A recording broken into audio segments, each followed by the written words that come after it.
All right. We should be live. And let's get some old tunes in our ears while everybody comes in, man. We here. We are here. We back on the channel, Crank Central, here with another weekly repertoire.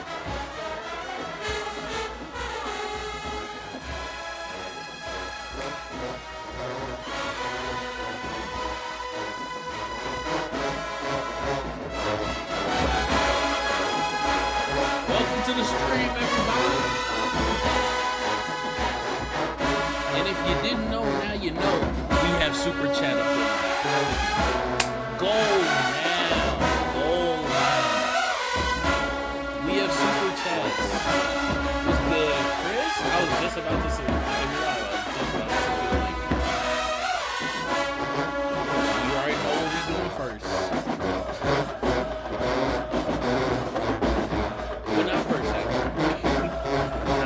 Technically doing the second. The first thing doesn't take that. It's not bad. It's just a conversation.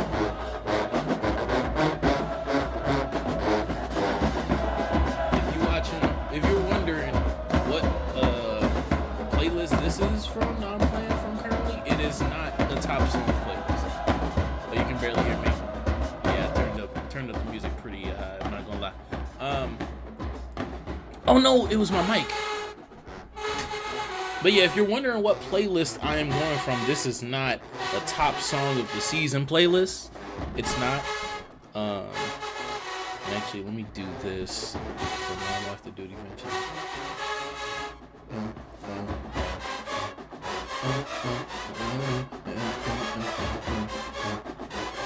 But yeah, this is not a top song of the year playlist. This is what once was supposed to be a What If Dega Valley, but you know, it's been some time since I put this together, so I'm definitely gonna have to revamp it. So I'm like, you know what, fuck it, we'll use it as the old tunes playlist for today. This is the Q, a real PGA Tour qualifier with nothing. This is a Killer Cab production. But yeah, this is mostly from the 23 season. In which Dega, in my opinion, went crazy. Went berserk. I think Dega had a lot of things to play back in 23. A lot of heat that they were still playing in 23. Even after losing, of course, Bonds, as well as a considerable part of their band.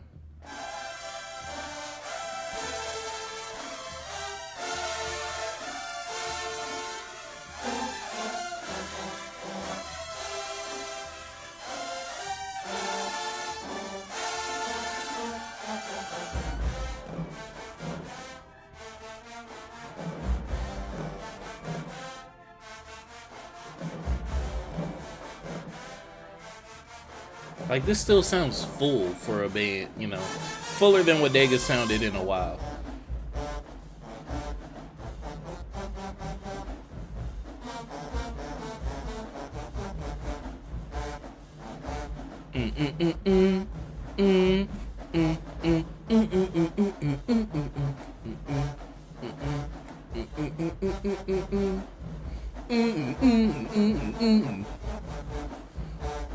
We got some good alternating parts written these past few years across the culture.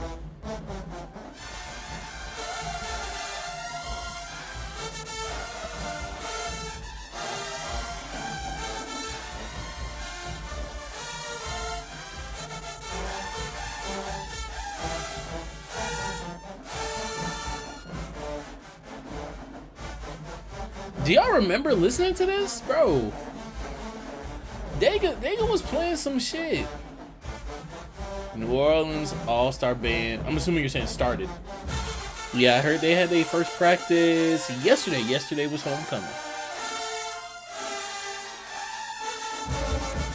Ooh, crazy break. Crazy. Not really a break. I think someone fell off.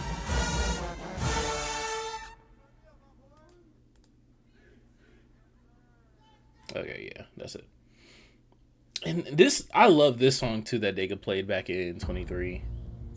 What's good, Jose? What's good? What's good, man? We just getting some old tunes, some Dega Valley tunes, you know, from their first year as kind of new bands, right? Right? What's it called? If you didn't know, now you know. We have super chats. We have, what am I saying? We have memberships. And new content is coming for those who do indulge. Exclusive content is coming for those who do indulge and can support. But we still here.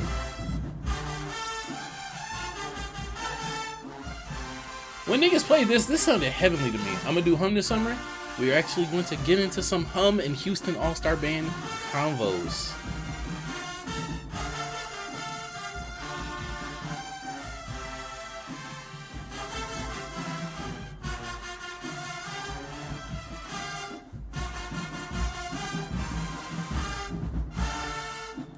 Do y'all hear what I be saying when I say that Dega, for the foreseeable future, only really has to write like 3 parts in their song and just figure the fuck out the rest? Just write for UFOs, mellows, and a bass line. Whatever key you're in, and the energy of the song will decide what kind of chords you give your trombones. And then trumpets, tell them to fuck around.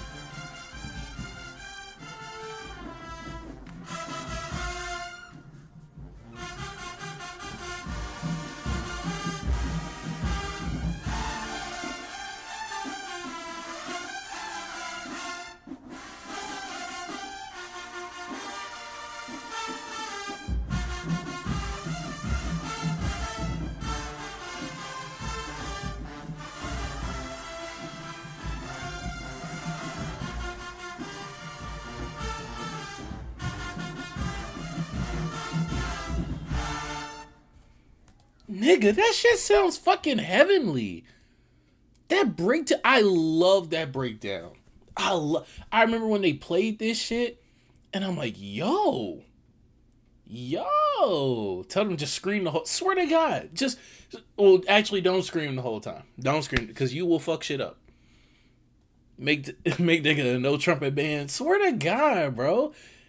Like, do y'all hear this passage, this interplay between those parts? Like, oh my God. I think this is Mr. Bowens.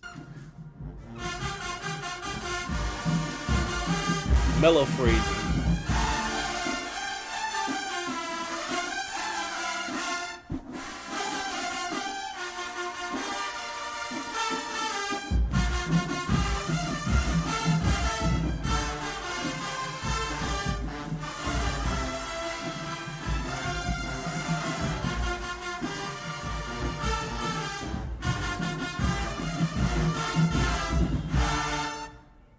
Nigga. And that's all I think New Orleans niggas, maybe some Memphis thrown in there, and then, you know, I'm sure they recruit from home. I'm sure there's some Alabama people in this band. That shit crazy. That shit is beautiful. Man, I loved this song when they first played it, man. I love that shit. Let's get a Valley song in here. We don't want to be biased. We're unfair. They're some of the most powerful forces the game's ever seen. Shout out to the MLB. This is the type of marketing that keeps your sport from going dead. Shout out to them.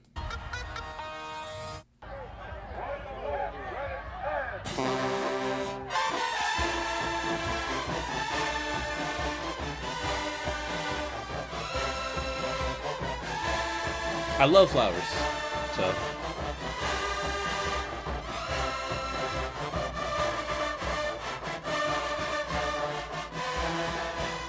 Do I think they had the greatest arrangement of it? No. But I like the song.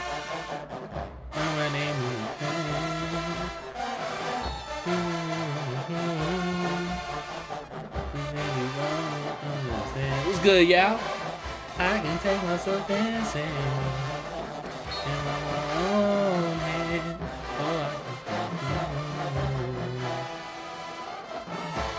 Oh, they fucked that shit up. And it's so bad because is this no, this is at home, I think.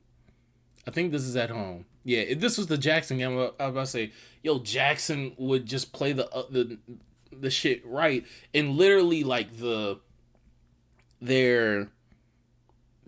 ending sting is just a mellow call-in of that same interval, like or whatever the fuck it is. I got another arrangement again, my guy. Keep them coming, nigga. Send it through. Send it through. I like Carver's version of Flowers. Carver has a good version of Flowers, too.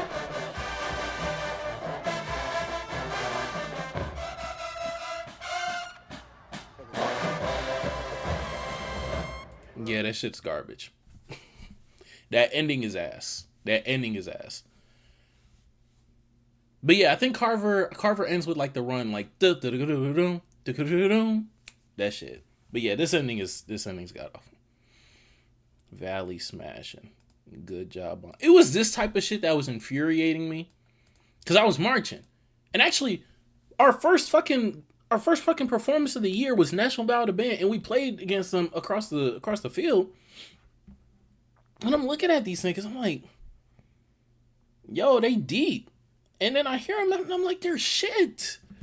They're fucking awful. They're God-given garbage. That's what Valley was like for like a good like 30% of that 23 season. And niggas was just on dick. And then once I got, I ain't make my Facebook and then join Uncut until like halfway through the year because I didn't want to see no bullshit.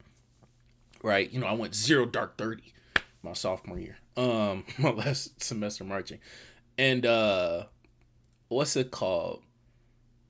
Niggas is in there making excuses for this bullshit. And I'm like, yo, these are veteran arrangers. These are grown ass men. Half the band is old niggas. Like, there's no fucking excuses. Anywho, Valley sounds way better now. Which is also why I don't want to use this old playlist. They sound way better than they did their first year. So, whenever we get to this what if, it might happen this summer. It might not. Who knows? It might happen this off season. Who knows? Because we have some other shit to get to this off season, and I'm not gonna push to make this video. Plus, some of y'all suggestions, I definitely want to get to that. Someone told me to do a 06 Ocean versus like a current Ocean. Someone told me to do something else. I have them written down. In my opinion, Valley has always been mid. You talking about like also like small Valley, or are you saying like since Bonds got there? Which would just be 23 and 24. If you don't think they've improved much, I mean, I think they've improved. I think they're starting to carve out a little bit of an identity. Very much like, what's old dude that left Dega and showed up there like the next week? Mr. Thompson. I very much like the things that Mr. Thompson has the potential to write for that band. I think he knows what he's doing.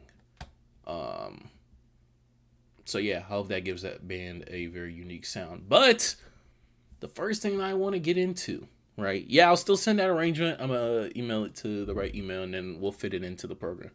First thing I want to get into. These two videos popped up on my home page today. Shout out to Passion is Network. Let me stop. Shout out to Passion is Network. Band bros, right? Couple of guys make band content. Make band essentially news videos, commentary videos, lack of a better term. Definitely slowed down in the past few months, it's the off season if you're some college guys, right? What about that JSU history video? It's still coming out. The school year as well as some other shenanigans that I got myself into did not allow me to edit the way that I wanted to edit. If you also, for some reason, follow my Cardiac K YouTube channel, you know that channel was all but defunct, and that is basically because I haven't sorted my time out really well. The JSU video has been a victim of that, but it should be coming out this summer. I just haven't touched it. So it's like halfway done. I probably have like 5 more hours to edit of it. That's fine.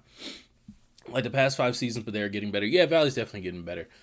I hope that they can establish their recruitment patterns, get some good musicians in there, establish some type of consistency in sound. But long story short, Jacksonville is going to be coming. I have the time for it now. I'm going to give it the time that it deserves.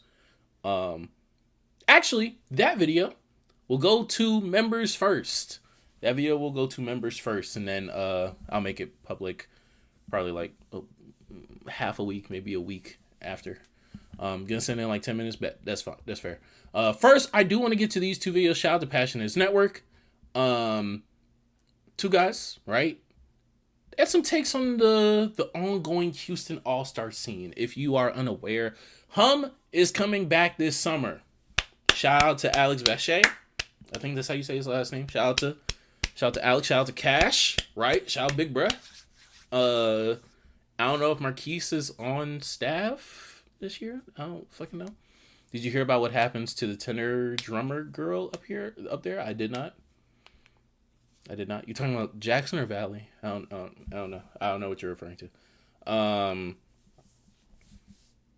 did she pass? I know someone had passed, but I know that people were grieving over Caleb at the time. Shout out to Mr. Wilson. What's it called? So I know that some one of those things like went under the radar. But nevertheless, on a much less somber note, a much more interesting Valley. I'm gonna send you the video. Okay. Much more interesting. Well, not interesting, but another interesting note. Hum is back this year. Hum is coming back this summer. Shout out to the program directors over there getting that back in order. Hum is one of the, for lack of a better term, co-founders of the summer scene. The old Bayou Blowdowns versus New Orleans. The winter battles, the summer battles. But along with Hum, there is another historical all-star band in the city known as Greater Houston All-Star Band. Now, I don't know if it's headed by or if he's just the director on staff, head director on staff, but notably Nathan Hamer, former Southern director, etc. But there is a third challenger, ladies and gentlemen, Space City All-Star Band. From my understanding, this is from a company who specializes in music. I believe they've previously had a foothold within Dallas. And they have quickly come into the city and begun to be affiliated with high school band directors throughout the city. So kind of them as well as Greater Houston are kind of going to be wrestling for the high school scene within the city. While Hum seems as though it will also be trying to attract high schoolers. Shout out to Chris. He said that he was doing Hum. But these two gentlemen have their own opinions and takeaways on the whole situation. We're going to speed it up a little bit since it is 2 videos. But I'm very interested. And I did watch both of these. I did screen both of these before. So I think they say some interesting things. Good morning, good evening, good afternoon, and whenever you're watching me right now, my name is Jay Luke, the owner and operator of Passionates Network, where we amplify the voices, elevate the culture, and champion the musician. Man, first of all, stop by the store, get all that stuff out of the way. I actually wanted to talk right quick about something that I've been kind of getting some information on and so on and so forth. Now, I'm going to be very clear on the fact that I don't have all the skinny like I generally would, but it's something that is kind of interesting to me. There's stuff going on in the mass band community, specifically in Houston. And there's a lot going on as there's multiple mass bands. You got Hum, you got... Side note, this man is on Beltway 8. I know that building. The other, I can't even think of the name of it right now. And then Houston is so distinct to me. Different parts of Houston. And so I'm hearing multiple things. I might be talking about. Some people are saying that you don't know. need 3 mass bands in one city. Some people are saying that some people are taking stuff and getting the information from the other mass band and all this kind of stuff. I'm not going to really speak on my position as it relates to my thought process as far as this particular situation is concerned. Because again, I don't have all of the information to be able to fully talk about it. But what I will say is this. But I believe he is a Houston native, so still an interesting perspective nonetheless. Talk that talk before, and I want to say this: when it comes to the city of Houston, my home, born and raised, Welch Middle School band, Willow Ridge High School band, you know, I can talk about it all day. But when it comes to the city, really, I'm gonna be honest, man. Mass band in the city is tough, and I'm gonna go even deeper. Mass band in the state of Texas is tough. There's a lot of reasons why, right? But I'm gonna go to my main reason and my main point and my main thought process as to why it's tough. Because we have in the state of Texas this thing called UIL. Now, he's gonna explain it a little bit, but I want to get my 2 cents in first, right? You know, here we turn in 9-minute videos to 30-minute segments, right? I can't find the video, but some dude had punched her in the face and some stuff. She wouldn't give him her IG. That's crazy. Fuck that nigga. Genuinely. And fuck anybody who acts out like that. Similarly. That's crazy. Just to address that. That is truthfully insane. I hate the fact that when it comes to first off, I don't pursue women. Like, I find it kind of weird, no cap, to pursue like, you see someone in a room and you just go up to them and you're like, hey, I want to fuck. Or like, frame one, you don't know this person and it's like, hey, what's your number? Fuck a social media. What's your number? I'm trying to fuck. I'm trying to get to know. I want to get to know you so I can fuck. That's crazy to me. That's crazy to me. So I don't pursue women like that. I like to be friends with someone first, and then like we naturally hitting it off, or we see that we don't hit it off, but we hitting it off, we texting back and forth on this social media, then I feel comfortable, you feel comfortable giving out your number, then that happens normally, then we hang out a little bit more in person, etc., etc. But that weird shit of pursuing someone and like not being able to handle the rejection, so you mad because you feel like you entitled to something, you was a bitch. Real talk. Like that shit has zero. That shit is weird. That shit has zero tolerance. That shit is disrespectful. And I hope niggas find him. No cap. Because niggas like that they just need their ass beat, whether it's by the system or whether it's by somebody else's system. They just need their ass beat. So that's my 2 cents on that. But in terms of the UIL shit, as someone who has gone to school in Houston, 11 out of my 14 total years of schooling, including pre-K and pre-K3. UIL is a bitch. And this is why.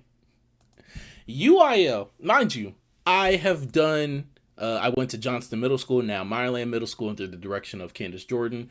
What's it called? And I'm saying Miss Jordan because the other band director changes like every 3 years, and I was never in that nigga's class. So I'm Miss Jordan, my band director. All right. And then I marched for 1 year under the direction of Reginald Washington and Mitchell Major at Westbury High School.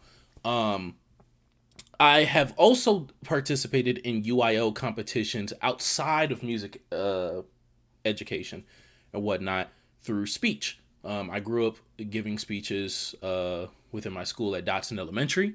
Shout out to the 3. And I participated in MLK oratory competition. I participated in UIL oratory competitions year after year for a large percentage of my childhood. And then throughout middle school, I participated in a UIL band, a symphonic band, I believe, not head concert band, whatever that was at Johnston at the time. And UIL was a bitch, as well as the fact that I was not training, but I guess you could say training to participate in it my 10th grade year when I had left Westbury and gone to a core style school. I say that to say the rules and regulations that UIL beholds schools to, not just in a music sense, not just in a speech sense, not just in a sports sense, but all around, creates a measuring stick that every school within the state of Texas now is beholden to, regardless of artistic expression and integrity. It transforms these programs that may have a mission or may feel a duty, or these directors who may feel a duty to personal development of each and every musician, to now focus their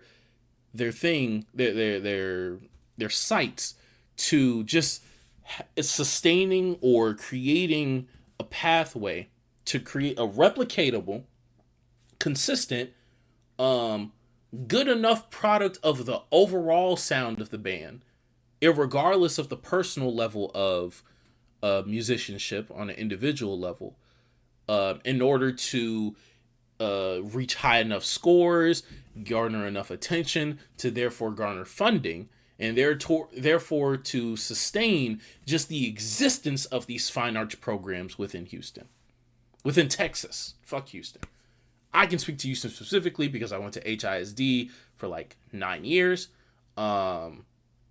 Others can speak to how it impacts Dallas, San Antonio, Austin, Galveston, etc. Shout out to Chris. He's talking about Westbury. Yeah, we got cheated both out of concert and marching UIL. When it comes to marching bands or whatnot, UIL has historically, even from the days, shout out to I know his last name's Luke, but I'll just say Luke. Shout out to Luke because he's spoken to this before during his time at Willow Ridge. Willow Ridge had like a band of like 200 plus. Miss Jordan, my middle school band director, and she's also on staff at Westbury, and has been for quite some time now. She marched at Willow Ridge as well. As big as they were, as great as they were of a show-style marching band, from my understanding, would still face animosity and adversity coming into a field that heavily taxed show style as opposed to DCI style. And this eventually weighs down within the system of HISD, within the system of how Texas schools work. Because the only way that these fine arts programs exist is because the principal allots budgets to them. These budgets are increased and are completely connected, especially now with HISD now being controlled by the state of Texas as opposed to being autonomous. These budgets are now completely controlled and dictated by the performance of these bands in these controlled settings, graded by people outside of the culture, people who don't want the culture to exist.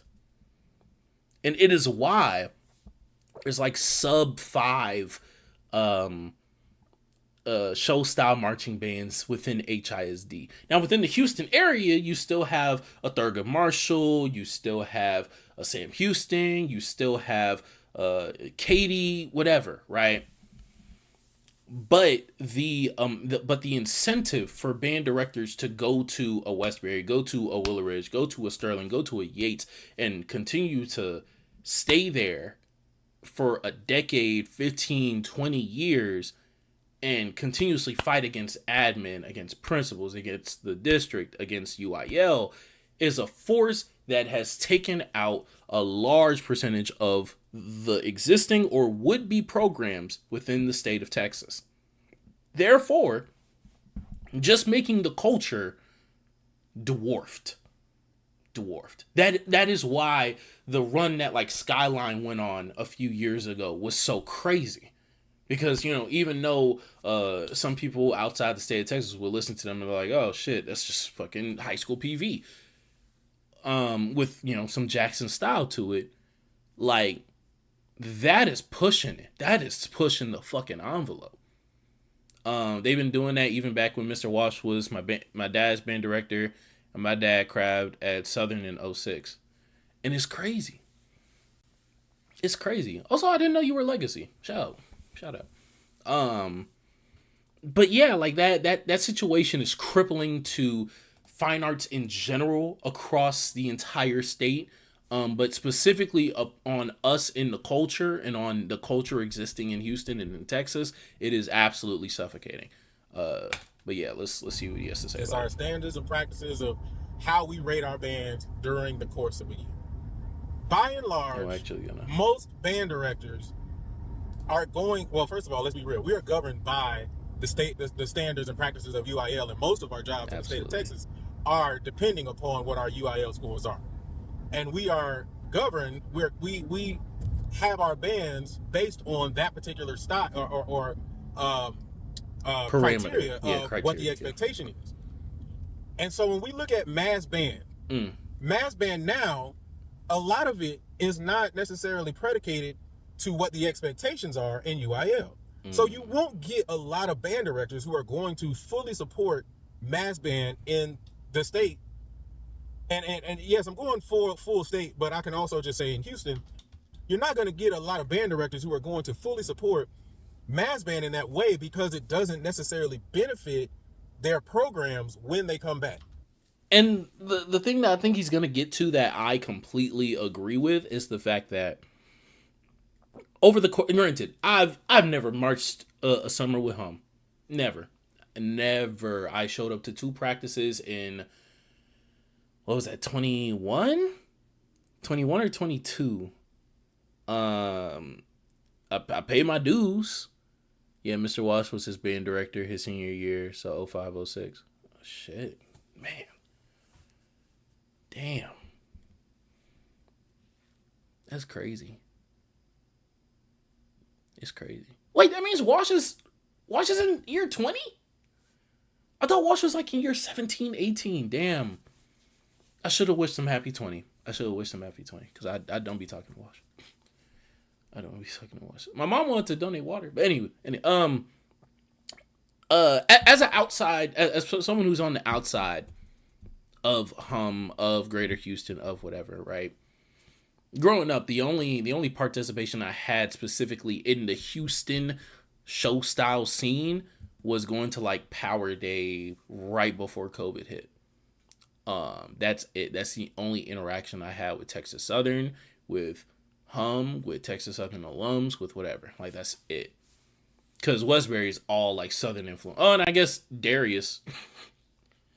If anyone knows Darius, he crabbed in 2019 at Texas Southern. But beyond that, I've always found it interesting that, at least from my perspective, there's very few, and I think it's started to happen more recently, but there's very few involvement in Hum from the high school band directors.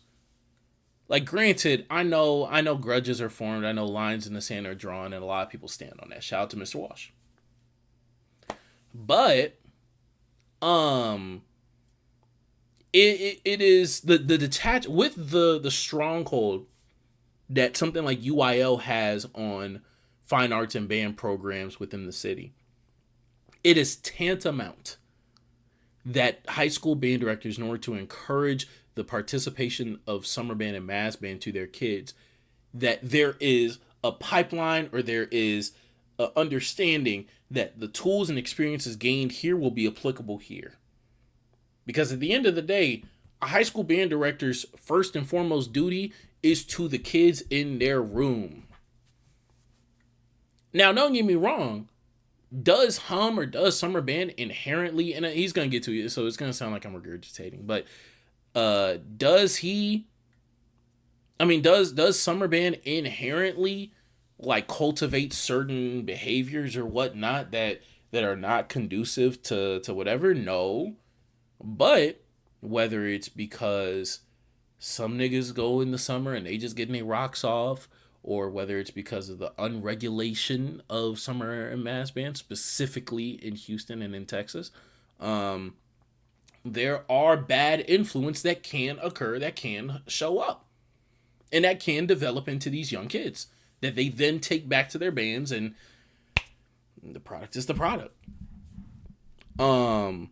And so because of that, I've always found it interesting that, like, from my understanding, like, there's very little. Now there is, because a lot of the people who grew up doing a Hum in the mid 2010s are now high school band directors throughout the city, which is great, which is amazing. And that means that you can help set the standard of both parties, of both sides of band. Pull up to a practice, We're doing concert till next week though because of the spring concert. That's fine. I move out on the 10th, so after that, I mean, there's no classes or whatnot, so I might just pull up one time before school ends. I do need to pull up one time before school ends, but also I don't have a problem pulling up during concert season. Shit, I don't know. It literally is just we're filming like a music video. I'm a film major, so like it's a lot of like application shit that I just either need to be on campus at my desk or on campus for. So it is what it is. But I'm gonna show up. You gonna see my face, Chris. I'm not saying that there are no benefits in mass band. Let me be very clear on that. I did not say that. I think he's gonna say what I just said. And so trying to get kids rallied into mass band and telling directors to be supportive of it, and then wanting directors to walk into that space. Shit. It generally won't work. Specifically too, because you have, first of all, the city spread out. It's just spread out. Yeah. But you have kids who want to do mass band, and I don't think that's a bad thing. You have kids who want to be a part of mass band, and you got kids who want to be in that form, but then you also have band directors that they look up to and are like, yeah, it is 8:30. That's not going to help our program. I don't think that you need to participate in that. And then you will have directors who will maybe be a part of mass band, but are not doing the things fully in totality of what you see most mass bands doing. So a lot of people won't gravitate to it. And that's another thing, because like in a lot of other cities, you have this number one natural recruiting ground to a mass band, because Deontay Kennedy is the director of both the mass band as well as the biggest high school band in this fucking city. You see a part, not only a natural partnership there because it's the same person, but also a natural, like, you know, easing. Okay, he can tell his kids to go to Memphis mass band, and those kids tell the WhiteHaven kids, tell the Central kids, tell the Business Academy kids, hey, let's do summer band this year, etc. Can't wait for your summer band this year, especially for your reactions. Absolutely, we gonna be fucking on it. I was just talking to my CB outside about hitting that nigga up when that shit happens. Just talking to that nigga. What's it called? It's gonna be a movie. It's gonna be a movie this summer. I'm gonna try to go to as much as I can. No promises, because there's other shit in the works. But no, I'm gonna try. But yeah, there's a natural, you know, whatever, because Eric French is the director of both Carver and on staff in New Orleans. Bear is both over Roots and New Orleans. Like, you know, you watch Arrangements, the Rogers Bros, keep shit for all y'all don't care what y'all say. I love that shit. I like to believe that. I appreciate that. Thank you, bro. But like, and I've always wanted, like, shout out to Bache, but like, niggas need to get a natural, like, some type of connection to whatever's in the city. Like, shout out to Faith, PV alum, graduated, went back to her alma mater, on staff at Westbury. Shout out to Faith. If I'm I'm seeing, oh shit, Westbury has a new young person on staff. Let's try to give them some arrangements in the summer. Let's get this 20-some-year-old person on staff in the summer. Now, that's going to be up to her if she want to do it or not. But like, if I'm home, that's what I'm doing. Not to say that they haven't done that, but like, at some point it gotta happen. It gotta happen for you to still, like, you know, connect to these high schoolers, for you to still, you know, win. I'm not even saying win the city, but be good in the city. Get that participation that like everyone wants. It's so many different things. And then one of the other things is, we got a lot of egos in the state of Texas too. Now, I don't know nothing about this. I don't know shit about this. Fuck it. But what happens in DFW, you know, is just... You're talking about Dallas, whatever. And I said this last night, and I'm going to say it here. Our tradition, our really grounded historical tradition of marching band died with my band director, Ronald Thornton. You don't have these band directors anymore who are staying in these seats for 10, 15, 20 years like that. Shout out to Wash. Shout out to Reginald Washington. Because he's doing it. He's fucking doing it. He's doing it. The only band in the fucking city that will travel. The only band in the damn city that you'll see outside of state lines. The only band in the city that you'll see sweeping first place at these battles, having this one-on-one battle here, having this connection here, getting invited to this. Shout out to Mr. Walsh. Shout out to Mr. Walsh. Now I don't know what the hell needs to happen in order for Westbury to. My bad. I know that clap was loud, but there's this mosquito that's pissing me off. What's it called? I don't know what needs to happen for Westbury to get the numbers back. But shout out to Mr. Walsh, because he's doing what he's supposed to do. I feel what y'all are saying, because the main reason I want to do it is to learn more stuff on tuba, especially pedals and lows. And you definitely going to get some of that crunch working with D9. Definitely. Absolutely. My older brothers, they on that shit. They on that shit. And depending on who either comes out of retirement or who comes back into town, that could be some good shit too. And shout my CB. My fucking CB should be doing hum. So you will learn from some of the best. Absolutely. You just don't. Not in the city. But I really can't think of a lot of bands in my city that have some type of cachet. So in my opinion, it doesn't make any sense. It's Westbury. For Westbury. A lot of the arrogance that may be going on. Again, I'm not saying that, again, all directors are like that. What I am saying is there are some, and because there are some, I don't really understand why. I just don't. All the bands that I remember when I marched during my time, Madison, Worthing, shout out to Quan, Sterling. I can't say Sharpstown. Sharpstown was a core style school. That would be around. I'm missing so many different schools, man. It's crazy. Booker T. It's a lot of them that I just can't think of in my older. And to be fair, years. he's older or whatnot, and he kind of talks about that for the rest of the video. But shout out to him. This is the other video that I want to look at, which I think is a little bit more interesting because of his involvement with Space City All-Star Band.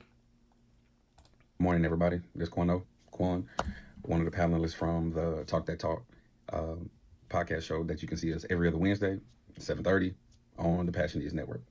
So, being that I'm a band director in the city of Houston, I feel like it's only my right and duty to address some of the things that's going on. So first of all, let me be clear. This is not and has never been a bash to Mass Band, All-Star Band. For those that seen the show last summer, I was working with the All-Star Band last year. I had my ups and downs about it. I had my disagreements about it. I had my agreements about it. I've learned a lot. Was able to sit under the direction of Prof. Hamer and his greatness. Learn from as you Brian should, Simmons, Chris. Texas Southern Director of As Bands, Dr. Pollard, and so forth, and a plethora of other people that I think are great band directors and colleagues. So that's number one. So this is not a bash to none of that. But there's certain things that I must address. So first of all, I do and have been invited and asked to participate in the newly established All-Star Band, which is called Space City. I know people and the organizers from there, as well as I know the people that's participating in the more established one for Greater Houston All-Star. I will say that the conversations surrounding Space City All-Star Band is very weird to me. Because why is it that the organizers and the people over this are seemingly being held so secretive? Like, one thing about band that, like, I value within all this shit that I think means a fucking lot is knowing who the faces of this shit is. I think it helps high schoolers, I think it helps people invest into a New Orleans All-Star Band, for example. New Orleans is always going to be New Orleans. Like, don't get me wrong.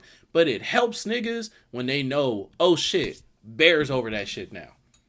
This is a guy who's been known in the city for X amount of years. He's come up through the program. He's come up through Roots. He's come up through this band. He marched in this band. He went to this school. We know him. He's been on staff for X amount of years. He wrote this song. It's the fucking story for you to jump onto and have faith in.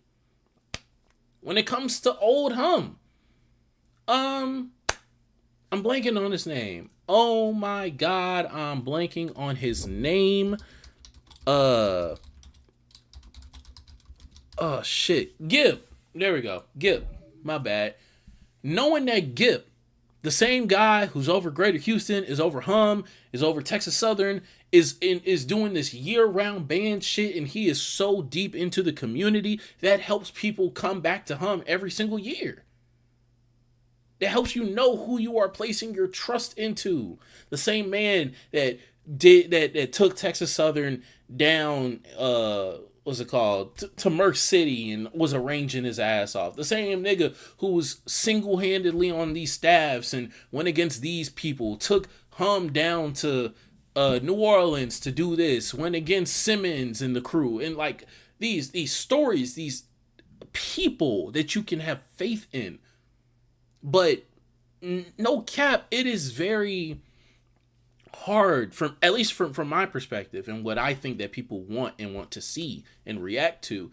It's hard to put your place into a faceless entity, and specifically not just a faceless entity, but a seemingly secret one. Like, niggas put out that Facebook post of, if you want to join a mass band that means something, and regardless of whether you think that that's deserved slight to Hum or something or not, like, the fact that that came from a person with no name is crazy. It's crazy. And like, it makes you seem like the fucking boogeyman, because no one's saying your name. The only thing that I think is public on that program is the fact that, like, some PV people are involved. And I think they're just directors on staff, but I don't think that either of them are a head director, if I'm not mistaken. That's weird to me. Advertising for both of them? No. But I wish them both well. And even from the aspect when it comes to Hum with Alex. When it comes to the realities, and this is no disrespect to them, but being in this particular seat, there's certain things that are happening with education, music education in the state of Texas that is beyond what we see and beyond what's going on in the summertime. So number one, let me address some things. Luke kind of touched on it, but I'll go a little more deeper with it. We are governed by UIL. Because we're governed by UIL, our certification is tied to certain things that we can and cannot do. This state, and everybody know that Texas act like it's its own country, first of all. Absolutely. So we just do things different here in the state of Texas. Niggas will not get it. Houston being the largest school district in the state, there's certain things that we have to abide by that others don't. We're going from a decentralized district to a centralized district. For those that don't know that is, initially people could honestly operate and move and shake how they wanted to, where the principal was judge, jury, and executioner of how that band program ran. Well, now we have a fine arts director where we're going to be more centralized and more uniform.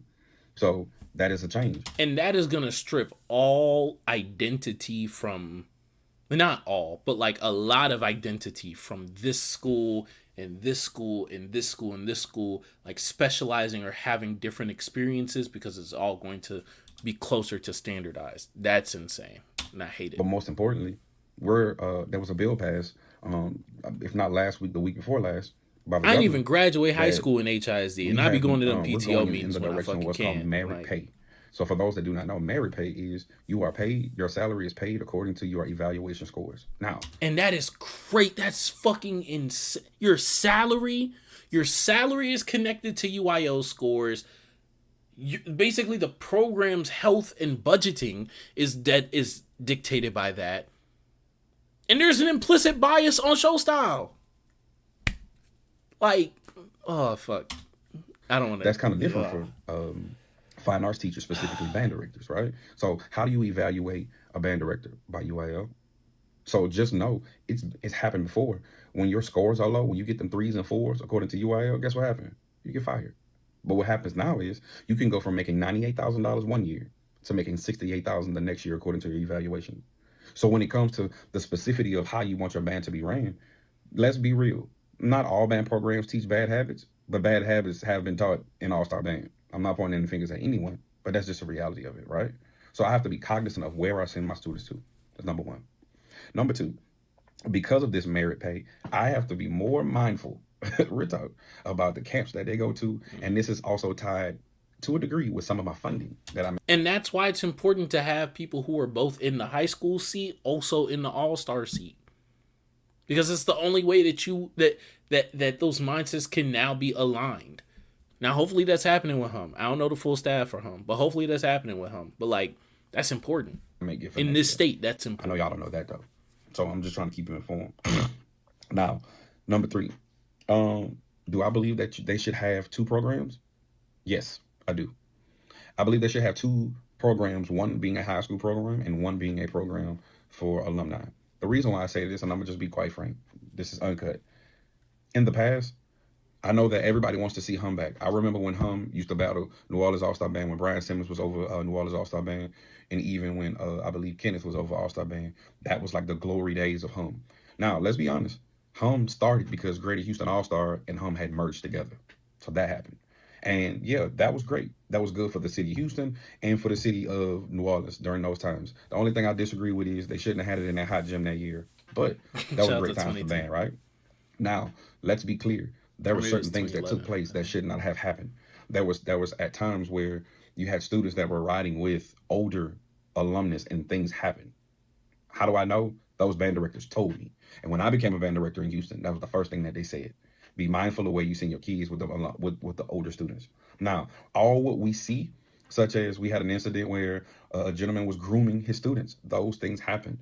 And then the reality of it, even though if we advertise these things in summer, and if something happens and we are aware of it, it is our duty as a teacher to report it, no matter what time of the year or quote unquote season it is. If we don't, and it is found out that we knew, we will lose our certification permanently. So some of these things are bigger than just, oh, this is the culture of mass band. Oh, he hating on this person. No, I have to be cognizant of the safety of my kids. And let me be clear. If I sent my kids off to,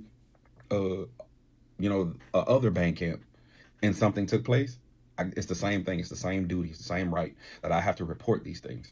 And the reason why this matters is not, it is the safety of the kids, but it's also because within the community, we know how much power that a director can have over students, both in a positive and in a negative way, as he's detailing. Definitely negative in some of these examples, but also positive in the fact of, hey, if I know that my band director believes in this program, believes that this can develop me, he's pushing me towards this way, bet I'm going to trust in him because he's gotten me this far, right? That's how a lot of kids end up going to a college that they end up going to. Because, oh shit, my band director told me this is going to be best for me. They marched in this band, or they trust in this program, they trust in this pipeline, etc. Shout out to Mr. Wash.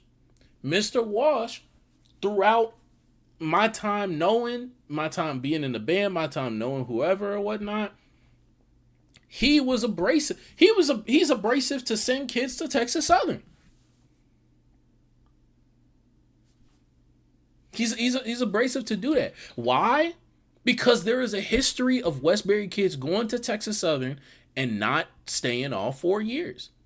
There was also a culture created at Texas Southern where band kids would either super elongate their time in the school, like to graduate, or would just drop out. Texas Southern is not a school that people graduate from on a high level, even within the SWAC, even within HBCU culture. So because of that, he's been with my class. He was abrasive when X amount of people graduate, and I didn't even graduate from Westbury. X amount of people graduating from Westbury are going to Texas Southern. There was like five Westbury graduates that went to Texas Southern. In my graduating class, there was one that went to his alma mater, one that went to the band director that he got arrangements from. The program that the band was playing arrangements, that the band to this day plays arrangements from. And there's a reason for that. It's because band directors understand that shit, because they're teaching people how to navigate the culture that they helped create or that they once navigated with themselves. That's why. And so because of that, if a band director's word is the difference between sending them to go off with some adults that's going to be smoking every day, drinking every day, playing their horn whatever way, as opposed to telling them, hey, I know it costs a lot, but I need you to try and go to that Jackson State baby boom camp. I need you to try and go to Ocean of the Soul high school band camp. If it's going to be if it can be a director's word, a director's voice that sways one way or another, then the right decision needs to be made for the sake of those kids. You can disagree with the decision, but if it turns to, sending 5 of your kids to a swag school every year, then the proof is in the fucking pudding. Like, I don't know what to tell you. And especially now with, like he mentioned, the district being centralized, and with jobs being at stake when children are put in danger, regardless of whether it's in season or not, because the understanding is that these directors do have some sort of power or obligation to these kids. Excuse me. Even in the summertime. At Westbury, when school's out, niggas stay. Niggas stay. Like for June, niggas stay going to Westbury every day to work out with Wash, to get ready for their own band camp when they go in the summer. Band camp starts a month before school. Niggas is working out. Niggas is practicing. Niggas is doing whatever. He has his own organization, Sensational Sounds. Shout out to Sensational Sounds. That some years gets brought back up, and it's like, all right, this is gonna be basically like a community / mass band / all-star band in the area. Haven't been able to get too much off the ground, but has done performances, has helped continue to cultivate the musicians in the band, the alumni, the people in the area. When band directors can do that and be responsible for that, then it is a choice that is reserved for them as to understanding what is best for their students, both for the program as well as the kids and their safety. And that's real shit. That is real shit. That is a very real reality within the state of Texas, as well as probably abroad. So let's not make it seem like these things have not happened. Let's not make it seem like there wasn't smoking going on at All-Star practice, like it wasn't drinking in the parking lot, like it wasn't grown folk stuff that was happening at what's supposed to be band camp. I mean, not band camp, but like band clinic and a fun time for these kids. Like, if we're gonna do it, well, let's do it the right way. Have them high schoolers, because we always say, well, a child should be in a child place. Yeah, I agree with that. But when you put them in adult situations, you're responsible for it. You dig what I'm saying? So, like, we got to do better with that. And then lastly, my thing is this. If the people that are screaming about, mass ban and all of these things, why don't you, I've said this for years, why don't you come to them schools and be like, hey, let me work with your tubas 3 times a month, 2 times a month. And then for that, if I'm looking at your style of teaching, if I'm looking at your pedagogy, and I align with that, guess what? Go ahead with Prof. Blase, blase, blah. Even teach. And that's why I respect, shout out to Cash, because Cash was doing this years ago, being the tuba instructor here, coming to this high school, and kind of being on staff, but really it's just like a tuba instructor, like just coming in, working with the kids, whatnot, like that accessibility and that transparency of learning these faces, these names, these people to trust, investing into the community, into these kids. That's some shit that, like, that's real. That's real. That's real. Now, for whatever reason, things such as a tuba league have slowed down. And so as a result, the engagement in the city has followed. So all those things go into why the city is fractured. Go into why you can flip a coin on any given year and Hum will have the money and the people to dress up, and why some years they won't. Now this year, I am hoping and I am praying for the absolute best. But there is a program that is on the good side of high school band directors in the city. There is also another program that has one of the most storied band directors within the culture. Both of them will be housing and be educating and be more in line with the in-school structure of high school band programs, and therefore potentially appeal to not only directors but students. And Hum, it is your duty to navigate that the best way you can. Now, also fuck with what the rest he says.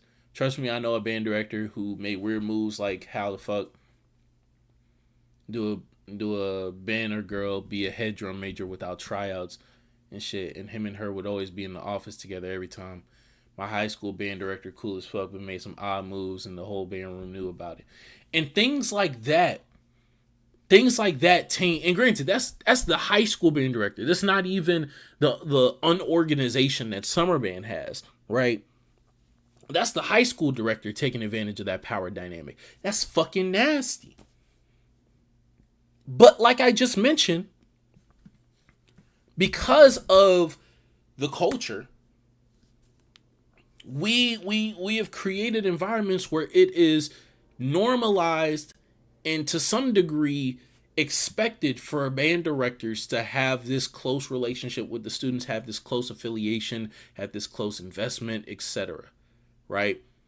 And there's the double-edged coin of that. There's very much the double-edged sword of that, of it leading to this person being powerful enough in this person's life to be a great mentor, a great educator, a great person, a great role model, but also be able to take advantage of somebody. And that is a very delicate thing that needs to be treated with the soft hands that these situations do have, because it could go any way and you never fucking know. You never fucking know. And that's why a trusting, a front-facing, a transparent organization or entity is necessary for these kids to trust in, for them to go to, and for them to learn from and invest their time into. So, teaching you all year. Go ahead with that all-star band. Go ahead with that group. Go ahead with that particular ensemble, and then it's easy. But the problem is, some of y'all, honestly, y'all want the relationship without responsibility, and that's not what's up. Y'all want to have a fantasy draft of band programs without putting in the work what we do all year round. But let me say this: I do have something that's planned, because I'm not a person that I'm just gonna talk about it, but I really live like that. So in about 2 weeks, we'll have an announcement on how we're gonna bring all this together. But it's for a purpose and it's for a cause. So again, if you want to hear this news, make sure you tune in every other Wednesday, 7:30 on the Passion Network. It's your boy Quando signing out. Shout out to him. We will be here in 2 weeks, chat. We will be here in 2 weeks to see what the fuck he's talking about. We will be here to see. Because if there is a way for Space City, Greater Houston to be working together and for them to provide a feeder program or a level of commonality and understanding and partnership with like Hum, and Hum getting officialized or organized or whatnot, to where they can help lead and cultivate standards that the rest of the culture, the rest of the city, the rest of the area needs in order to trust that those programs and those people with students on a summer to summer basis, then it should fucking happen. Let's make it happen. Let's do it. Shout out to them. Shout out to he just said his name, but I'm blanking. So shout out to them. Shout out to Passion Is Network for that conversation. But now it's time for Dolla Watson. It's time for the Dolla Watson Classic, ladies and gentlemen. Let's get into it. This was a mega battle that took place down in Atlanta, man. This is a damn battle. Get all your high schoolers in here. Get all your band heads in here. Get your Atlanta people.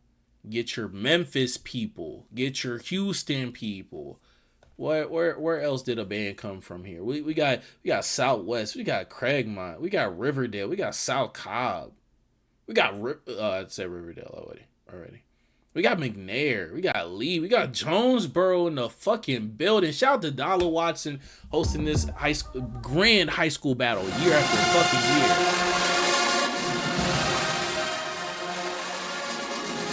Oh, I forgot it's sped up.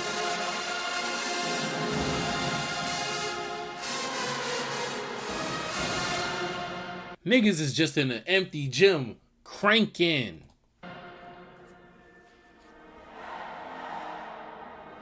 and everybody joins the party. This is the zero quarter. This is just them in the stands, just everyone just playing shit.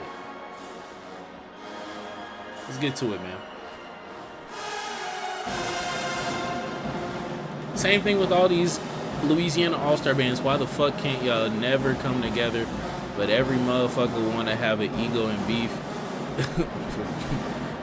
You go beef for beef, bitching about a band doing better.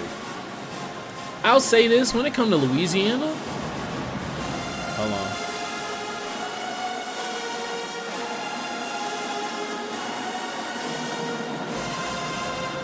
When it comes to Louisiana, are you gonna show both battles? Oh, I'm gonna show every battle. Well, actually, maybe not every battle. That battle with like nobody that I know in it, we might skip that. No cap, just to get to Westbury. But we're gonna do the full event though, so we are gonna do the zero. But yeah, from my understanding in Louisiana, when it comes to the all-star bands and shit, that more so just has to do with each area having its own unique identity and or culture.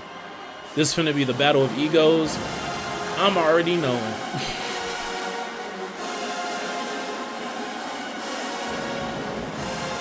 Some very much major identities, major egos, major programs, heavyweights of their respective regions. Oh, both battles that y'all went to. Maybe. I might have to get to the first one next week.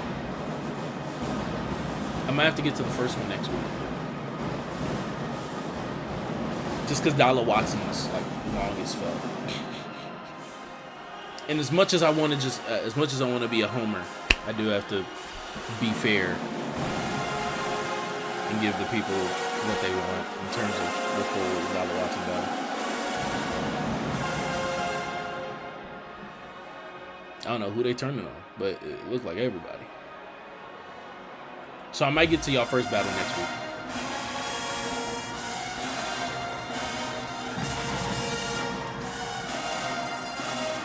Bands of all shapes and sizes.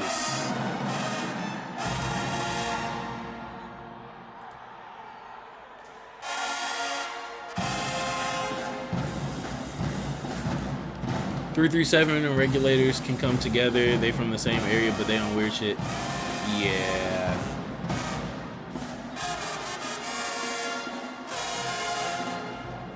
For sure you were... What the fuck? What did I just hear? I'm sorry. You're definitely gonna be a little disappointed at a point, but it's not our fault. For this battle? Yeah, no, 337 and Regulators can... Well, no. 337's Lafayette. 337 is Lafayette.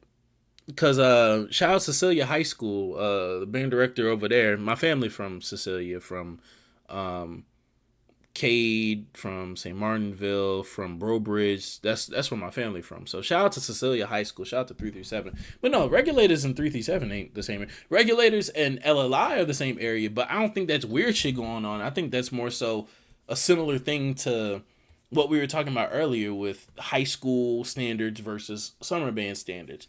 I think that has to do with those mixing / not mixing. I might be wrong because I have heard some politicking.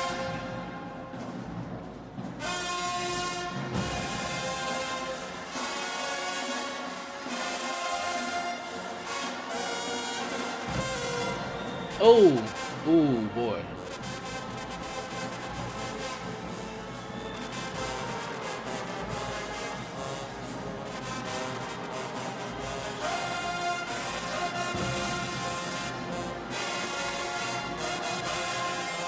Them trombones pushing. I just need pitch placement from UFOs. But get the jitters out now in the pregame.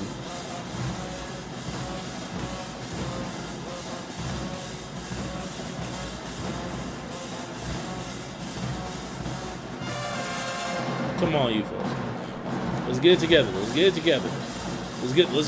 get it out. Actually, let's keep messing up. Let's get it out right now. So when we get to the battle, we don't have to worry about it. You're right.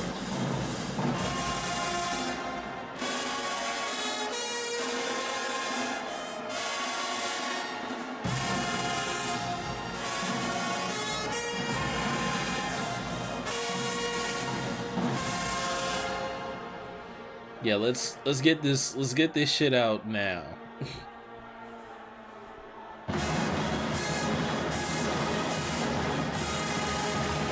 Oh shit, that's Mr. Bugs.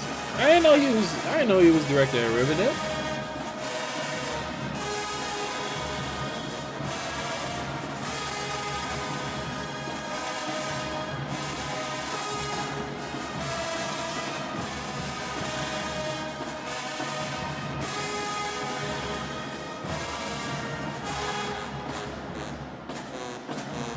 Okay, notes have a little bit more direction.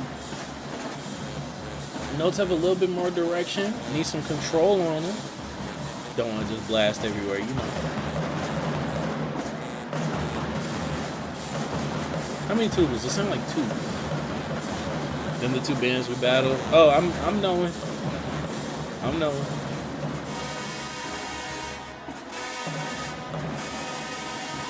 Oh, it's just 1.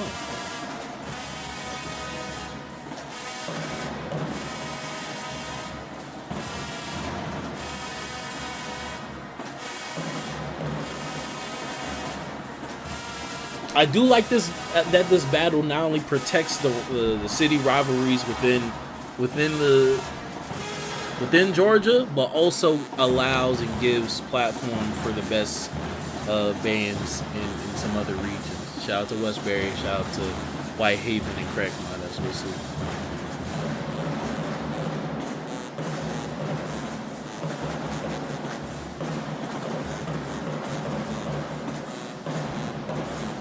Shout out to that one tuba, cause he had to have been playing all fucking night.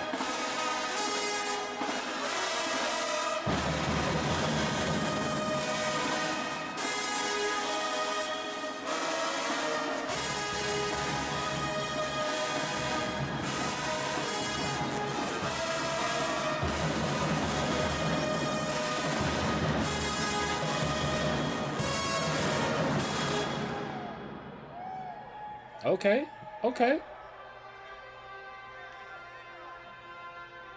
Is this Cobb? Yeah.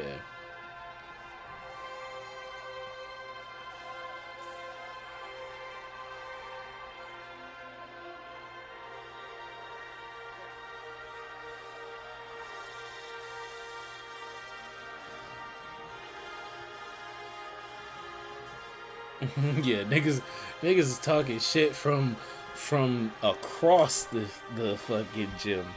He a grown ass man, bro. He gotta be. Much respect.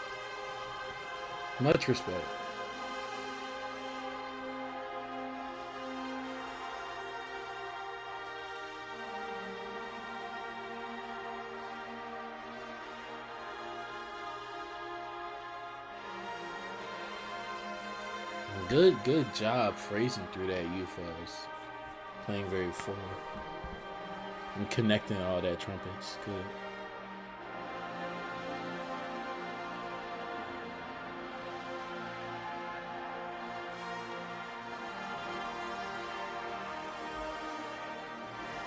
Yo, niggas is crazy.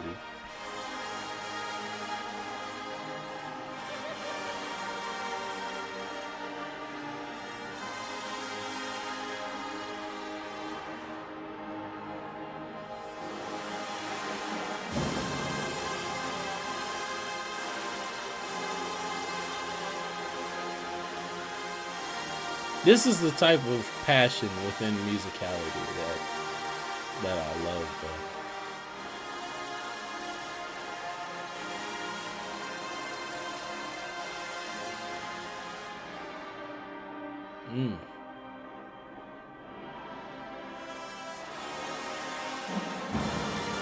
Yes.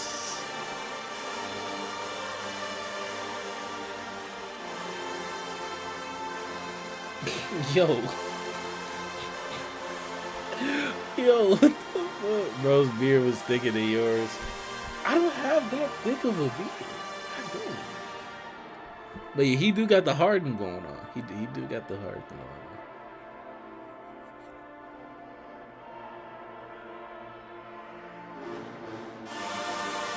Good fullness.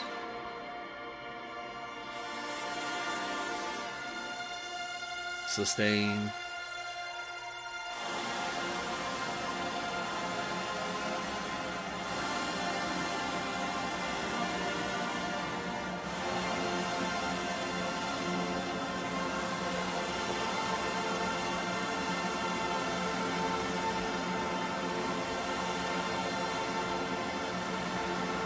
Sustain, sustain, sustain, pitch.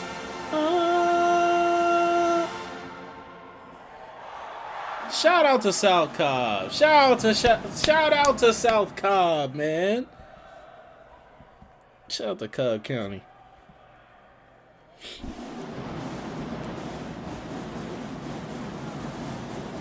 Is that what they're playing? I'm about to send the next one. Bad. Let me see where we'll place it.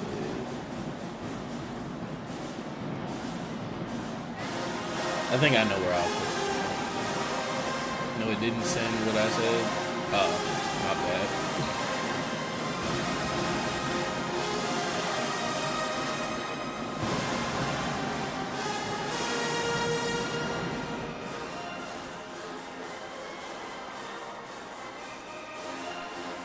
Okay. Tube is keeping that in time. Sometimes they fall behind. Not this time.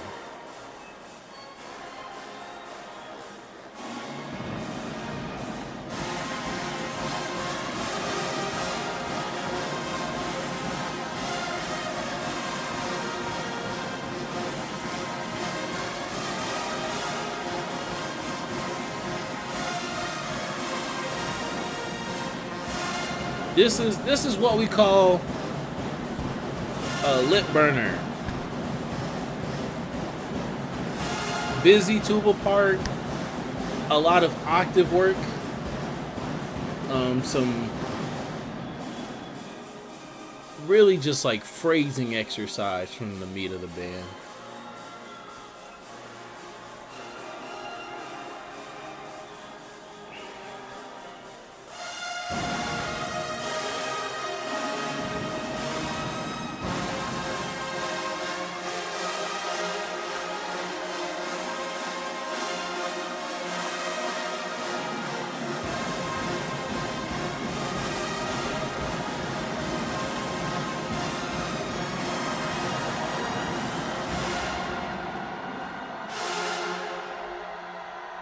Oh, back to South Cobb?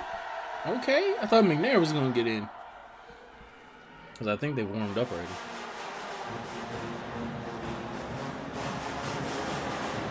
Is this, yeah, Get Lucky.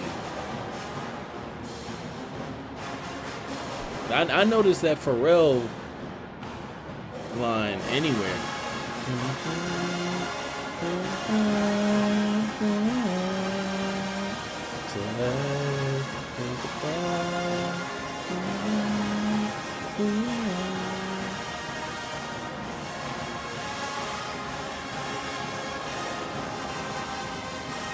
Up all night to get lucky. Shout out to Wash. Shout out to Wash. I would not replace, I would not exchange my experience learning from that man for anybody else. But I will say that I could only imagine the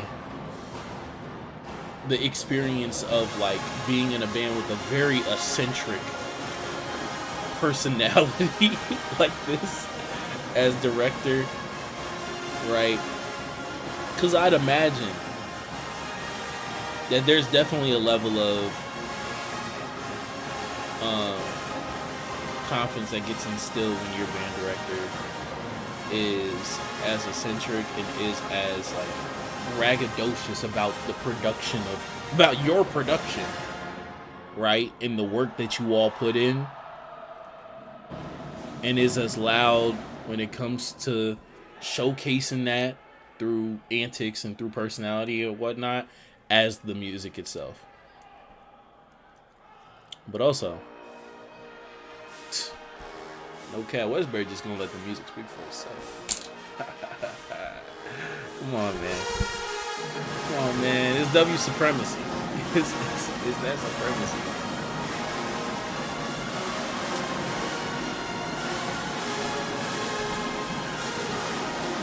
What, it blocked you from saying it in chat?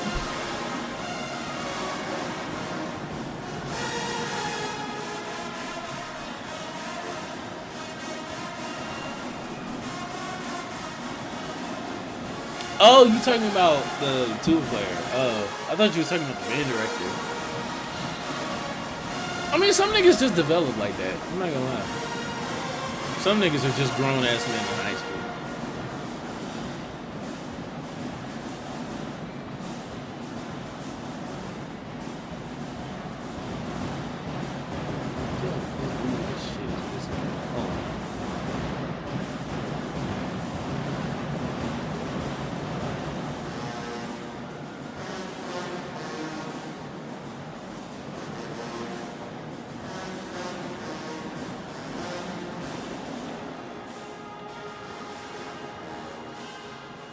Hey, if you don't know the strat, any aerosol can works as fucking mosquito spray and roach spray and spider spray.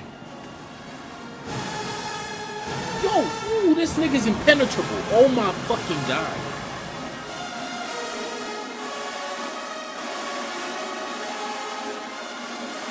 This is a genius arrangement, by the way. Especially that UFO riff. Dun, dun, dun, dun, dun, dun, dun.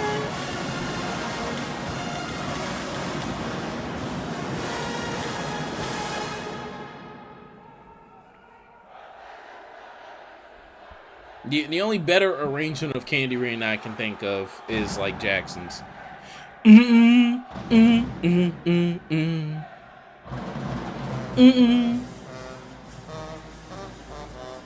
Okay.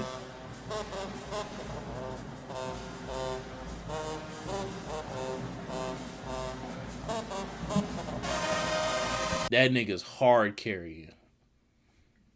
That nigga's hard carrying. Now, do I think he needs to? Potentially not. No cap. Overcompensation can be illy placed sometimes, but he's doing it. They sent a post about someplace selling 79-cent pork chops to the HubTuber group. Hey, you too young to understand. But that's worthy of being in that group chat. 79-cent pork chop, 79 cents a pound, nigga. Send it to me. Shit. Send it to me.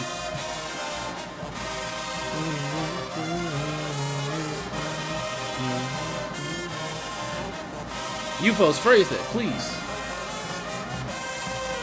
Ah, they slipped up. Damn. Don't overcompensate, man. Don't overcompensate. 79-cent pork chops? I'm not gonna comment on it. 79-cent pork chops.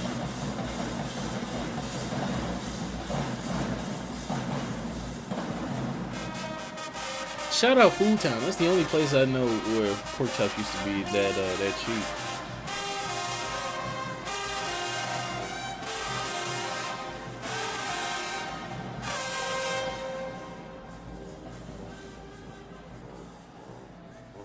Oh, it's dine-in. Oh, okay.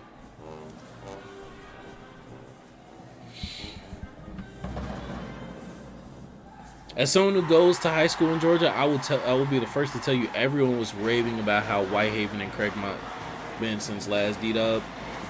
Georgia loves bands everywhere. Now do they love us? I can understand it.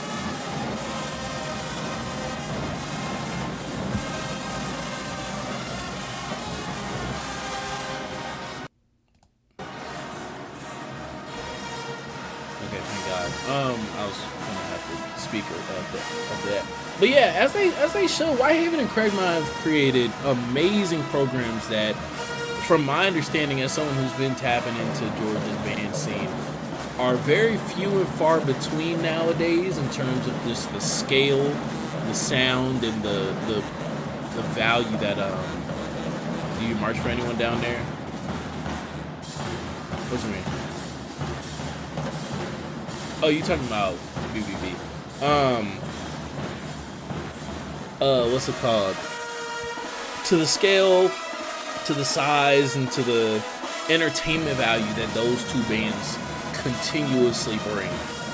So, shout out to Georgia. Georgia has emerged as a place, not emerged, but Georgia is a place, from my understanding, that just appreciates just good music.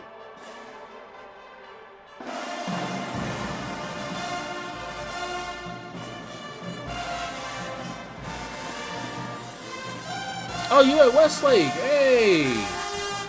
Shout out to Westlake.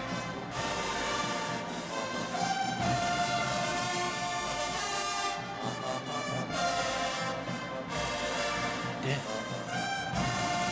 I think the only person I know of that went to Westlake was Ty, former Jackson, former dog team section leader.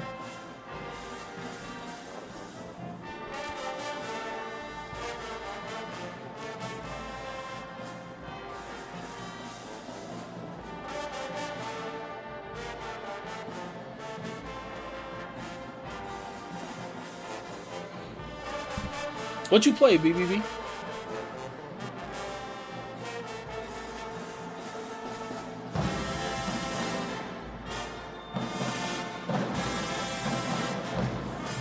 Let me hear the fucking melody, please.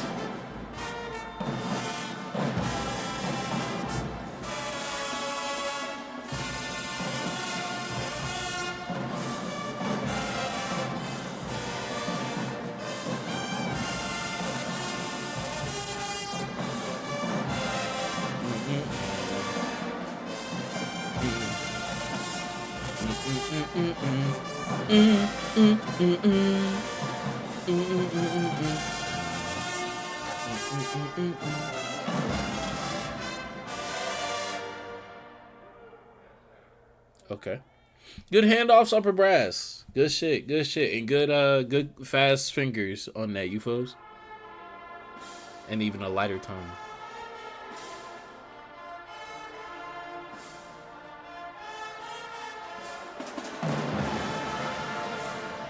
Yeah, I'm cool with him and his brothers. I send him arrangements and stuff. I play saxophone. Hey, shout out. And good job, I'm hearing the Jackson too. Yeah. It's impossible to. Some of the arrangements that they've been playing these past few years, I can't hear the same song without it. Yeah, I'm sorry.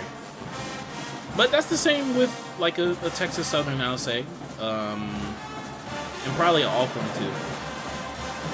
In terms of just very distinct arrangements for some of these past couple of years.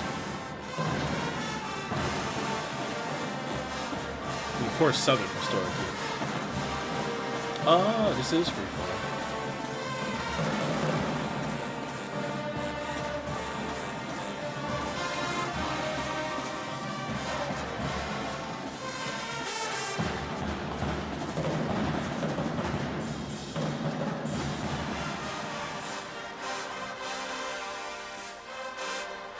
Holy, how long is this 0-4? It was 30. It was, yeah, a little bit over 30. That's one thing about Westbury. Westbury not gonna participate in the antics. So I could imagine y'all were out fucking side, or not there yet. I don't know. Who loading up? Craigmont. Okay.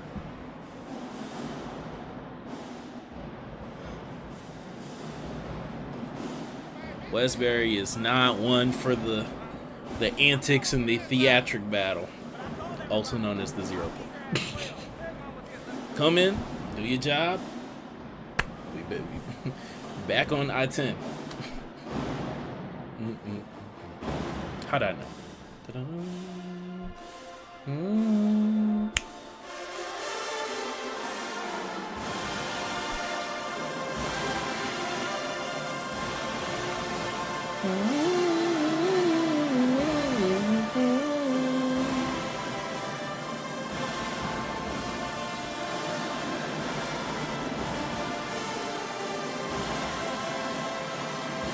We got there like 5 minutes before the middle school play.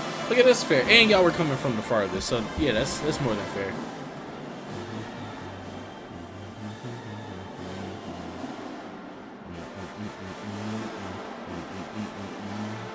Freak song.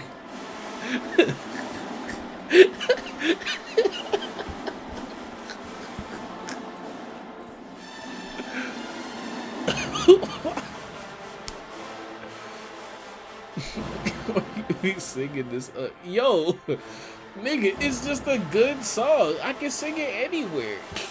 Who doesn't know Meeting in My Bedroom?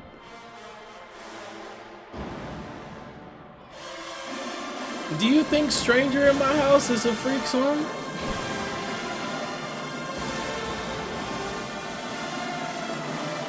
This fucking rat.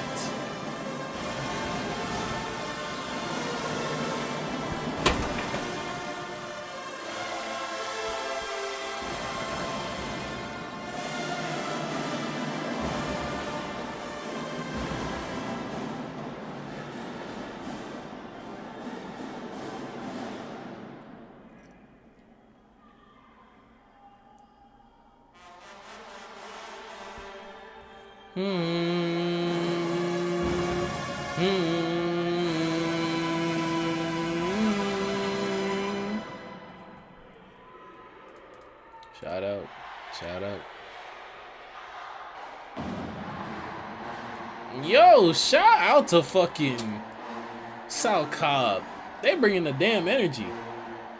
But at the other battle, Columbia went from asking if we wanted the smoke to glazing us after we played the first couple notes. Stuff was crazy. Yes, they both are. But I mess with both of them. Oh, you talking about, yeah, the freak songs. Yeah, the freak songs.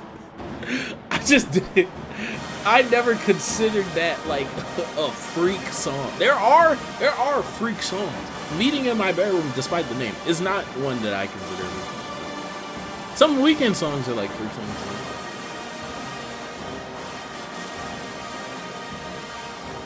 But I mean, look, Chris, take that as like generic shit talking, and then like, oh shit, you have my respect / attention. This is Bia. Oh no, it's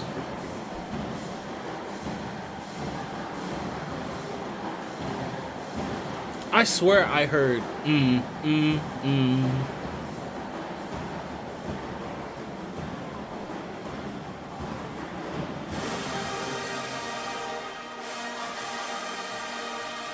There's background. You gotta watch last year's D-Dub when Jonesboro played it.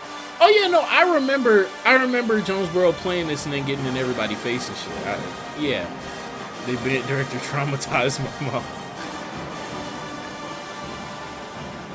I remember last year when Jonesboro played Meeting in My Bedroom. I remember. I've been watching D-Dub. This is what, the 3rd annual, I want to say. Sterling messed up Meeting in My Bedroom for me at home for the holidays. It was bad. Yeah, I watched that offline. Yeah, that's a sad moment for Sterling. But I'm happy that Sterling's getting their program back up, man.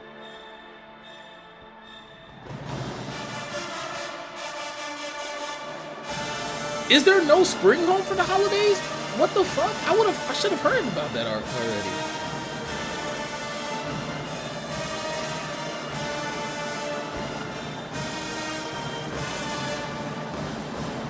All right, McNair. This is McNair, right? Yeah.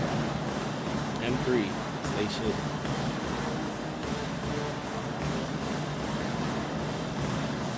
Because unless I see the M, I always get them confused with Jonesboro because they're all just fucking red. And then Riverdale will be at like the same performance, like here. Let's go triple. Let's go triple.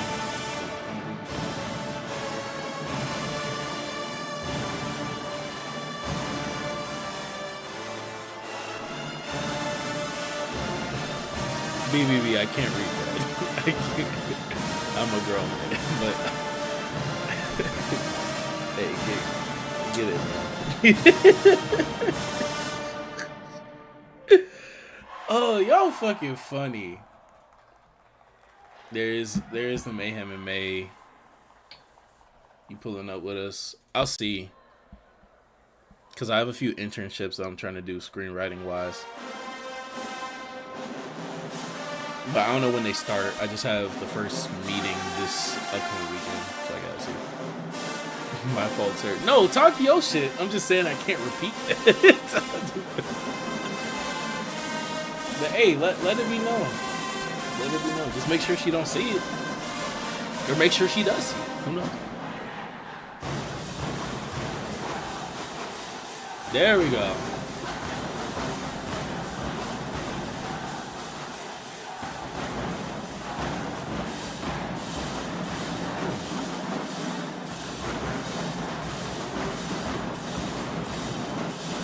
Interesting.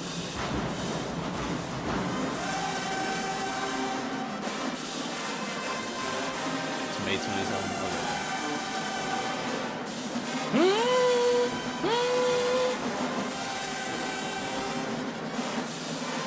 Mellows don't flood it up. Y'all pushing these sustain notes out.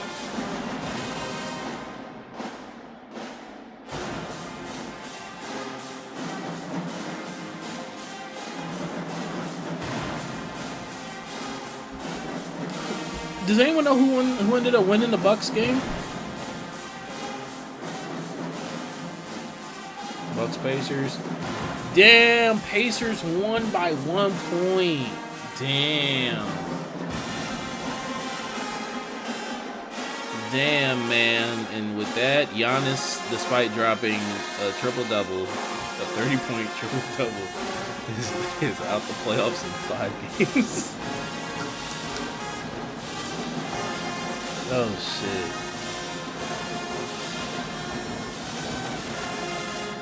shit. All right. I don't think y'all needed to add that on there. Back to South Cobb. Yo, South Cobb got some numbers on him, too. Yeah.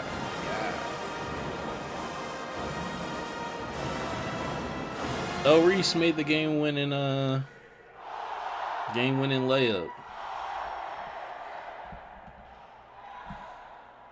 All right. Jonesboro. Oh, they was just playing the tag. Okay, that's fine. You know, he was ready to air out the locker room. Hey, and rightfully so. Giannis deserves so much better because he's been playing like an all-time fucking player, and he can't get shit for it because the Bucks suck. So. And now Dame is potentially just done. Like done. Like for his career, done. As a great player, I mean. And the Bucks have zero future and zero pieces. Yeah, if I'm Giannis, I'm catching the next train to Antarctica if I got to. No cap.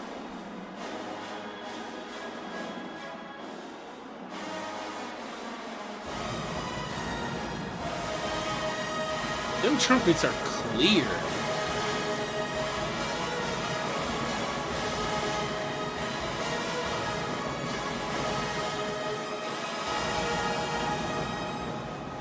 Them trumpets are clear as an answering back.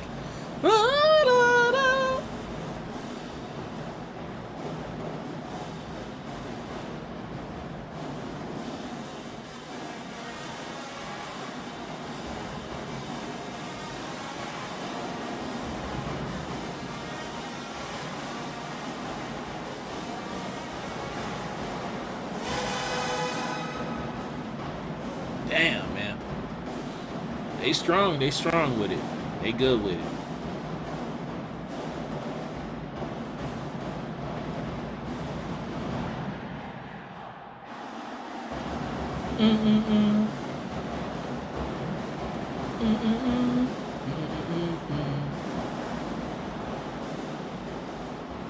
Oh, they ain't take it up? Oh.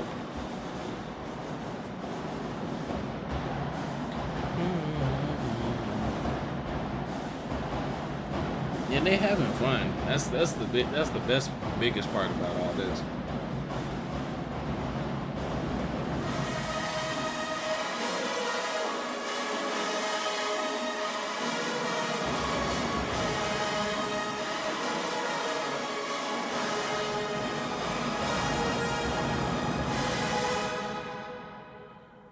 Just a strong fucking ensemble. Oh my god.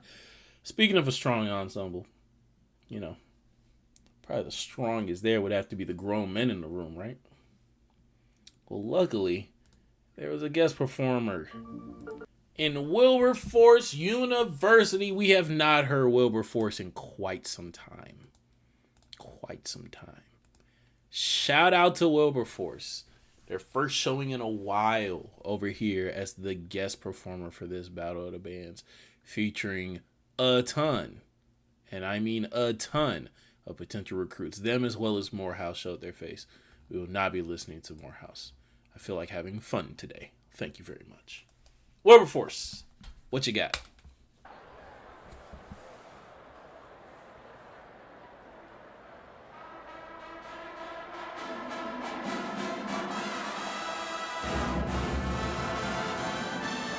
Shout out to Wilberforce out of Ohio. Did I tell you a guy from Craigmont fell out of a chair? No, you did not tell me that. was it a student or a director or just like a alum fan? They do travel. That is one thing. Them alums travel. And they support.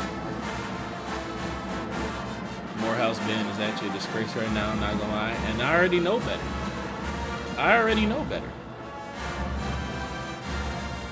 You see that face in the thumbnail? I wish to have that expression for the entirety of this stream.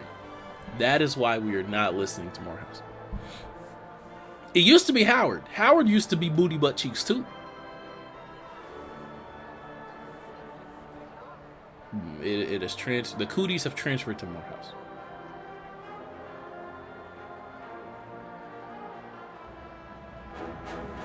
What's good, Spank? Welcome to the stream, man. We are getting into the Dolla Watson Classic. Great attack. Great attack. It was a UFO player, got you with the video. He was just recording everything. Let me stop. I know how battles get. It should just be happening.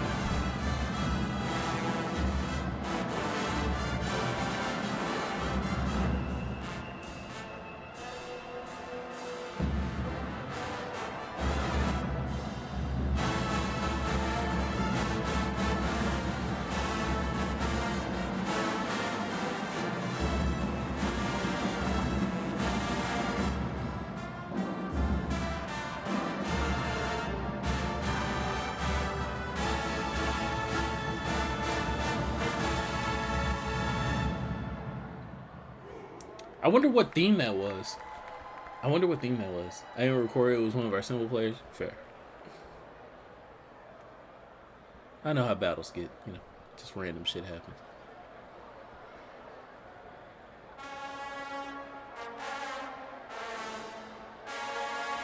Okay.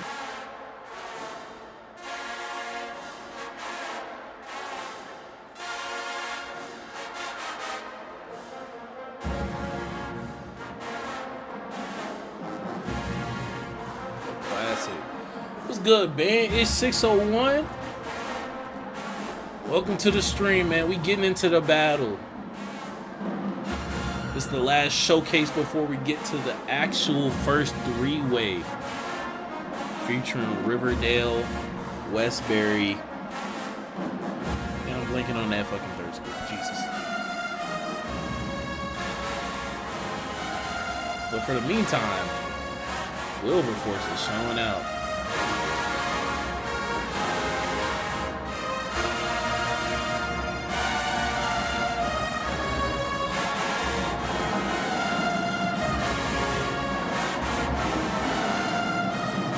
I forgot if it's Norfolk or Tennessee State that plays this the best.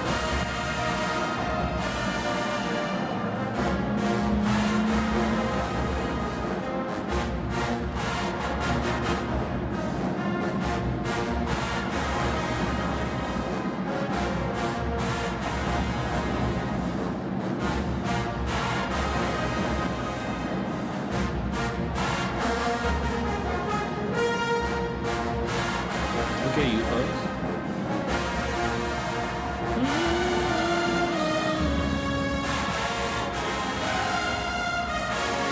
Alright, Mellows.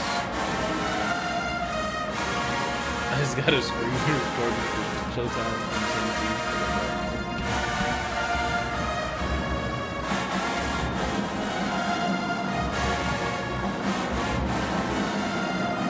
Oh yeah, I do have my phone.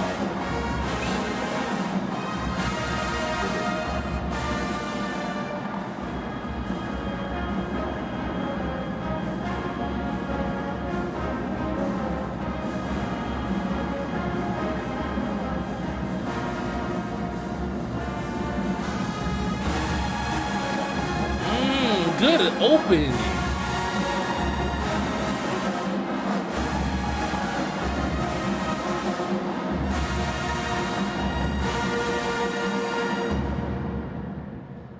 Wow. Wow. Yeah, BBB, very much enjoying the not in your face UFOs. Love the, yeah, I definitely love the blend because it's matching what they're playing. Now, I do hope that these double-digit UFOs do make themselves felt in one of these.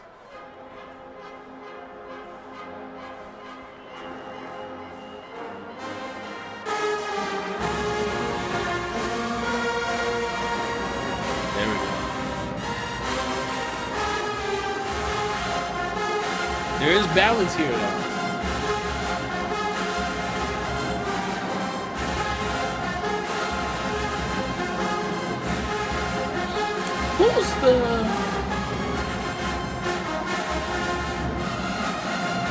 Who's the band director for Wilberforce, if anyone knows? Is it someone that would be known in the culture otherwise? Or was known before?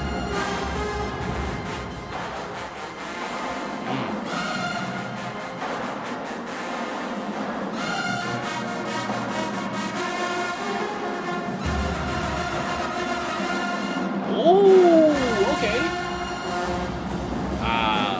Cool hold up.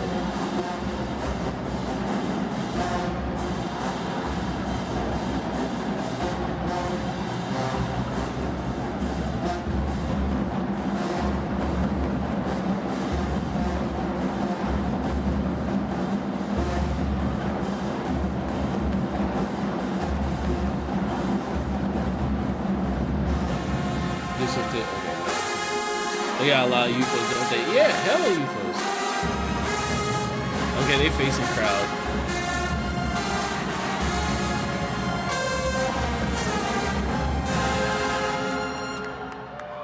Even if they just accident like this, that's cool. That's cool. Very cool. Very good. I'd love to hear it in the stands. I think that would really showcase the balance that they have. Trumpets are pointing at Craigmont. No fucking way. No fucking way. Are you serious?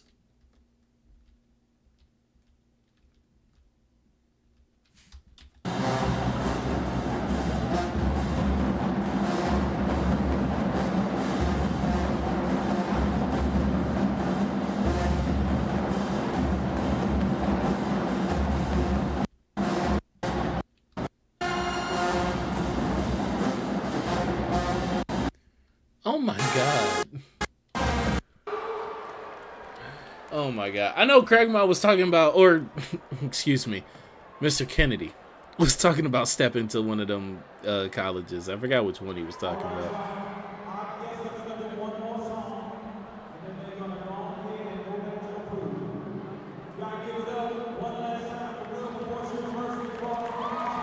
That's so crazy. Yeah, I saw the one that turned. Yeah, that's insane.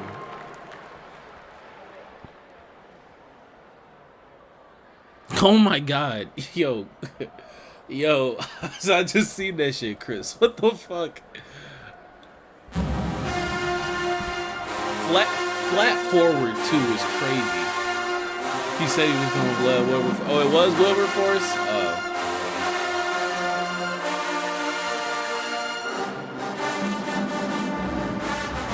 With all respect to Craigmont, I do also respect Wilberforce enough as a collegiate ensemble. And from what they've proven, I do think that they showcase enough as a package to still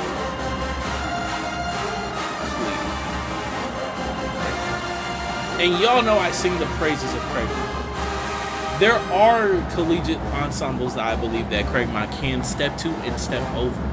We just talked about how we're boycotting Morehouse, right? We just talked about it. I'm not just, and I don't just mean also mean like sucky one. I think Craigmont can do PV the fuck in. I think Craigmont can do Gremlin the fuck in. But I don't know. I just, when it comes to Wilberforce, I really like what they did, and I do think that is at a level that surpasses what a Craigmont is.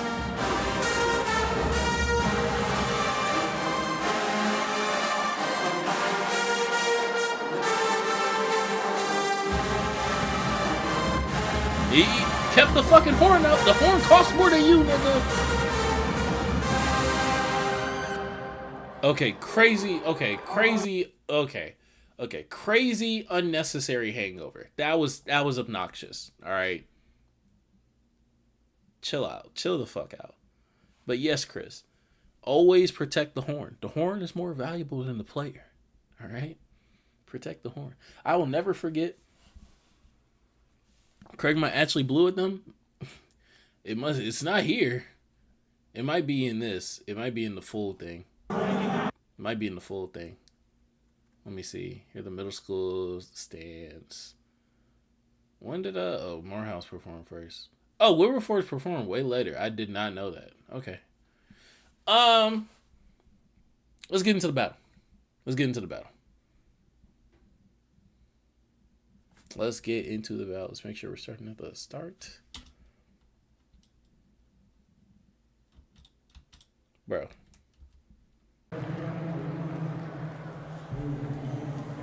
Yeah, protect the horn, man. That's what I was saying. I'll never forget my freshman year. My freshman year here at TSU. Shout out. Actually, I'm not going to reveal his identity. My CB, probably one of the funniest humans that I know on this fucking planet. Right? It's as they finished on the floor. Damn, that's crazy.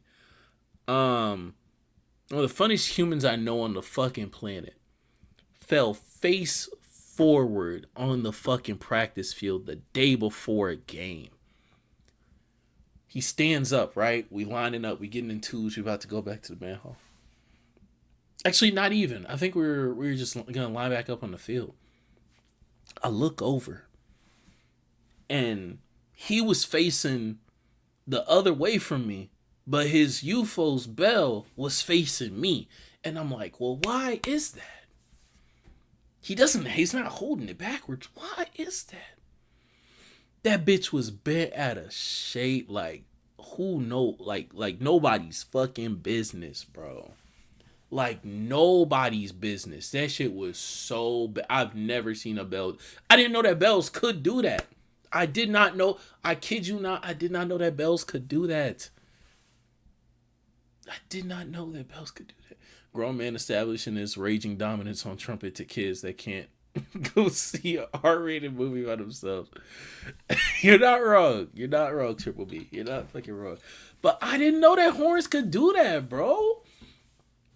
And no cap, for my freshman year, I just blamed it on the fact that we play on System Blues. And them bitches are cheap as hell to me. Them tubas break like nothing. Like, man, I'm the one on the left. You can probably... Yes, I can tell, Chris. I can... First off, you're tall, right? Second, you're black. I don't... Yes. Yeah. But yeah, that's crazy. Long story short, protect... as Wilberforce was leaving the floor. Okay, fair. I'll look out for that right here. Oh, actually, yeah, I do see the cut. I do see the cut to them. Let me do that now real quick. Only black. Yeah, that's what I'm saying. Like,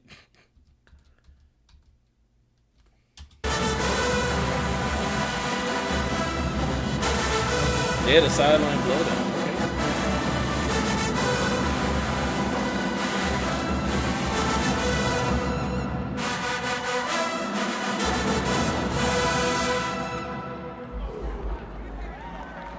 Okay. And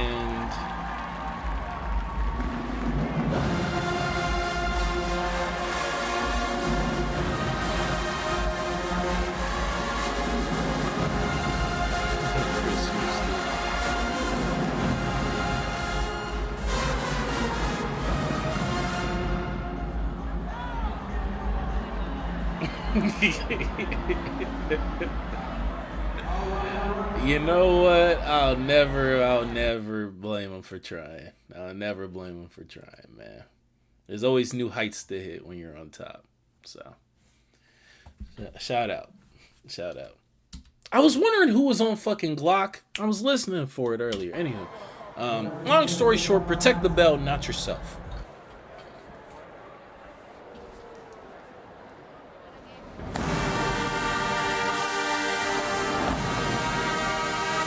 We are in the battle.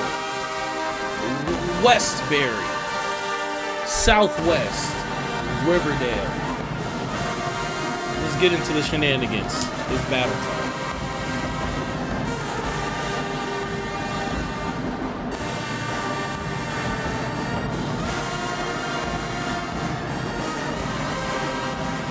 Frank Wilberforce off the stage.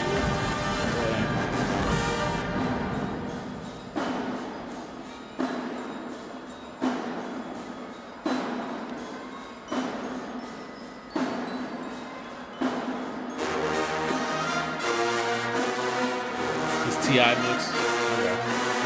I do remember you telling me.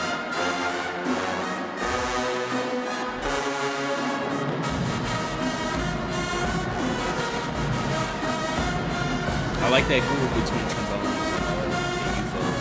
And I heard y'all come out as well. Good job keeping tone.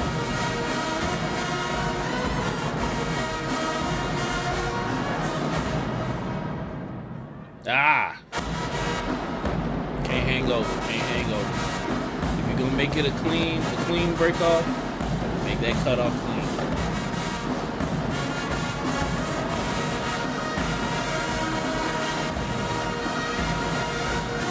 I do fuck with this vibe.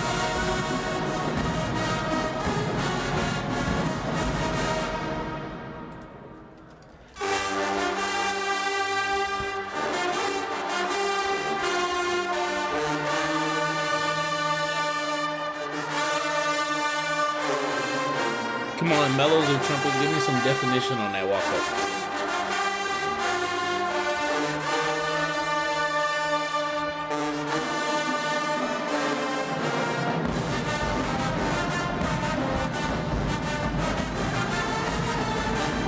Good shit, trombones.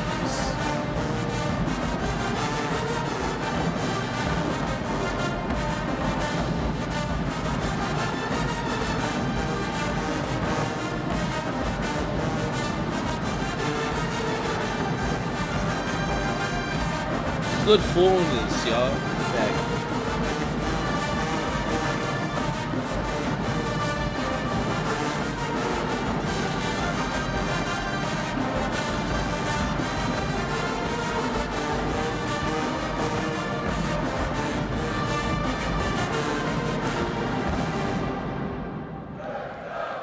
I don't like that ending. Just it ending abruptly. But that was solid. 1.5. 1.5 for the intro. We definitely want more definition from Upper Brass, a little bit more, but I fuck with the vibe overall.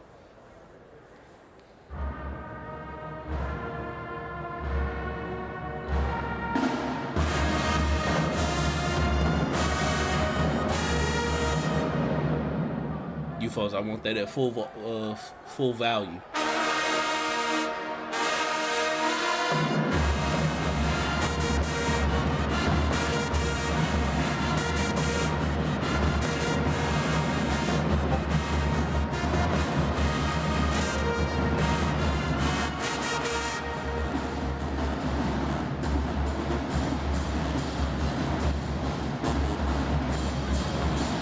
That tuba in there.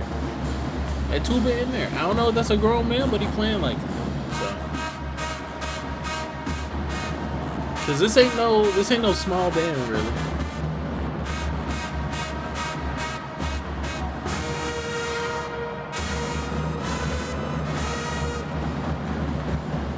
No woodwinds. I see. Oh, never mind. I see him. They're just in the second round. My bad.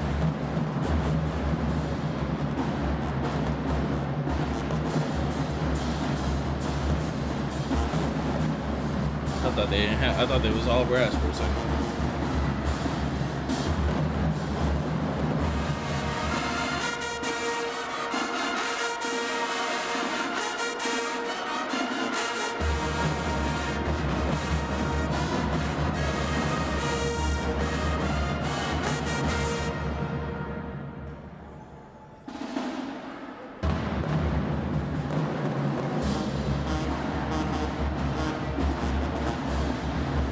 Damn. I do want to hear how they bring this back. This depends on how they end this off. This I sent to my arrangement had to make some tweaks back. We're gonna do it after, since we already did Wilberforce, we'll do it after this battle. Yeah, after this battle, and then we'll go to WhiteHaven, Craigmont, McNair. Sadly, we are skipping the Cane Ridge Lee Creekside battle. I do want to hear Lee though. I'll probably do that.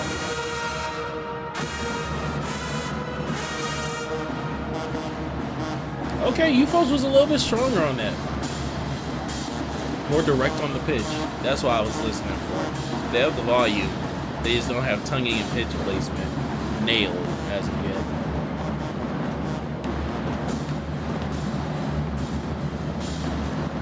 Arrangements, we do listening parties for arrangements. If you send me the arrangement, we play it on stream, give our thoughts, breakdowns, improvements, live studio session essentially. Just a listening party. Now I also am, it is the off season.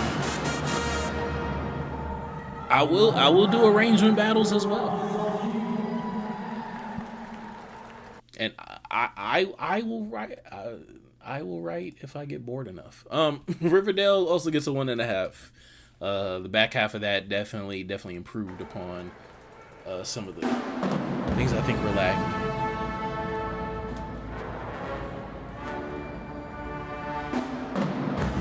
And actually, I can send it if anyone wants it. Yao just has that bitch memorized. Because it's a weekly thing. Every stream we gotta do Yao arrangement. He blesses us. Hey, you said that bitch.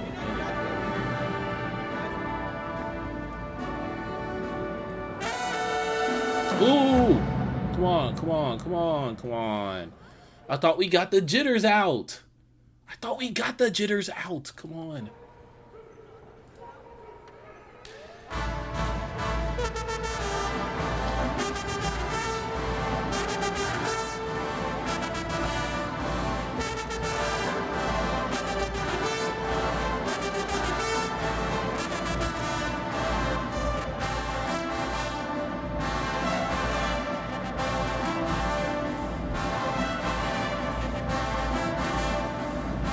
Before you play our next, I would like to say it is not our fault, Chris. You can't be given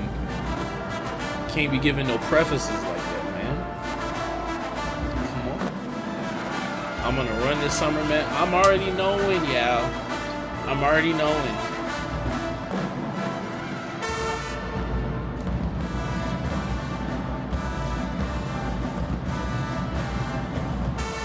I do not like how the energy is being transferred from section to section within the song.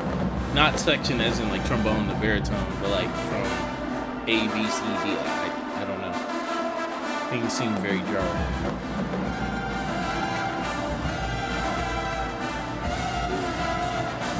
Should it be an audio file or like a MuseScore link? It could be either. I have the setup for both. I don't like that.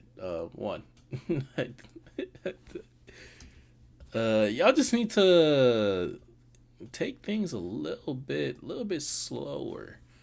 You have some power, you have some volume. What I want to hear is some tonguing and some definition to the notes that you're playing. Like a lot of those parts sounded like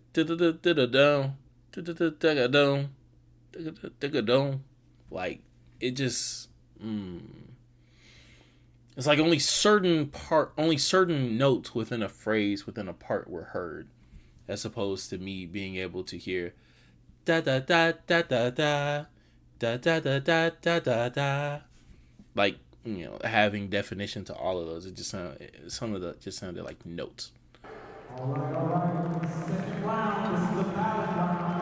All right, ballot round, ballot round.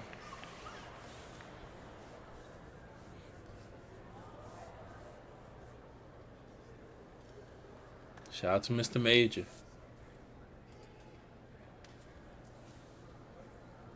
But yeah, it can be either an MP3 or a MuseScore link. I have MuseScore software. Again, not our fault. Chris, I'm a time you out till the end of this song so you don't.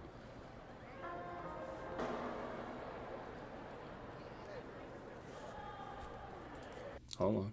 I have to see it. I have to see it.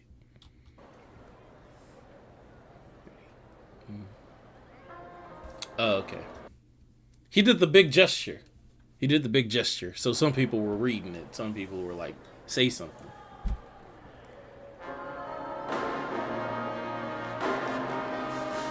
Not the biggest deal in the world, to be honest. Because of how y'all also cut when he says cut.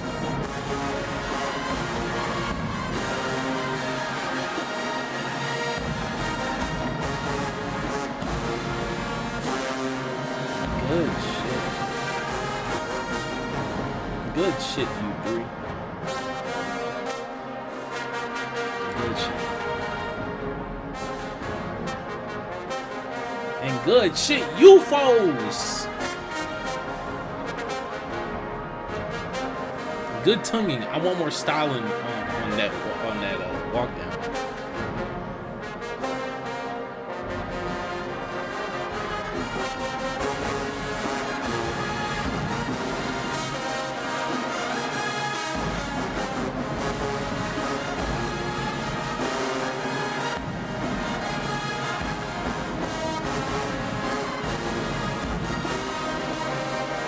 Alright, that's into bad. We got some arrangements to listen to after this battle, boys.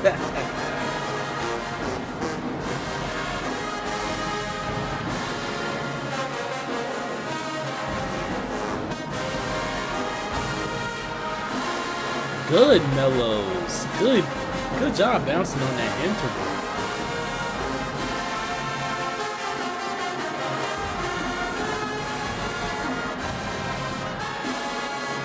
Alright, trumpets.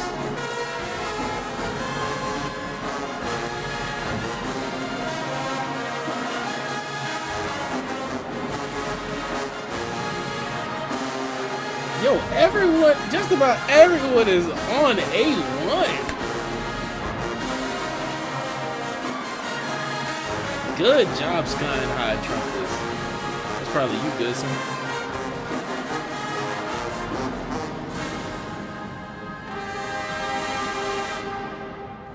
That's the only thing I don't like about how Walsh and Major be writing sometimes. Them endings just be, if it's not a southern ending, it's just or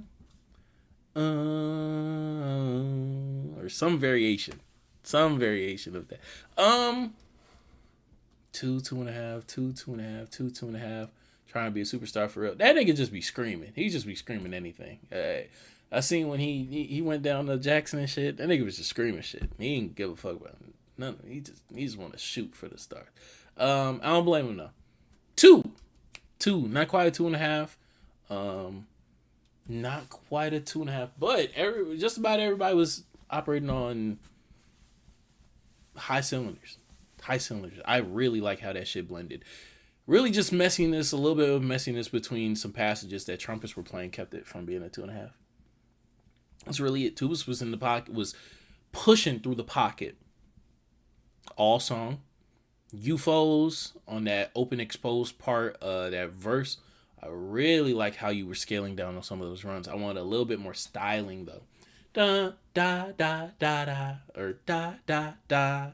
Something with those bell tones as opposed to playing things straight. Ha ha ha. That has some style as well, but I can tell within the context of the song that there's a certain style that's supposed to be played with that y'all need to match on. Other than that, trombones did amazing on some of those blocks. Mellows did great on some of those counter melodies. Really fucking solid. Really fucking solid.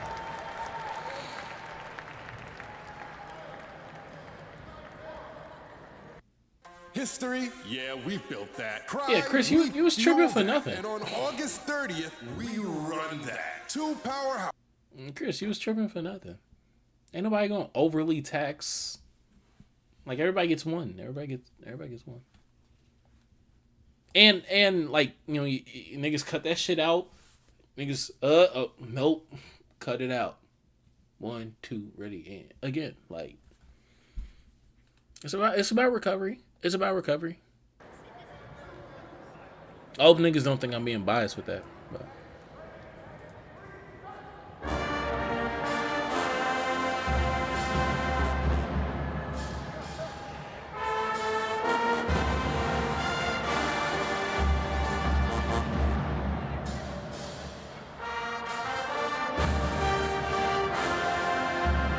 This is a good response.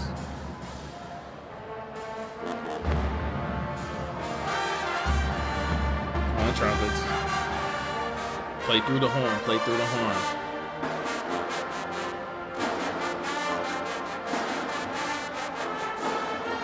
Trombones match style.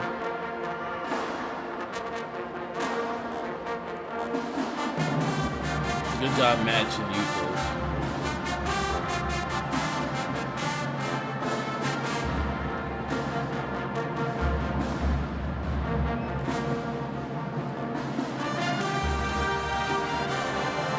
I know it's low, but I gotta hear that lead in.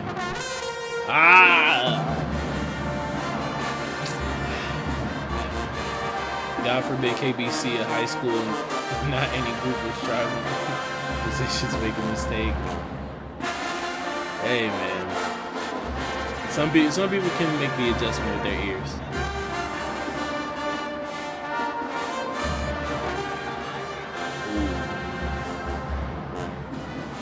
Now, like I said, everyone gets one, but again, it's about recovery. I need you to.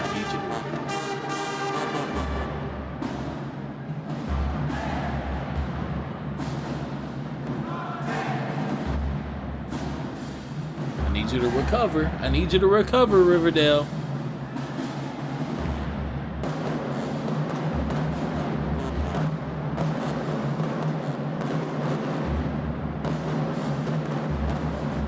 Stop, rewind, put a red arrow on you and talk.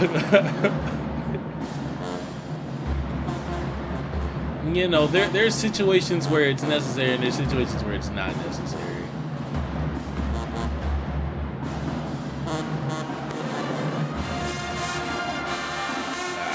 Very lackluster on the run trumpets.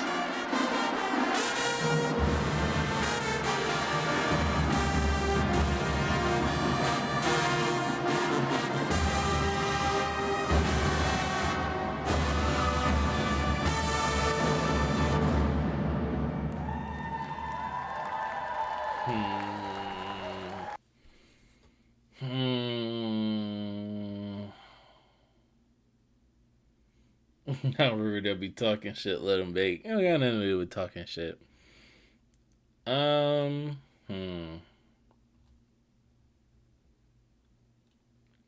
One.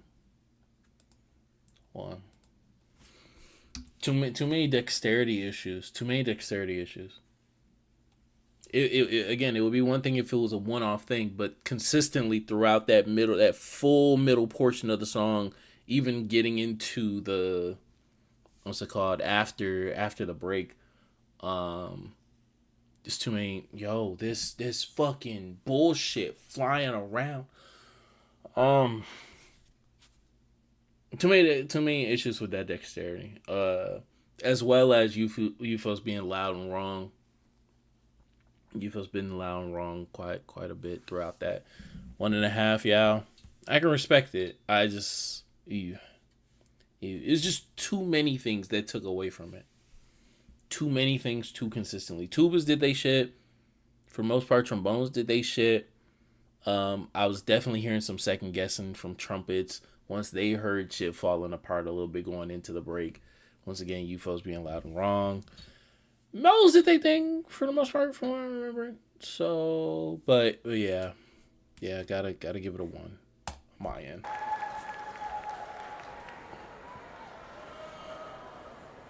All right, let's see if you can redeem yourselves. Little Rock Southwest.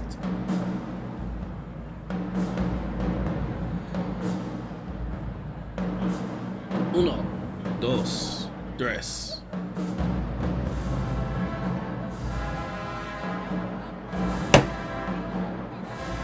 I didn't kill it. I did not kill it. I repeat, I did not kill it. He's still fine.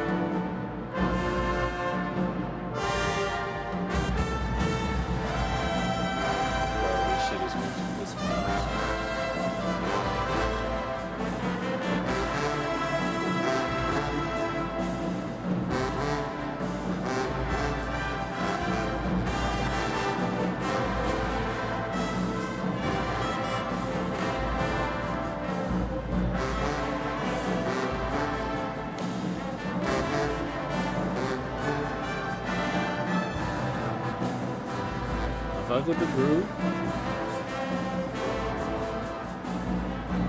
Just don't play so harsh.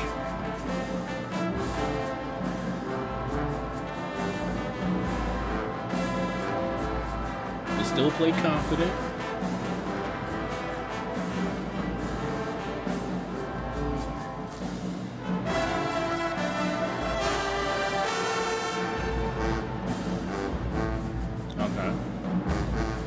Would I be wrong to say they mellows, excuse me, might sound like that mosquito? Oh my god. They're playing a little bit scary, I will say, and that's why I was saying play confident.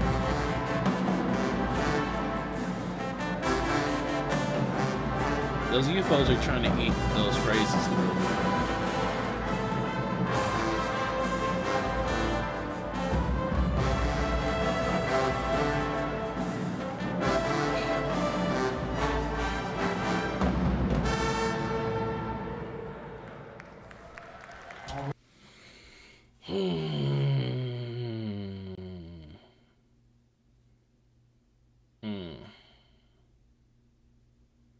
I actually take that as a 1.5. I'll take that as a 1.5.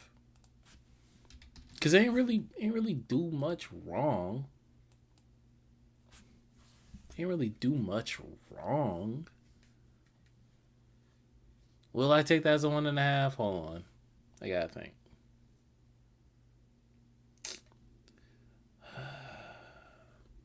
Tuba's pocket work.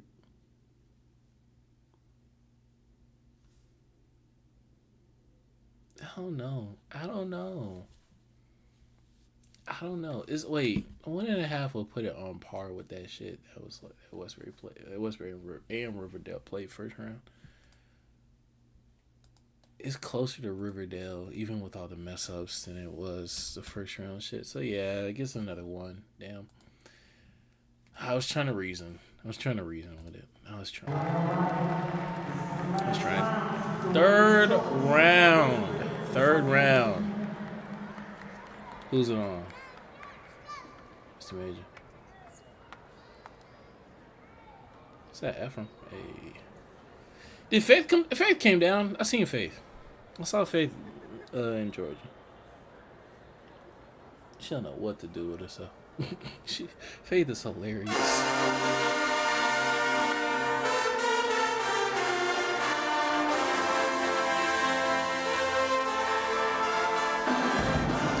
Trumpets, I need that to be a little bit stronger.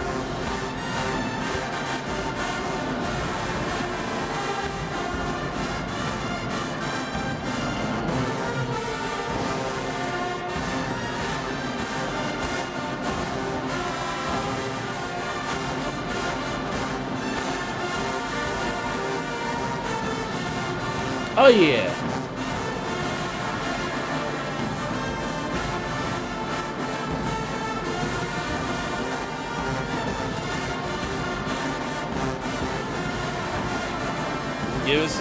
Give us some Texas energy, yeah, with the line dance mix.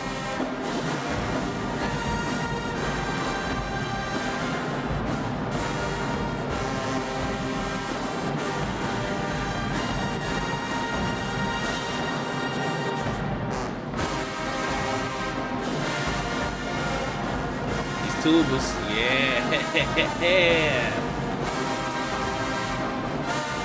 They in there. They in there. Supporting the band is a good background. And it's what? Is where, Chris? Where do tubas belong? Where do they belong?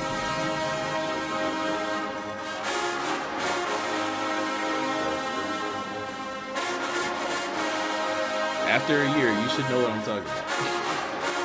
You should know what I'm talking about.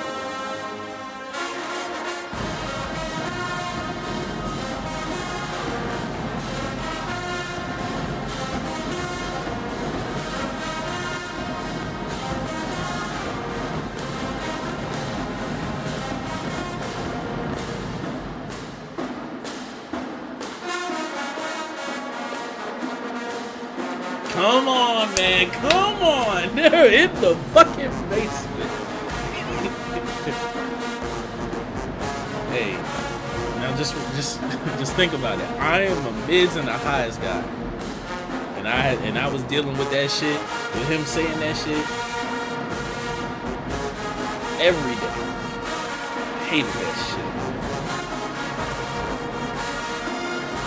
I want to play some chords.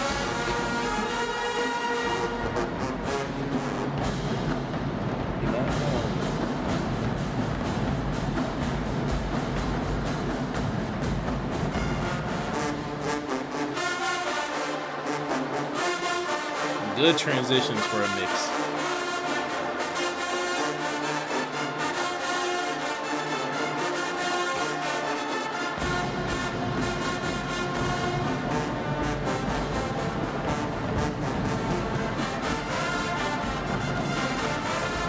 Niggas putting in work on that trombone answer.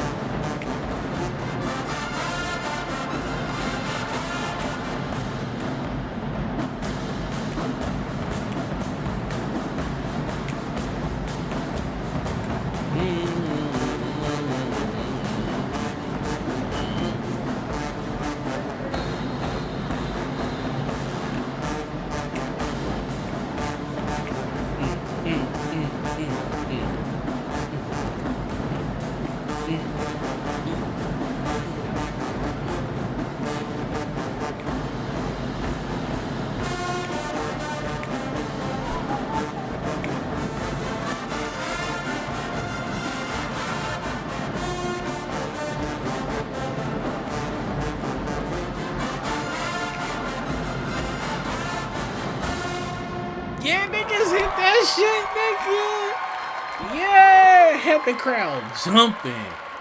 Had the crowd jumping. That gets a 2. That gets a 2. That's a good mix. That's a good mix. I know Wash and Major love their mixes.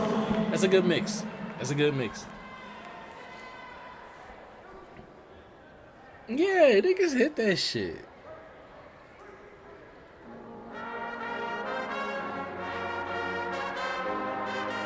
Even I'm kidding this shit. I'm 21 years old. I'm 21.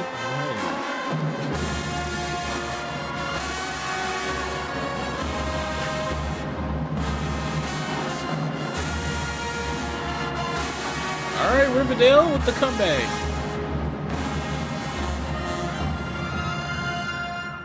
Y'all can't crawl y'all way up there, though. Hit it when you're supposed to. Come on. This is a good bounce back for you folks, though.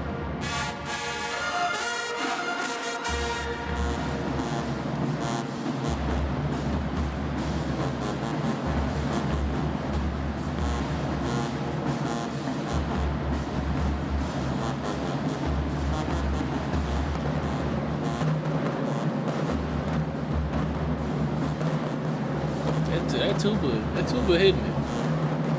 He on it. Everywhere. Every song.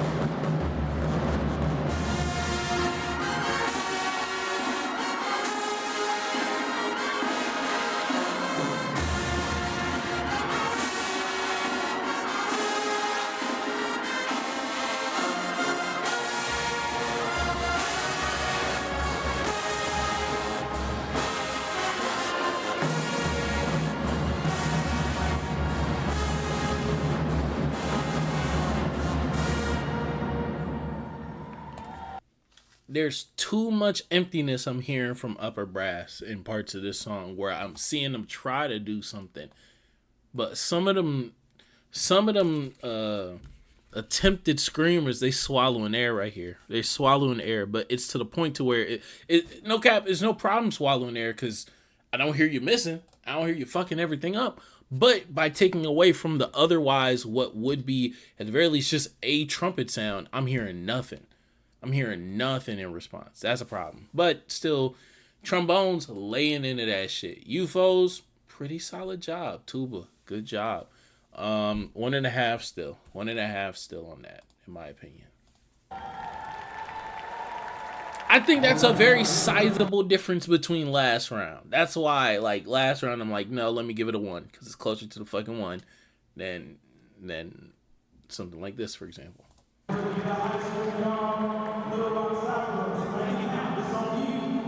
Little Rock Southwest. All right. Let me hear you.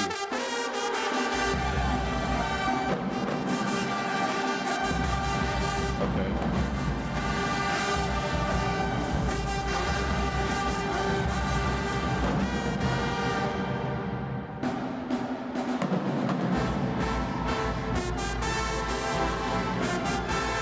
Okay.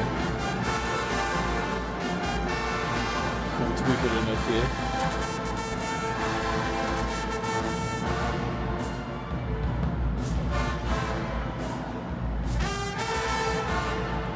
So this is just a Hot 100 in the past 3 months mix. Okay. Nigga said tweaking.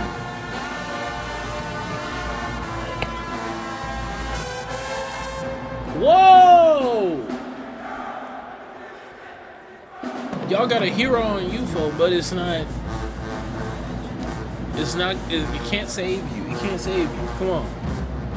Let's get this up. Let's get this up.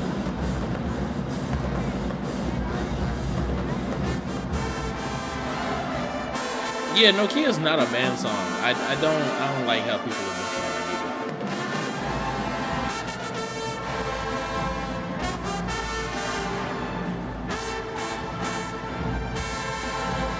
it either. It's like all them bands that was trying to play, yeah, niggas got up there. Niggas, we feel good.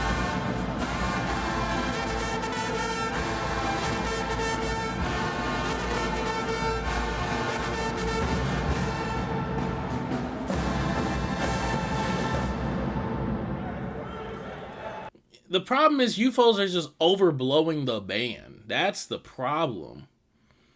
But this is also the problem with niggas playing on UFOs. So, as opposed to baritones. Now, they might have the air capacity to just do it on baritone. But UFO is just going to be an amplifier. And it's not matching the band. So, 1.5 for the hero, though. So, straight ones for Southwest. Is that? Yeah, then it goes to depression. But we're skipping depression because we're feeling good today. So, let me read out these scores. And yeah, niggas playing, you're eligible for super thanks. I don't know what that means. I will read this later. Unsubscribe from Fubo? Nah, I like Fubo. Yeah, niggas playing Nokia is like when everyone was trying to play Family Ties a few years ago. Family Ties is not a band song. Jackson could get away with that shit because they just sounded good at the time, but everyone else, no. Stop that. That's bad. Scores. Southwest was straight ones. Finished with the 3. A lot of just definition and balance issues. Overblowing. Just trying to do things that you're not at the player level to really do. Trumpets. UFOs sometimes. UFOs, you're like 50% on it. Stay in the pocket. Stay within range. Stay, don't try to overcompensate for sound. Provide some definition on the notes that you're playing within a phrase. I want to be able to tell the difference between you bouncing from a D flat to a B flat. I want to be able to tell I want to be able to hear every distinct note within a run that you're playing. Trombones overall solid, great job, I will say, throughout it all. Trumpets just really just stick within range, you know. You're as a section, you're not at a point to where you can confidently take it up and sustain, and that's okay. That's fine. But until then, you can't take away a full trumpet part by trying to play a super trumpet part. So, that's for Southwest. For Riverdale, you finish with a 4, 2 1.5s and 8-1. For Riverdale, it mostly comes down to just development. Natural development that I think will occur specifically. Oh my god! Specifically, I'm not gonna go to Gateway. You niggas have rats. Leave me alone. It's gonna come from specific. That's why the only UFO player we have is because it is his personal horn. Yeah, as you should. And that's Jay UFO. What's it called? For Riverdale, it mostly just comes with development on the horn, trumpets, basically same issue. Exact same issue. Sometimes you trying to scream is taken away from the rest of the band. Mellows just have to provide a more mature, sustainable sound throughout the songs. I just want to hear you. Period. Don't overblow, but I want to hear what you're playing. If it is a distinct counter melody, it shouldn't blend in with and get covered by the trombones. If it's an accent, it's Efren? Oh, okay. What's it called? If it's an accented part, then I should hear an amplification within that sound for that part. UFOs, y'all hit like 75% when y'all try to do the extra shit. But develop as a band. If you know that, trumpets have to hit another level, UFOs kind of scale back a little bit. Or if you know that tremolos can't contend on a certain part, then, you can't overblow as much as you want to. So, that's for y'all. And then the winner of this, Westbury, with a 5.5 through 3 rounds, 2 2s and a 1.5. When it comes to Westbury, I'm gonna lie, fairly surprised at the level of entertainment from these arrangements. Very surprised. Not very. Fairly surprised. Y'all have definitely the talent, the balance. I love the setup, sticking those trumpets in between those trombones. Trombone development is definitely something that is definitely felt within this band. Being able to interchange from block chords to jumping chords to call and response, having some smears in there, definitely some great development going on right there.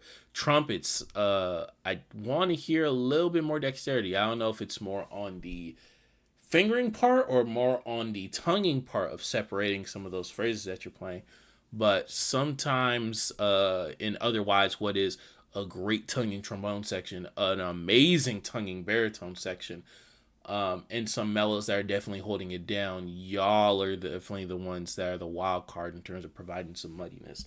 Now, to my trio back there, amazing development in lower register. Amazing development from the last time I heard y'all. Bayou Bowl development in the lower register. Now, y'all didn't play that many busy parts here. I definitely still want to hear some development. I'm gonna bring my black ass up there. I want to hear some development. I want to hear where y'all are at in terms of faster tonguing. Because definitely providing volume, providing surround sound, providing all that when it comes to these arrangements that were played here. Definitely some slower bass lines, lesser busy bass lines. But that is the strength providing that surround sound, being able to lay into a part really. But it also allows you to have a fatter tongue as opposed to a faster tongue, which you have to tongue lighter. But overall, still amazing job playing support, amazing job getting into the pocket when need be, amazing job pushing that pocket forward and really dictating both tempo as well as energy, especially when it comes to that last round. Amazing job. And like I said, scores, Westbury 5.5, Riverdale 4, and Little Rock Southwest with a 3 through 3 rounds. Now, we are not at our halftime break, but at a break in the action where we are going to get to some arrangements.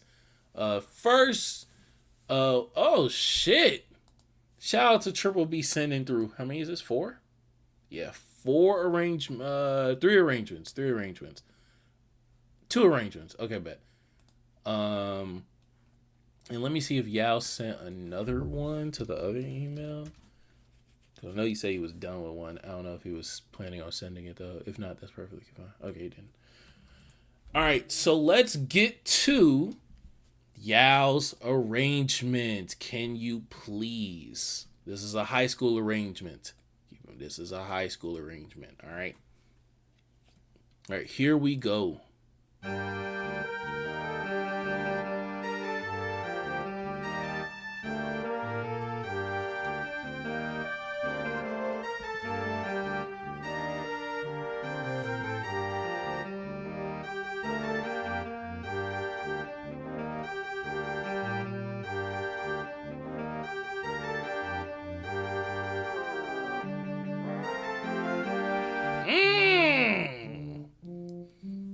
Oh my god, amazing falls and fucking what's it called? Some activity in that bitch. Got that shit jumping.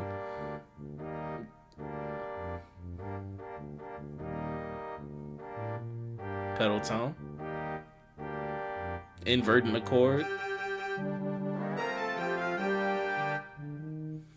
That's tubas you have on that response to that chord?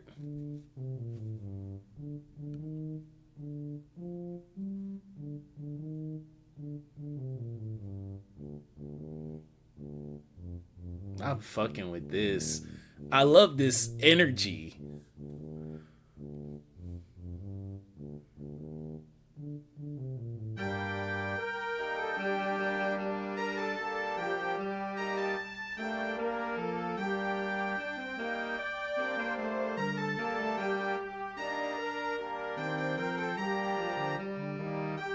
And B tones? Okay.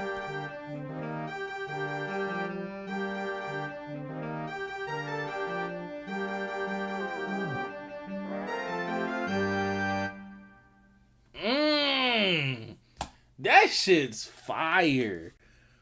That shit's fire. Oh my god. And I feel like high school kids would eat that shit up. Like, I can just imagine niggas calling that shit off 1, 2, 1. Like, oh my god.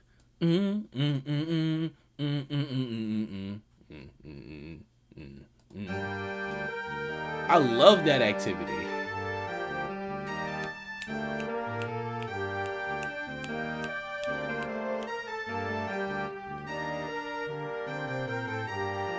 And I love that mellow sticking. And then you have to walk down. Yes. Okay, this is yeah. Nigga was in his fucking bag for this shit.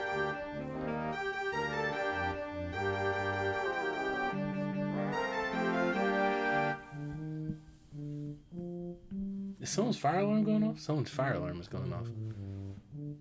Yeah. Yeah. Only thing that's worrisome is potentially just tubas on that response chord. Is the only thing that's troubling about this.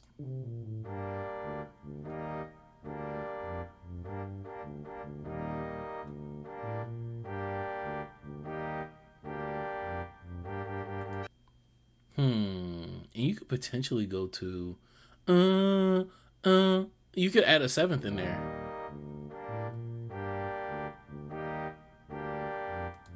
on that. I don't know if that fits the original song though.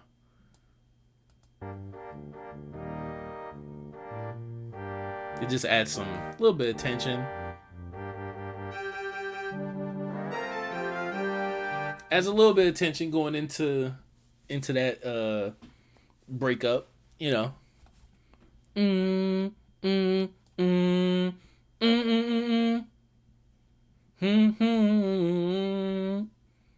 know.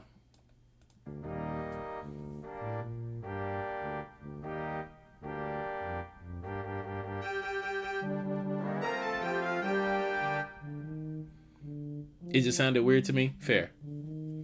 Yeah, because I know it's a natural thing to try the 7th too, so I'm like, I'm sure he already tried it, to be honest.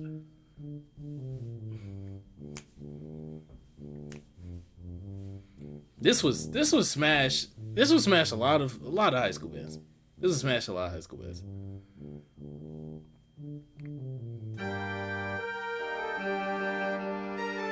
Yeah. And it might be a weird fit with. I'm trying to think and piece out those tuba notes. Was that a D flat? D flat, G flat, something like that.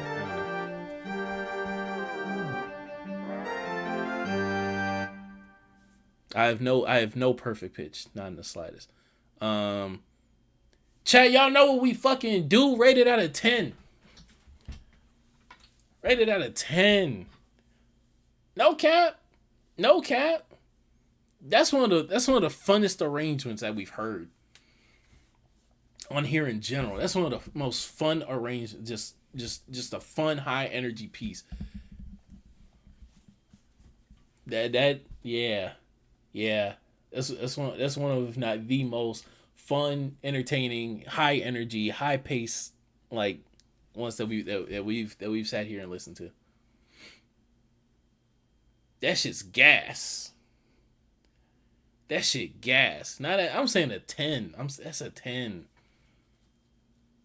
That's a 10. I think that's smashing niggas at Tipatina'S. Let me stop. The New Orleans people gonna be mad at me.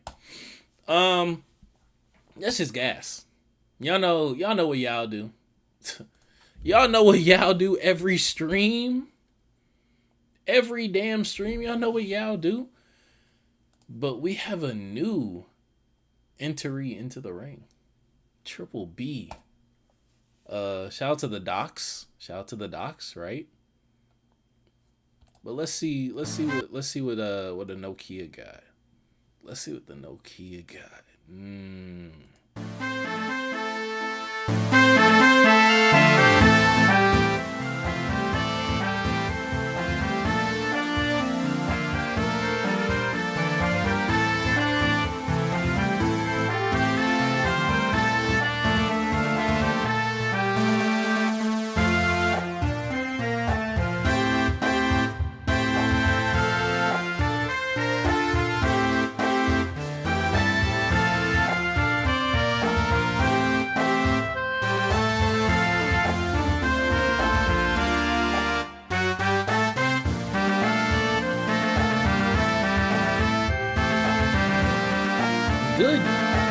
Good utilization of percussion in this.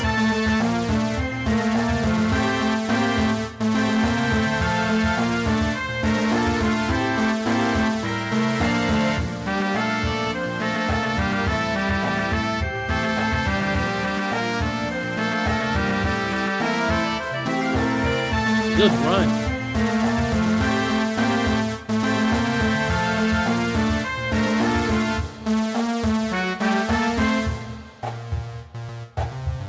Good run, good utilization of that mixed part with woodwinds. Definitely matches the energy of the song too.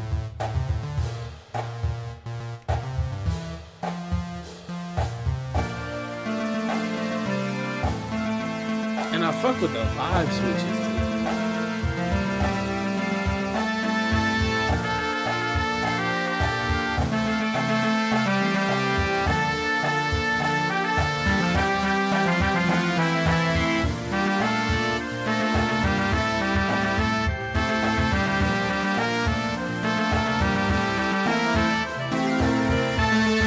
Good piccolo run.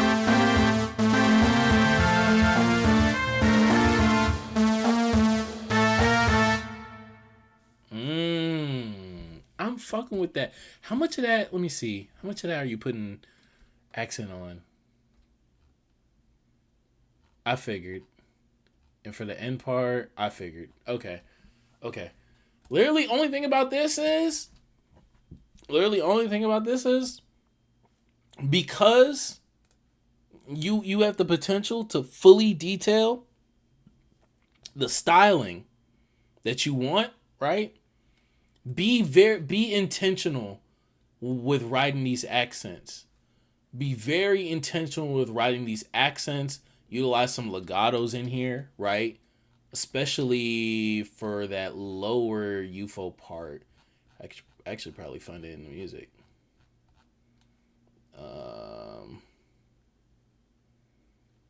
Mellow trombones. UFO after trombone? Yeah, there we go. Yeah, utilize some legato through here. It's for sound okay, if it's for sound, it's for sound.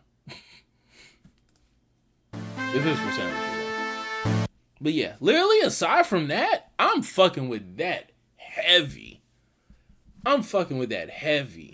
Yeah, I really like this. I think you nailed some of the kind of the groove transitions like really perfectly. They really seamlessly lend and blend into each other.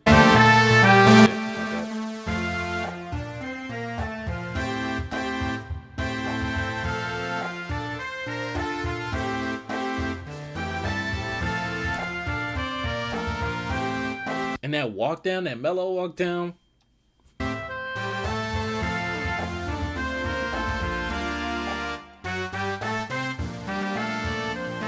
Good, like that's a good mastery over just like how to seamlessly transition that entropy that last part has into like a new setting, handing off to a different voicing that's going to take the lead or what. Great shit right there.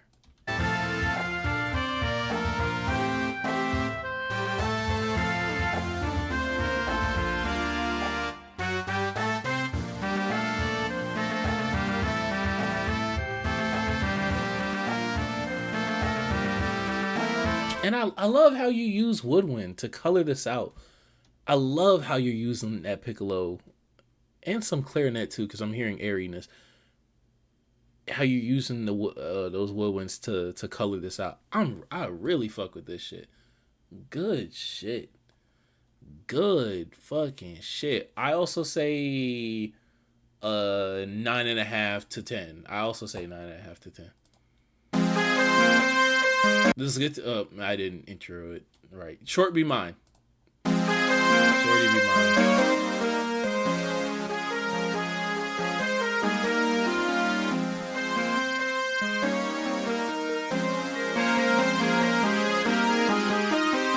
Good trumpet run.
Good interplay.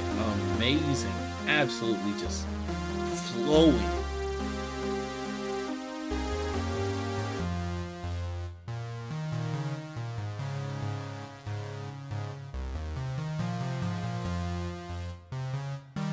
good fanfare here.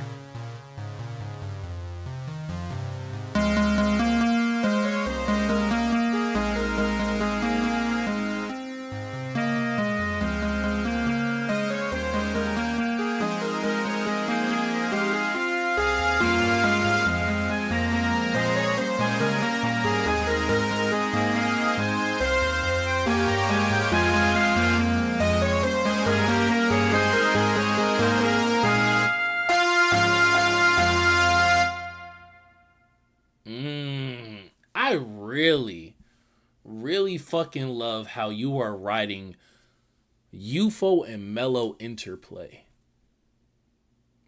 And even trombone and baritone interplay right here.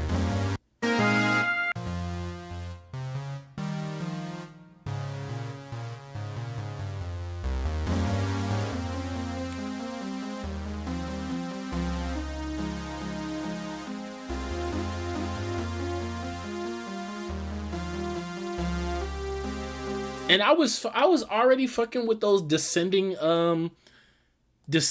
like within chord, within scale, I'm gonna just say runs. I'm not gonna make a fool of my fucking self.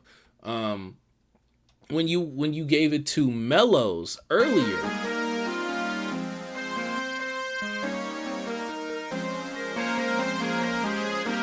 yeah, that same motif. That same damn motif. I really fucked with that. It's actually, it's all trombones. Okay. It's all trombones? Shout out to Pretty Ricky. Hey, niggas tapping back in the Pretty Ricky. Okay, that's where baritones and mellows, okay.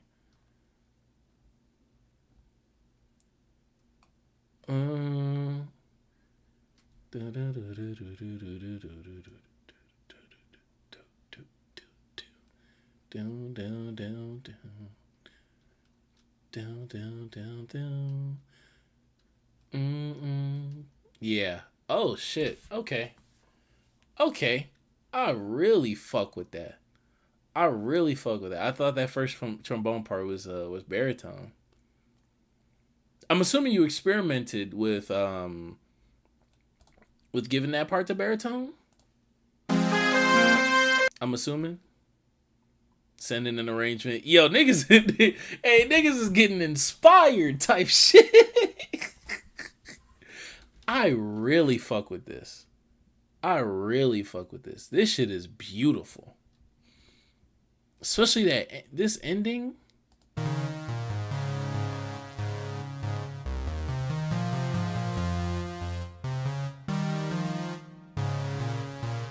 Tuba fanfare is definitely. I miss my band. You did miss your band.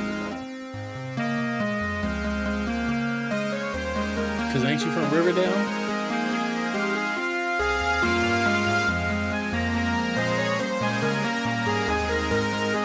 That call and response. Da, da, da, da, da, da, da. I love that shit. If y'all was here at the beginning of the stream, we was talking about 23 Dega just riding UFO and mellow parts. That's all this shit is. But with impressionable and very like elegant. No, I like writing parts like that for trombone because people don't write more complex parts. So I just be bored. I don't know. I just be bored and writes this.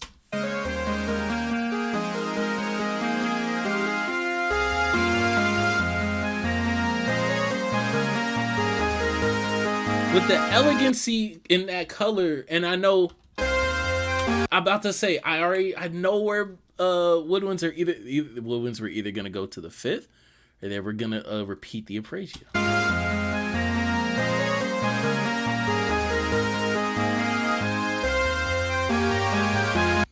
Da da da da da da da da da da da da da da da, or something in the vein of that.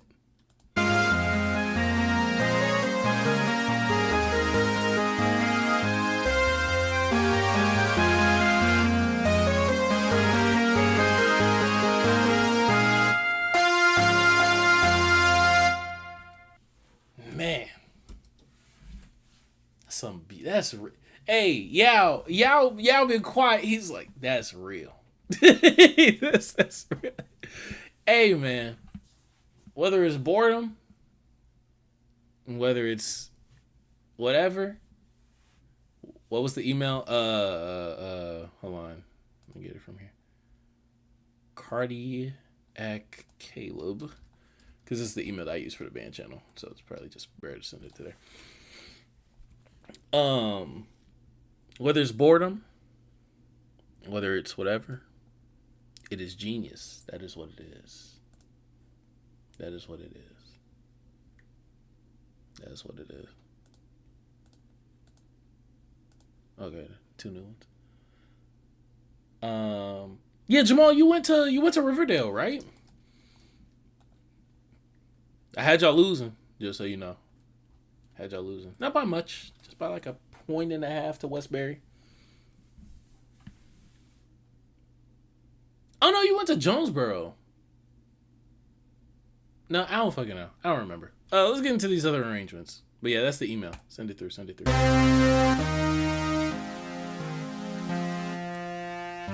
Oh, McNair. Oh yeah, we haven't done shows. Because who did McNair go against? Yeah, we haven't gotten McNair yet. That's next.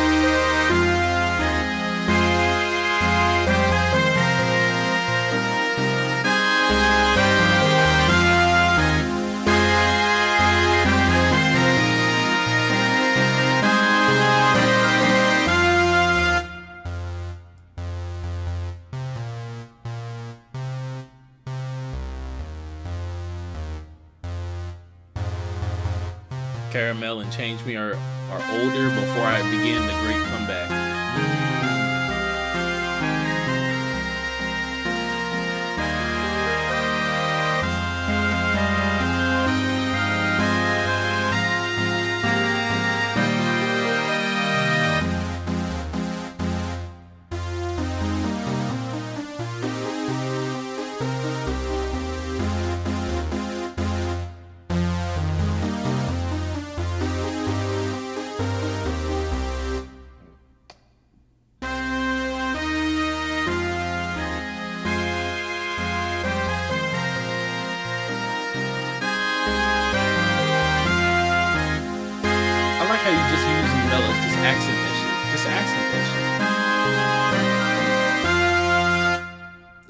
Yeah, just like some mellows are so versatile. Just accent that shit. Like sometimes it's just stick on it.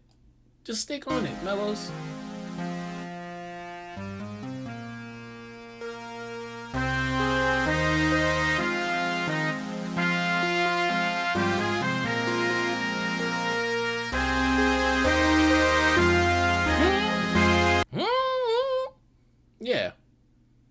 Yeah, just stick it.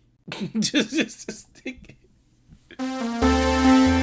Just stick it. I fuck with that. I fuck with that. 9 out of 10. I fuck with that's the thing that stuck out to me the most. Like mellow usage. Just stick it. Hey, just accent this shit. I love that shit so much. Oh my god. On the caramel.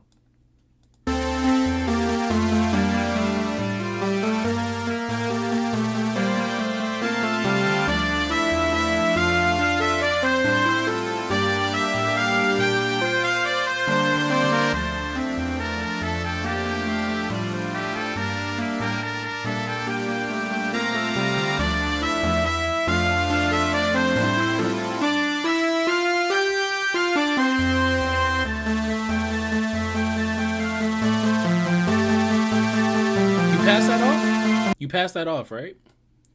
That's a...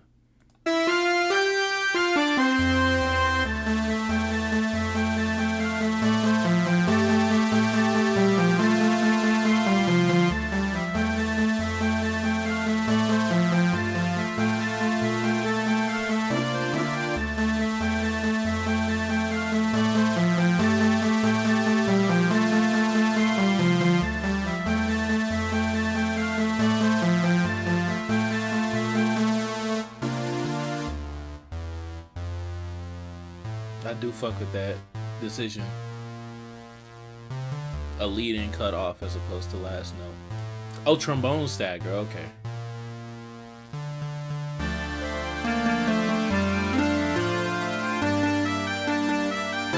Yeah, no, you're right. Alternating, staggering. It's all the same.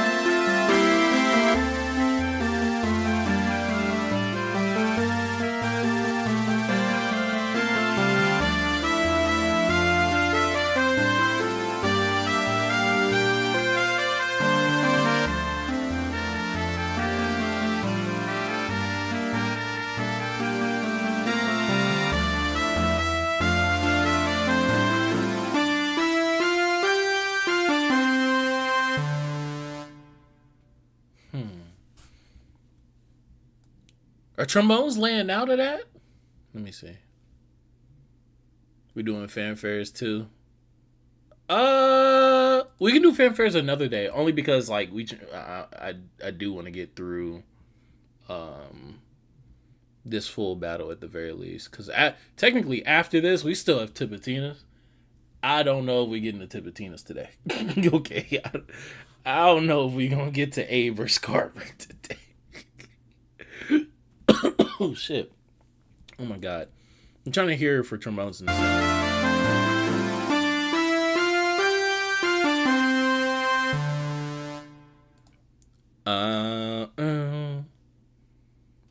I'm thinking that could be a smear.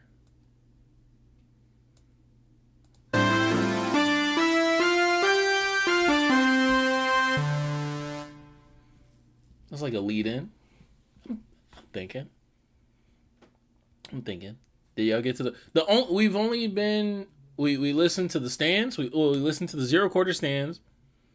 We did Little Rock, Riverdale, Westbury, and we're about to get we're skipping Creekside, Cane Ridge, and Lee, sadly. And we're gonna get to WhiteHaven, Craigmont, McNair. That's where we're about to get to. What's a smear? A smear is basically what's it called? I don't know how you would write. I mean, it's like a J line technically. But when trombones like pull back into a note or pull into a note, I think that would accent that last kind of measure, like leading into that tuba tag that you have.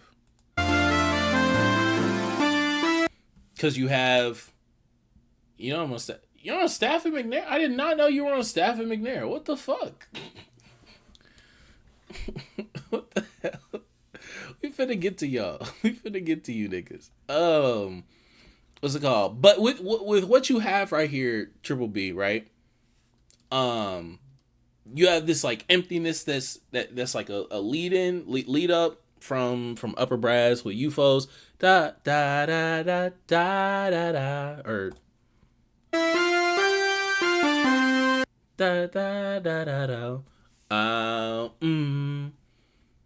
And I think that just to get trombones a little bit of action, potentially have some more lead in, because in actuality when you give this to a band, right, what's gonna happen is a lot of your players are going to, when they hit the apex of that walk up, and so on that the little passage back down, some energy is going to be lost, as well as just holding it out for that tuba tag. And so having trombones come over the top of everybody and having a little bit of a smear, and if it's like a diminished chord or something, yeah, we gonna see if we get to Tipatina'S. Getting on the computer as we speak. If you have trombones kind of accent like a smear at the end of that, it keeps the energy and it gives a good lead in on like a diminished chord. Maybe add like a seventh in there. If not just what's it called? Just a different inversion, and then have that tuba tag, and then that ending when you give it to a band, when you give it to real players who are going to have stamina throughout these phrases, who are going to have their favorite parts throughout these phrases. Now you're writing for the player, right? Just some of those ideas, and it might not sound good. I'll be honest. I'm just saying shit. All right, I haven't wrote a score in like a year, so don't take my word as law. But it's just something that I'm hearing now. I'm like, oh shit, that might go right there. I understand it now. I know you're being serious. That phrase is just ruined to me because of old dude. I'm blanking on his name.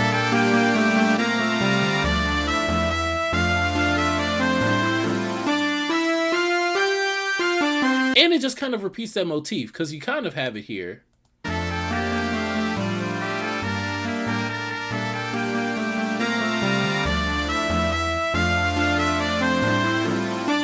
You kind of have it with that run. Okay, I'll try it. Bet. But literally, that's putting the finishing touch on what's otherwise already amazing. You're a great writer, nigga. You got some good shit, really good shit. You want to know why Yao hasn't typed? It's because he's writing. Okay. Okay, when we played Change Me, he's like, man, I wanted to write that song. And then Caramel, that nigga's writing right now. That's why. And that nigga comes in here every week and is just writing shit out of his fucking mind. Out of his fucking mind. This Jamal?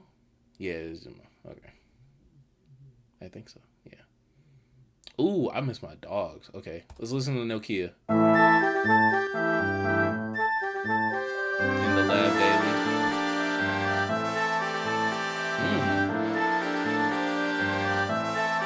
Hey, someone game? Okay, bad.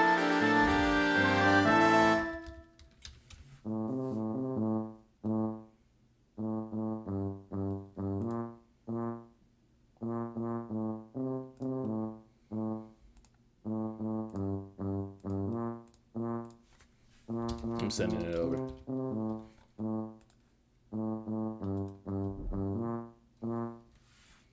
I just sent one. Oh yeah. Right now I got some 6-8. Hey. Now I will say we will get to some of we can go in arrangement for arrangement battle. Maybe not today.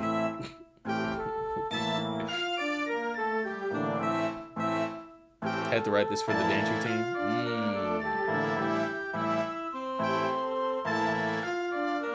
It does have that space for a dancer team. I do hear it.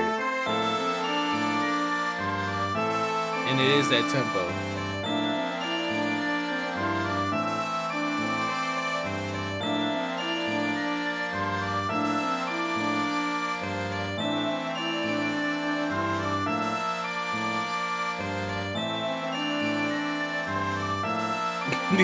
Yeah, that's a date, man. It's 11. We can't start at 11. Yeah, we can't start at 11.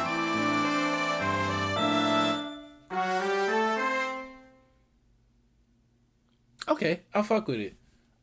I definitely do hear the dance routine of it. I definitely do. Everything from some of the air that it has, like just letting things breathe, to except brain dead music. Stop. What's it called? To the tempo, I definitely hear it. It's good.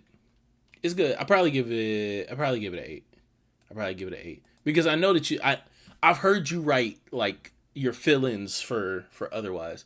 But it's 12 and yeah, it's midnight on East Coast. Like, and you in high school. You at finals yet? Your finals are already done? Okay, fair.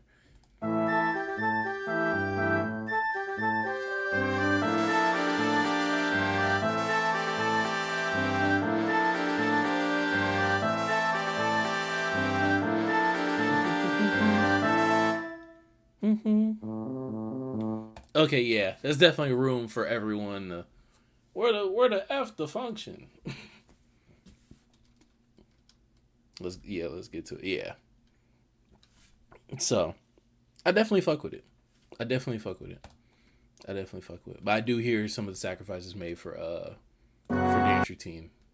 I will say. I miss my dogs.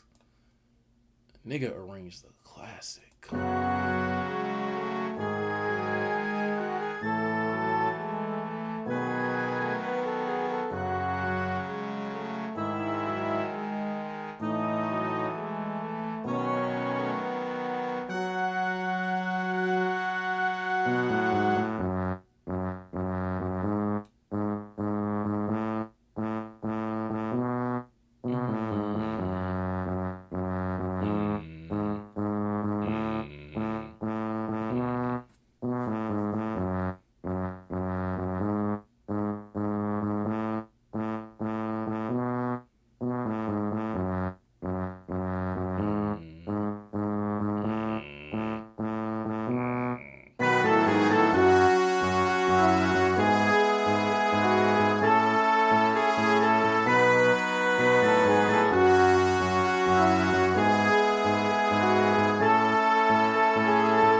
Wait, what is that? It?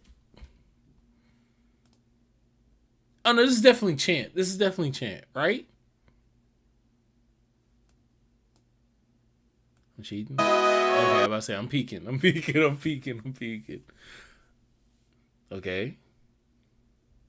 Yeah, that's chant. Okay. If you know with this one right here. Yeah.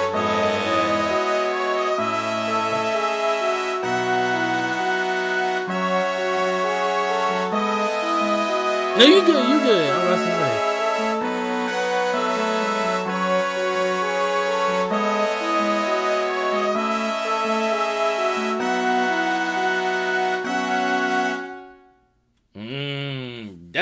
That's a hard chord to hear for. That's such a hard final chord to hear for. Let me see what I would.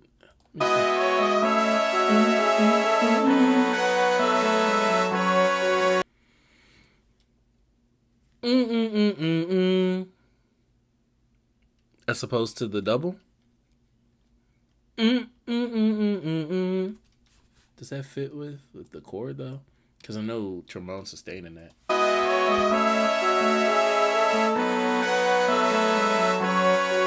I still think it could fit. Did you try it?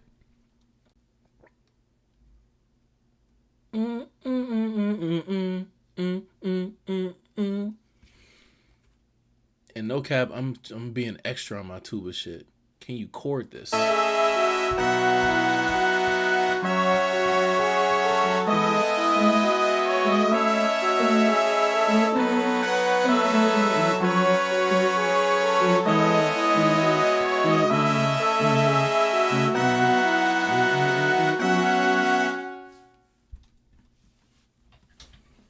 I'm on my ignorant shit. Y'all gotta remember, I'm a Texas, about to do it right now. Okay, bet. I'm on my ignorant shit. Y'all gotta remember, I'm a product of Texas Southern University. Okay. All right. I've played,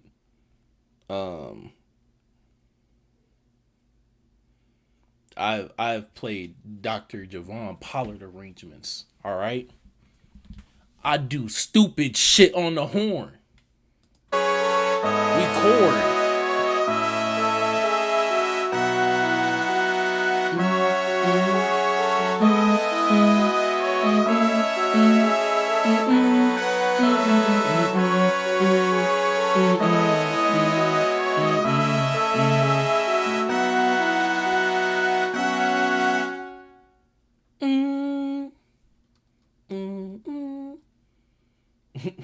Mr. McNair, man.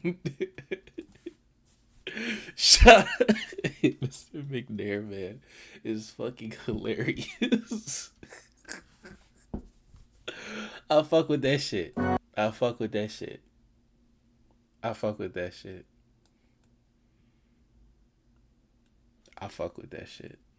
Very heavy.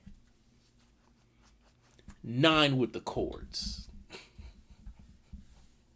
9 with the chords. Even if they don't make sense. 9 with the chords. I'm joking. That's a 9, bro. I'm fucking with you. And this is Yao's. This is Yao's final one. All right, final arrangement. Final arrangement. We have work to do, guys. We have work to do. It is finals week. All right, it's finals week. Man of my word. Man of my word.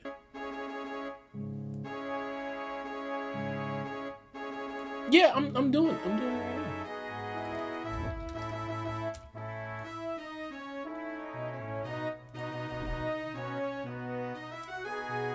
Put the ignorant chords. Yes.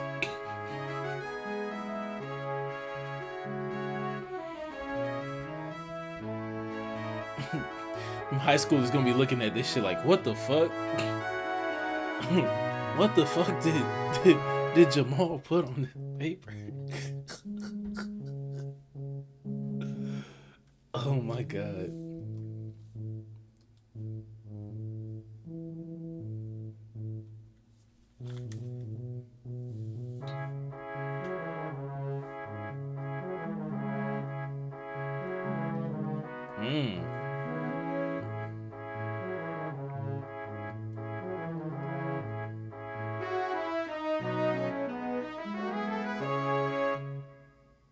Good walk up.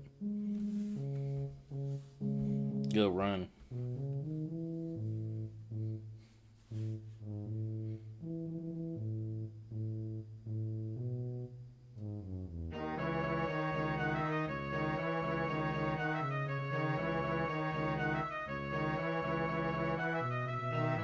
We only got 3 tubas and it's written in a crazy key, so they never get it. Yeah, for sure.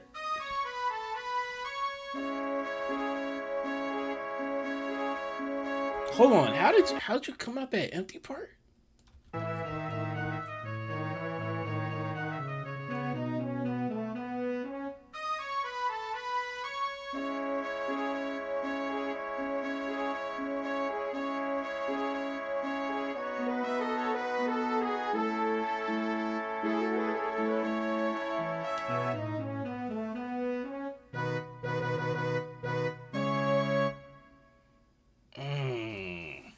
I fuck with that last breakdown heavy, nigga. The whole reason I spend so much time on like arranging and concept notation and all that stuff is because my band director just be disregarding my stuff. So I just try to write something to get noticed. I be in everyone's band director email and I go, this groovy. We got 3. Damn, two night girls made it all state. That's what's up. Yo. To Triple B, real quick. First off, great arrangement, yeah. Absolutely great arrangement. Yeah, I say that final breakdown was amazing. Triple B, never allow the voice of a single dissenter or a single glazer, single praiser to dictate what you feel that your work is worth. Now, I hope that you haven't done that, but I'm letting you know that in case you haven't already been told. This was based off of Southern. I can definitely hear what era of Southern, if that's specific. Because I'm hearing like 1819. I'm hearing like dark Southern. That's why I just call them dark Southern. It's some cringy shit, but I call it 1819 and like 21. I call that like a darker Southern. It definitely some darker chords. But never. Oh, my name is not Jamal. It's a fake name because oh, that's fair. That's more than fair.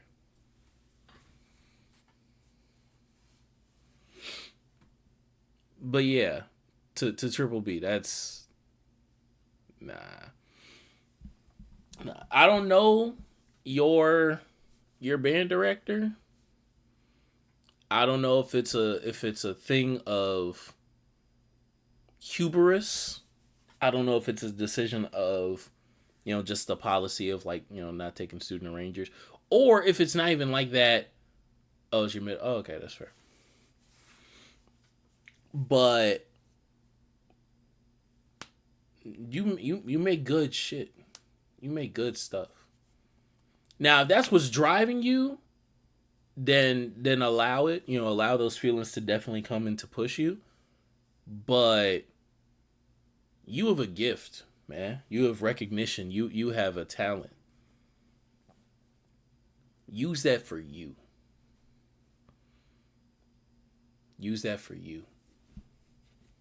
Because what your band director, regardless of whether it's hubris, regardless of whether it's pride, regardless of whether it's a policy that he just has within the band and doesn't want to open Pandora's box of allowing, student arrangements, because then everyone's going to be trying to. I know some band directors that do that, right? Because they don't feel like telling children no, so they tell the one no, so they have to tell the 10 others that aren't as talented no.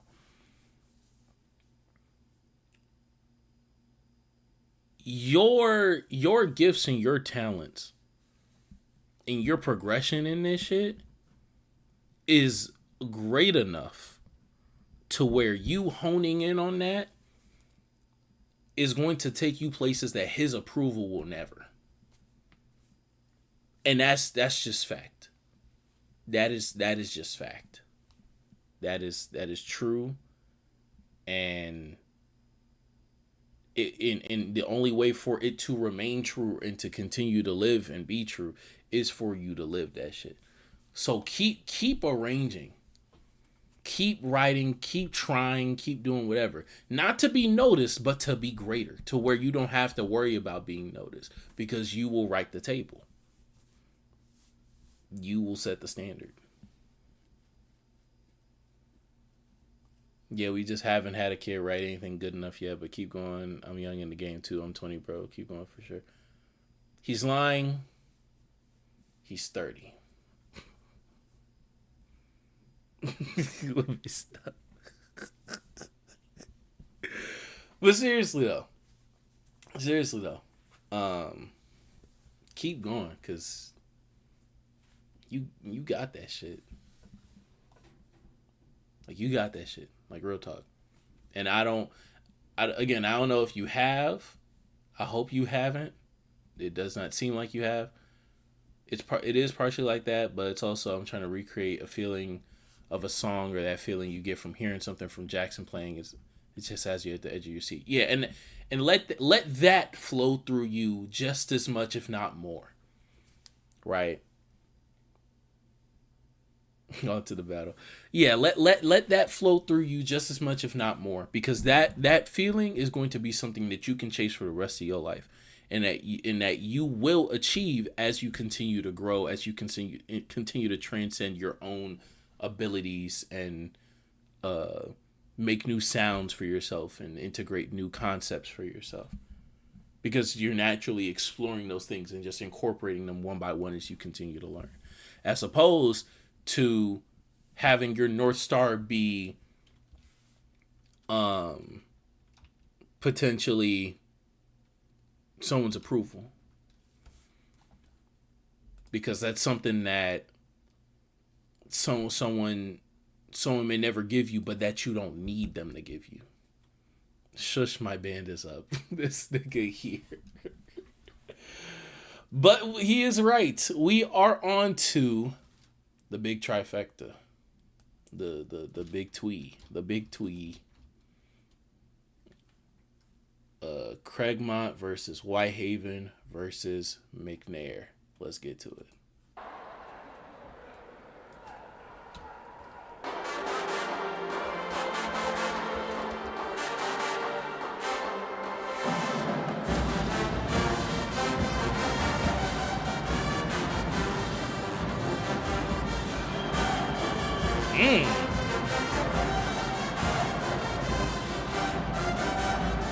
That's amazing fucking accents from Mellows. Oh my god.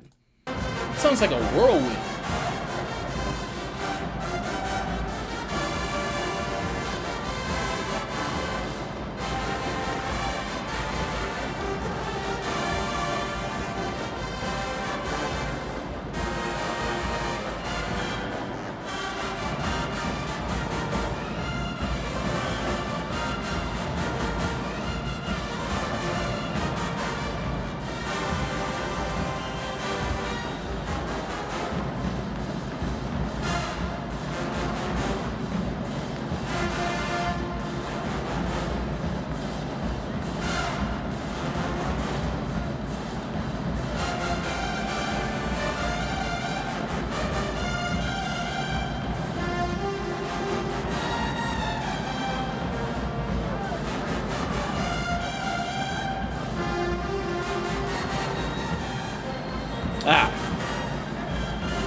fuck with that. I do think that definitely, what's it called? I know shit definitely lost a little bit of energy throughout. Niggas didn't reach the peak of one of those runs. Or something like that. Niggas didn't quite hit the top of that pitch I wanted to hear, but it's still more than solid enough for the most part.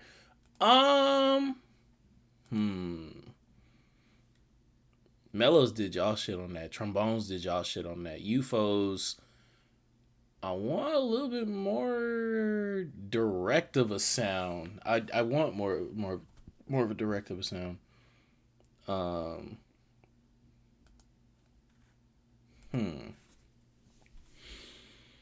1.5 or 2. 1.5 or 2.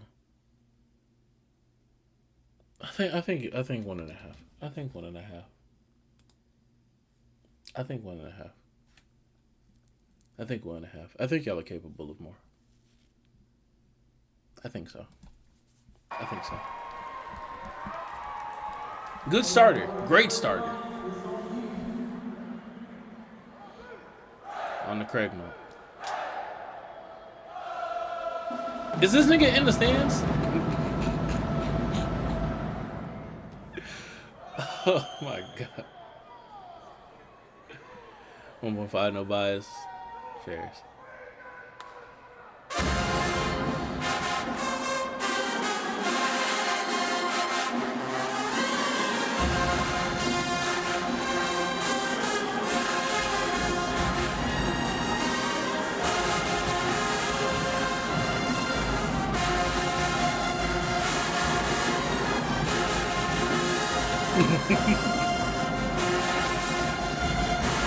What? The stands was empty? I do see some open spots, but like, this is a big battle in Georgia. Niggas didn't show up.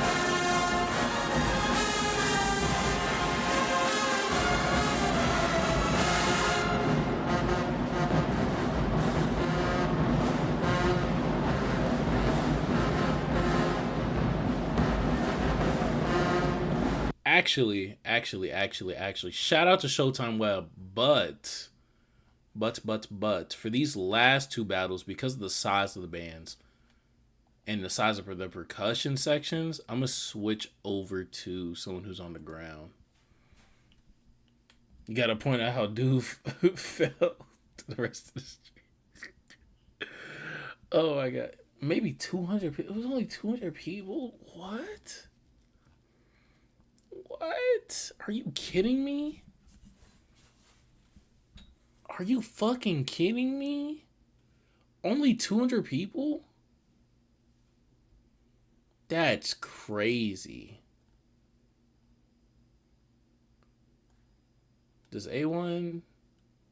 We're gonna try A1.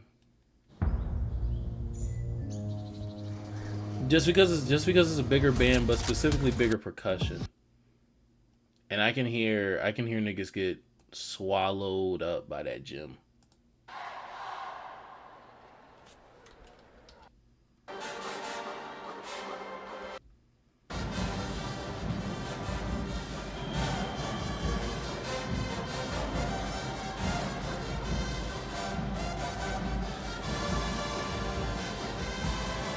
Damn, there wasn't that many people. That sucks, man. Cause events like this rely on like people like, man.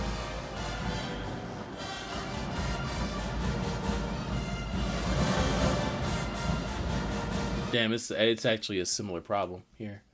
Oh, someone left a comment. I agree with everything you said, brother, except for the part about Southern and teach you have more difficult songs. You actually have several songs that are complex and high level of difficulty in there, but yeah, they can have those songs, but on average, things still average out to where, or just Southern and Texas Southern just have more of those songs. I mean, agree to disagree. So,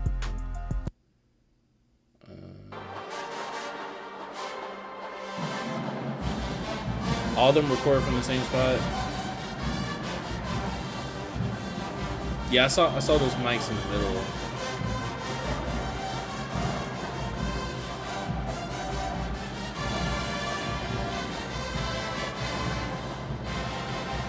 Damn. Or more people went to the one-on-ones. Damn.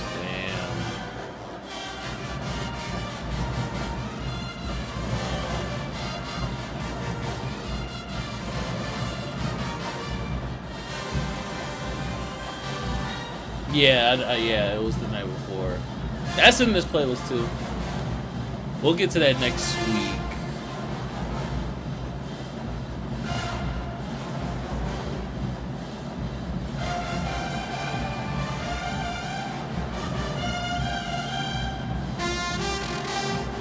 Oh, actually, yeah, we're definitely listening to this. Okay.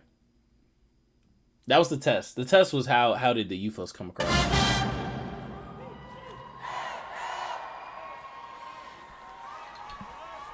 All right, Craigmont, it's on you.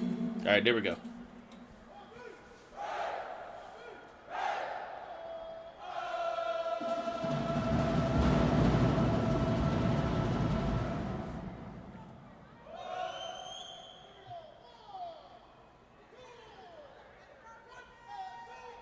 Damn, it's not that many people at all.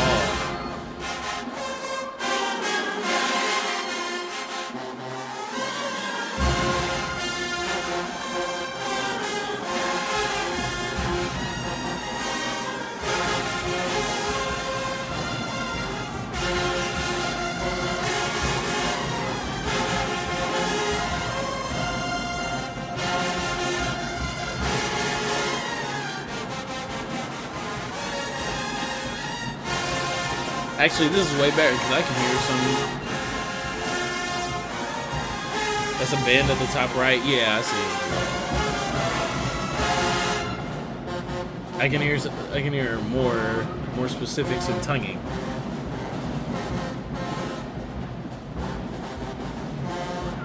Yeah. Damn, I wish more people went to this battle. That's tough, bro. This is a very premier battle within the high school scene. And Dolla Watson be doing the shit at these battles. I wonder why people went to D-Dub but not this one.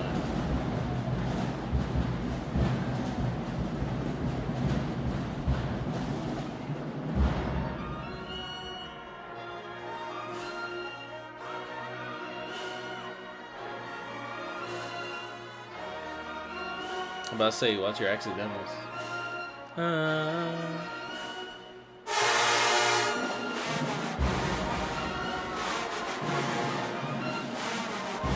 Craigmont need more tubas. Yeah, probably. Yeah, it's about time.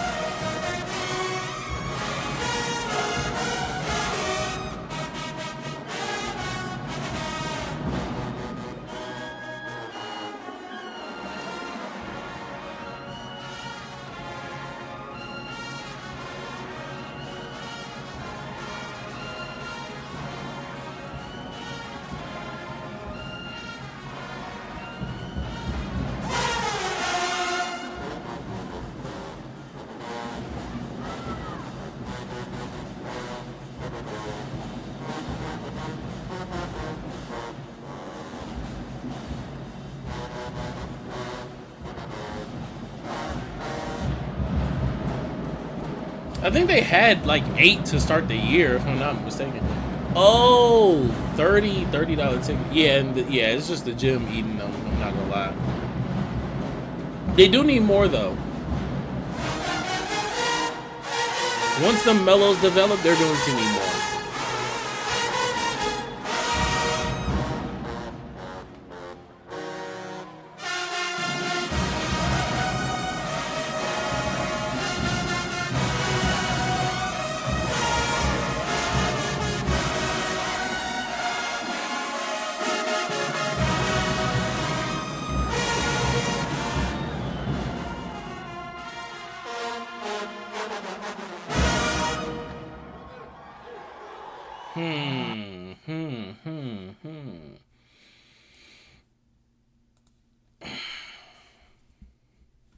The thing is, I agree with you. I agree with you, Jamal.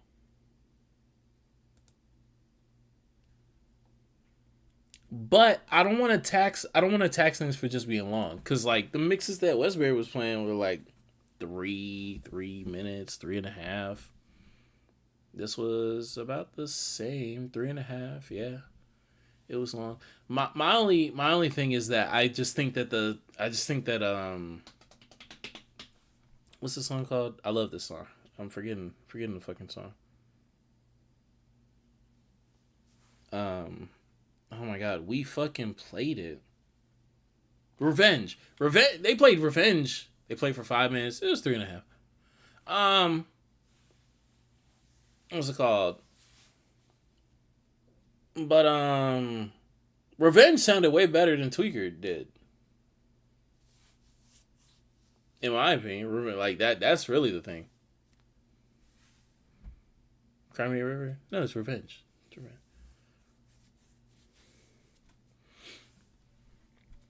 You thinking New Orleans? That's Cry Me a River. I know that mellow part does sound similar. Cry me a river, cry me a river. But no, this is Revenge. Not gonna lie, this how I know you they number one fan. There's no way you were able to conduct every part of the tuba break with such confidence and no shame. You know, I love this. I mean, they've played this gotta be like 3 times. And I am a fan of the program. I'm a fan of these arrangements. But I think that they played Revenge way better than Tweaker. Honestly, they probably would have finished Tweaker out. I probably would have given them. No, it wouldn't have been a 1.5. It would have still been a 2. But I think Revenge they played like a 2.5. No shame is crazy. This nigga here, bro. This nigga here. I probably do give it a 2, just because I think that a lot of the, especially since we switched to Killer Kev, his mic is getting a little bit up closer. Yeah. Can I see where Showtime Web is? Is his mic back there? Yeah, I think this is his mic and his setup right here. I think that's it. But yeah, they play it for like 3.5 minutes. 2, because some of those mistakes for Tweaker could have just been avoided by just cutting it out. So 2.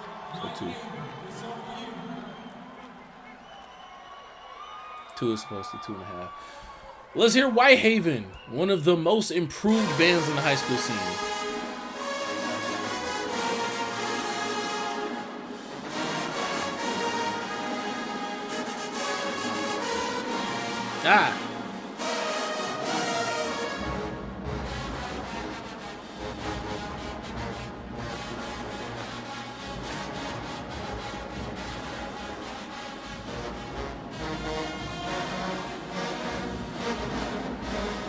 Tubas, come on.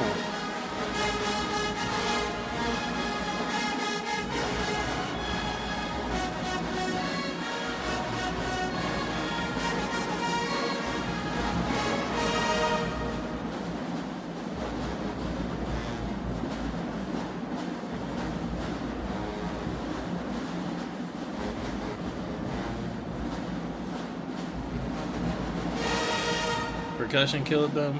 Ooh. You know, WhiteHaven has a pattern of doing that.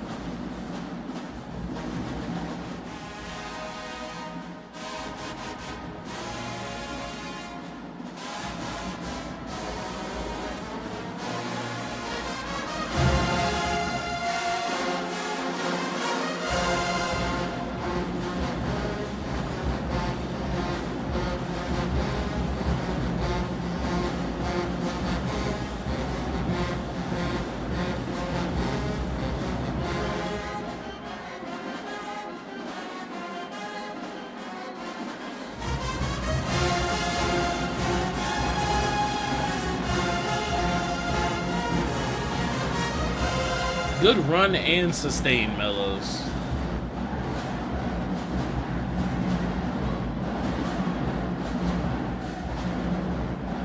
Damn. 11 snares, 9 they do produce a lot of percussion on a year-to-year basis, I will say. 9 bass, yeah.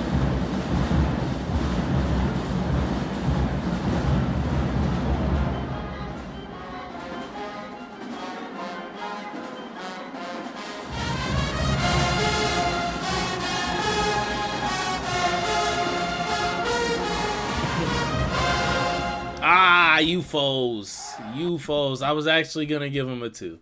I was gonna give him a 2. I was on the fence. Start putting him on xylophone. Problem solved.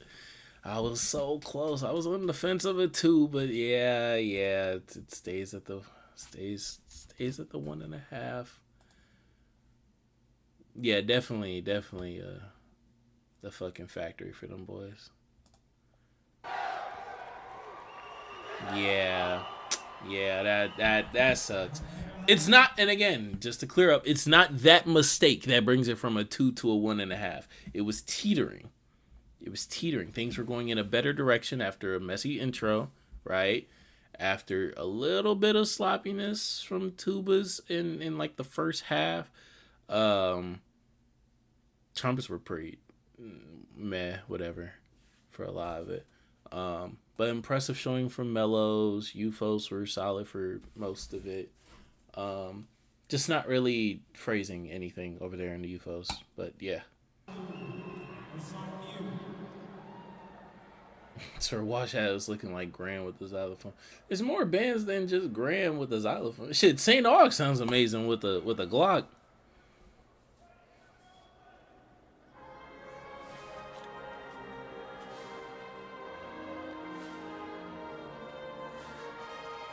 Good woodwind feature. Good attack on the Forsando.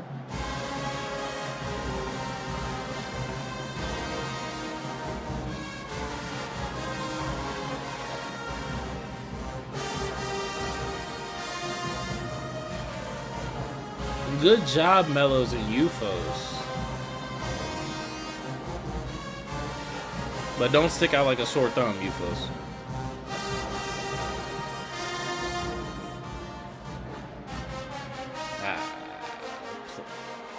Decide what level you're gonna be at as a section.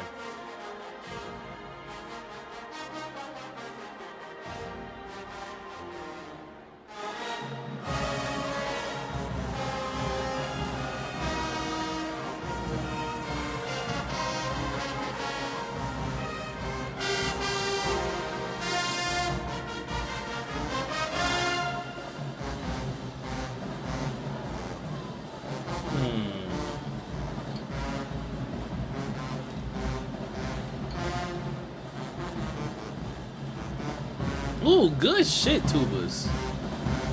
That's a good interval to nail. Yeah.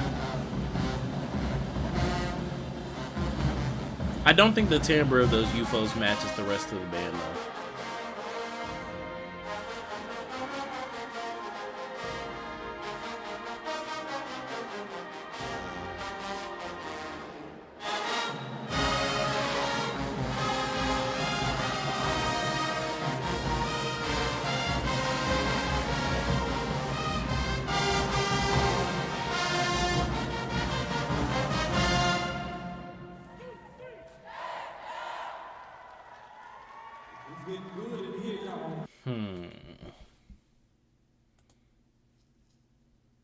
Two, I'm not gonna let the timbre of an instrument bring it down to a 1.5. I don't think that the timbre of those UFOs matches, y'all, though. Like, when they really get to playing, I think that they stick the fuck out. Part of it is styling, though. Part of it is just like they're just bricking out the note. Yeah. No, I think it really like makes a flatter sound than what the rest of the band is producing, but because it's a fucking microphone, Like UFO's just a microphone. It's like a truck horn. If that makes sense. Prove it. Prove what? What am I talking about? Oh, you're saying the song. My bad. But yeah, that's my nitpick for y'all. But good too. Damn, I wish more people came up to this. These are just parents. Come on, Georgia. Come on, Georgia. Stand up for the protected rivalries. Granted, this is like the 4th or 5th time Craigmont and WhiteHaven have played this season, and I know I've seen some posts about Mr. Kennedy complaining about that a little bit. He's like, man, I wanted to go against the Georgia niggas. I'm outside. Finally! Thank God. Oh my Jesus Christ.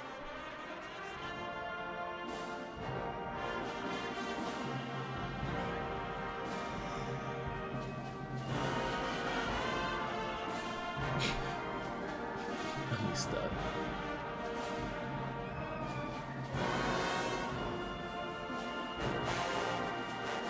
That's one thing I noticed too. Most of everyone's UFOs were overpowering. Yeah, because it's just a fucking microphone. It's just an amp. Ooh, good blend those. Saw centers in 70 mil. Like a real man.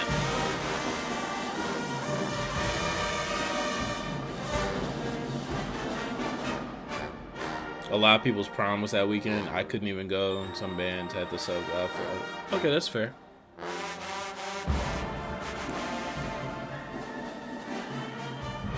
That's definitely fair. Busy weekend in the city.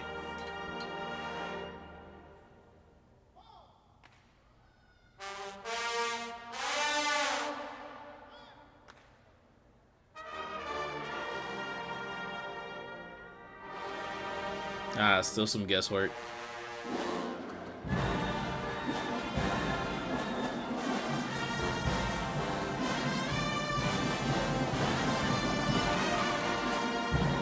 Nail this.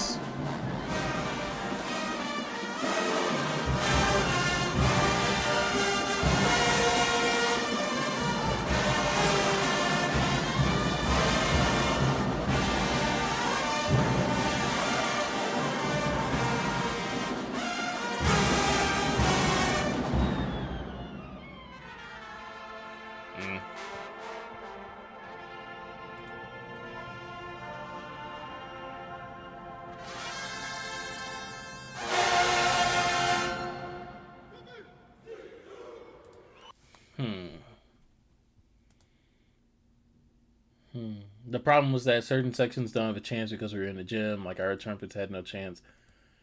Yeah, but y'all trumpets are still effective enough. For y'all, literally the biggest thing is for me is like y'all UFOs. At least so far. Yeah, when we got to the hotel that night, there were a lot of people coming from prom. Yeah, it's a busy season. It's definitely a busy season. That's kind of why like I hate that.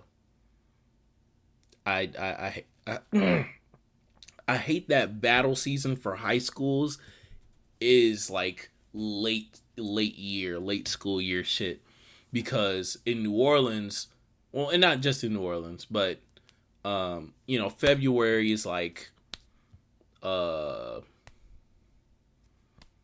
my god, February is Mardi Gras season, right? That's all February, and that just leaves like March, April, and May, honestly, for battle season. But March is also concert season, and May is also like half concert season. So what's it called? I like the arrangement, but I don't like the ending. It got sloppy. Yes, they played it louder. High 2. Yeah, I probably give it a 2.5. I was bouncing between a 2 and a 2.5. I still think it does what it does for a 2.5. But definitely some sloppiness that I did not hear the first few times that they played it. But that ending is so like.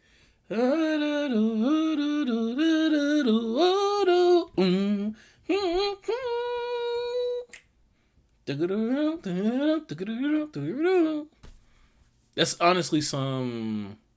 What's that song? Well.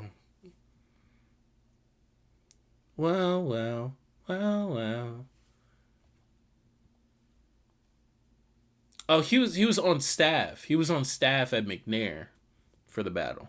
Not playing.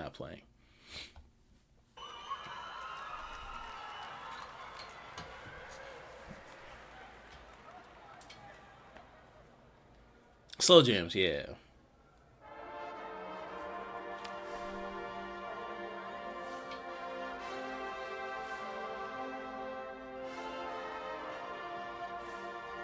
Yeah, with samples from Luther, yeah.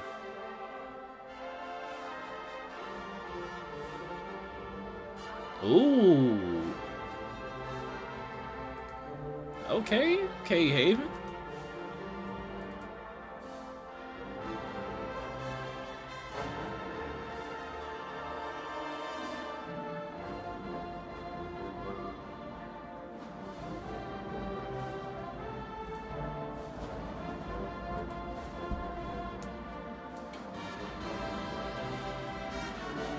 Good shit, upper brass.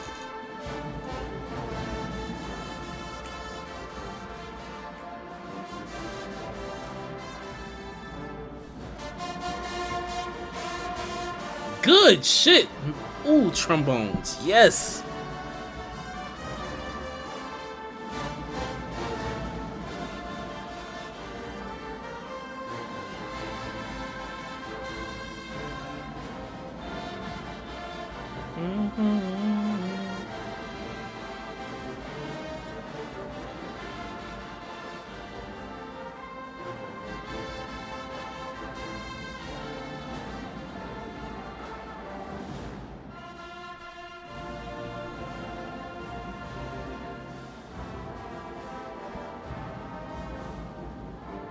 Build. Okay, pocket still.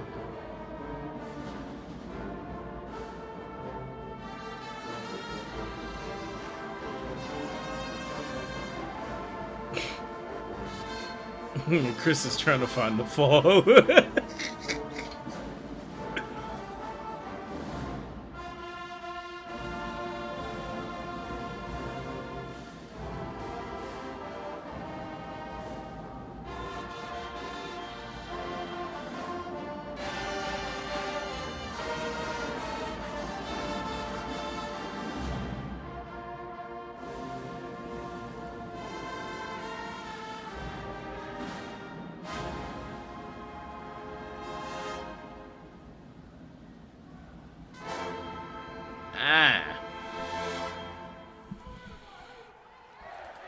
I was gonna give it a 2.5.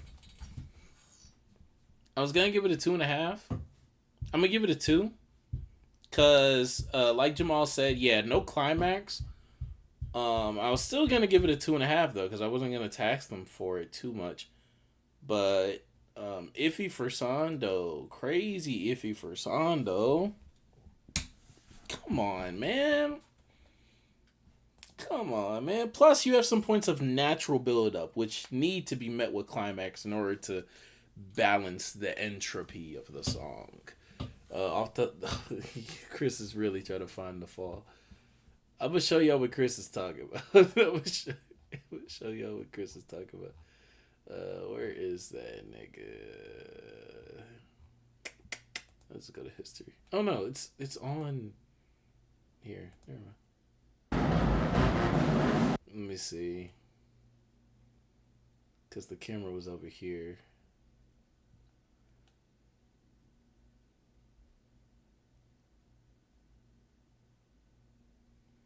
Yeah, what the fuck?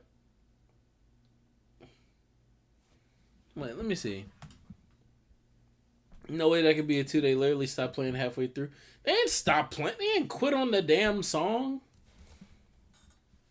They didn't quit on the song. It just didn't go anywhere.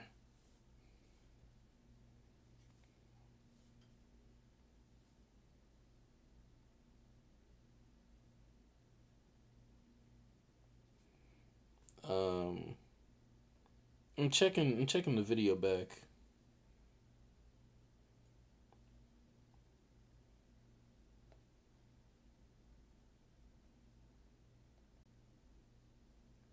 148.30. And then you skipped. Yeah, I see. That's what he wanted to show. That's what he wanted to show. Oh my god. I hope he's okay. Oh, and actually, yeah, he was there to catch him up right there. Okay. They absolutely did quit on the musicality of the song itself. Yeah, but that's the extra. That's the extra. The musicality is the extra. Okay, he's good. Yeah, he's good. He's solid. Yeah, the chair tipped over. That's what Chris wanted me to watch the Showtime web version for. That's what Chris wanted. I'm glad that he is okay. I'm glad that his band directors were there to support him. Notes and rhythms 1.5. Notes, rhythms, and styling for half the song. No, actually, no. We're gonna get into the weeds of this. The half the band still keeps the styling. Now, UFOs quit, but UFOs were never given the style that I wanted, personally.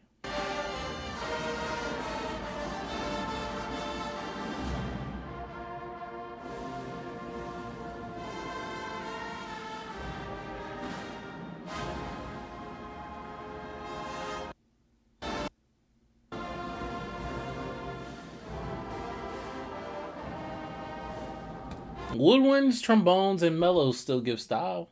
And tubas. It's still giving the style. And they played the same shit. So the same lack of style that UFOs always had was still in the second half.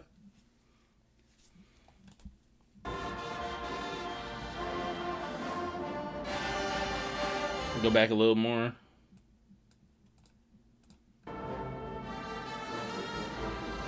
Now I hear some trumpet swells right here that I don't hear later. But this is also the bridge.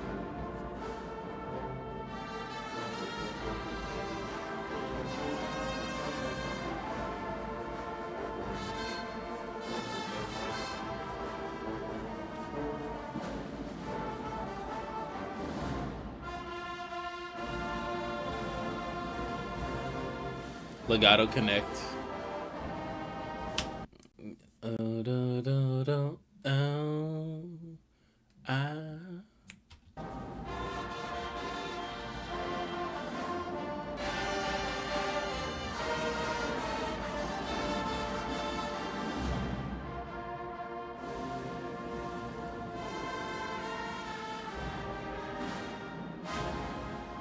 Yeah, but I say I just don't think they have the opportunity to.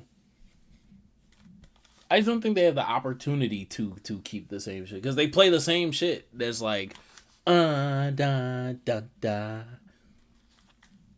So, it don't make me feel nothing either. It don't. Like the minute after, like they play a good minute after. Which is the point. You're right. You're not wrong. You're not wrong. I might be giving them too much for a 2, but I'll go out on the limb.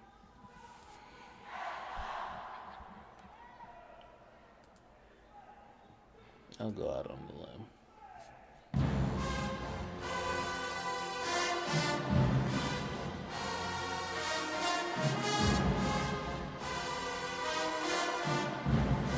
All right.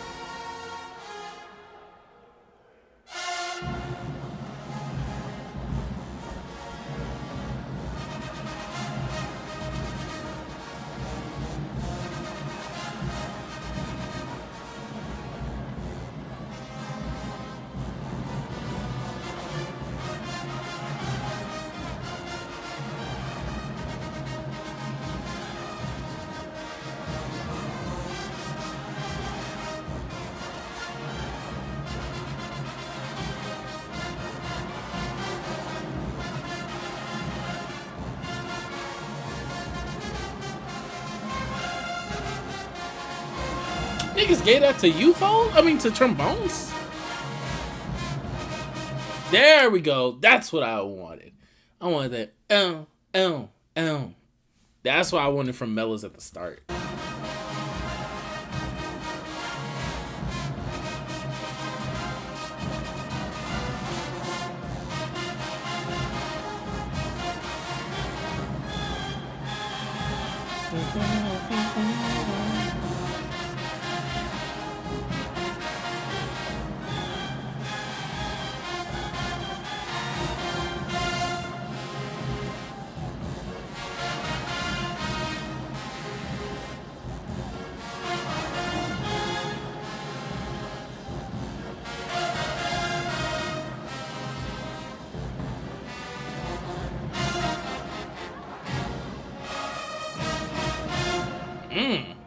I really like that ending. Two. Only nitpicks are, I wanted that mellow styling. I kind of wanted them to sound like they had a mute, like they was purposely like, I don't know how a fucking mute works, but that's what I see when I think, when I hear what I want. Yes, that made sense.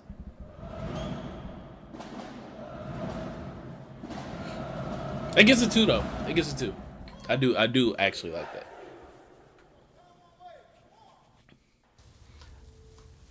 When your kid is hurting and there's nothing you can do about it, you skip.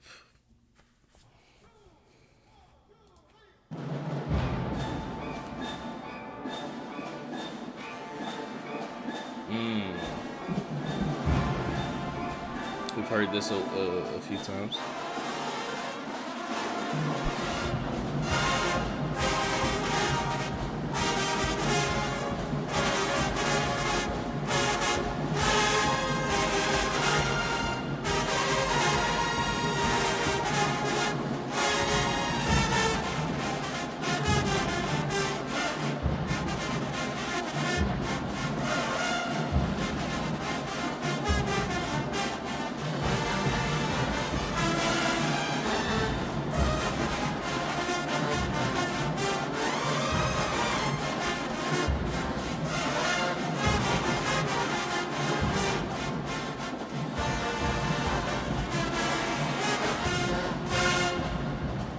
I've lost, but we sure was the cleanest band there. Absolutely, y'all. Yeah, y'all are the cleanest. And it's not even like a cleanest. Hold on. Okay.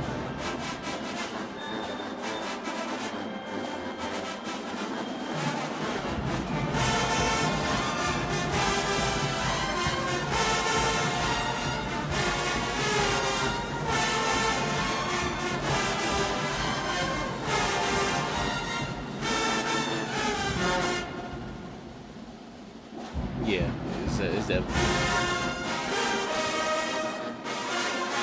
What I'm saying is, y'all, it's not like y'all are the cleanest while just playing like a bunch of simple shit. Y'all aren't playing simple shit. It's definitely not as busy as Craigmont. How does that fold? How does that fold into each other?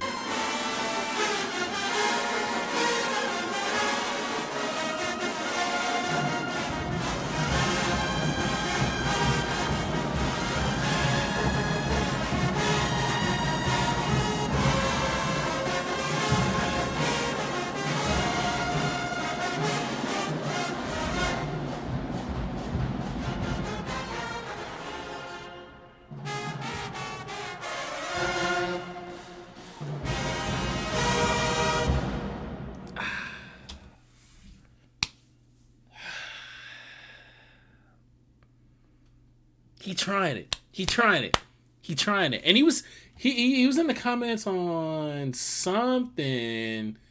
I gotta go back.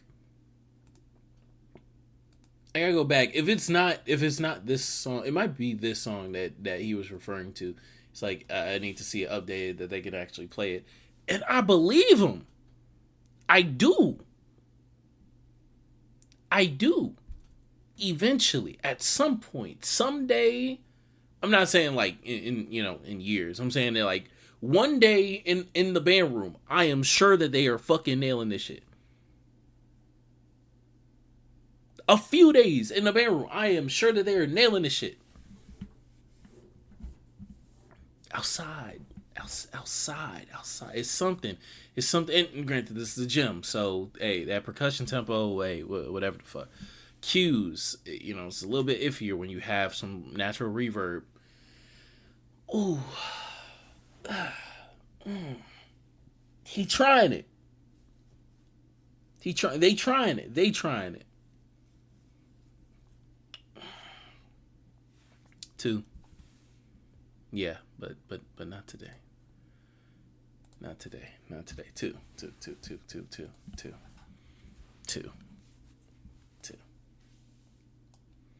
Yeah, trombones is you gotta find the pitch. And you gotta grab it from somewhere. There's no relative pitch with some of those parts.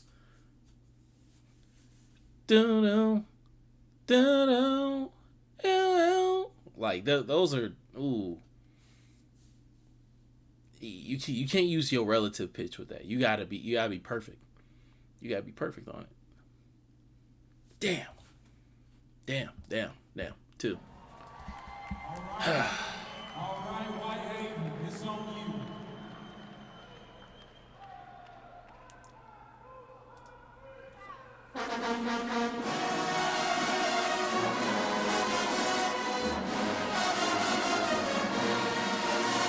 I love this from WhiteHaven.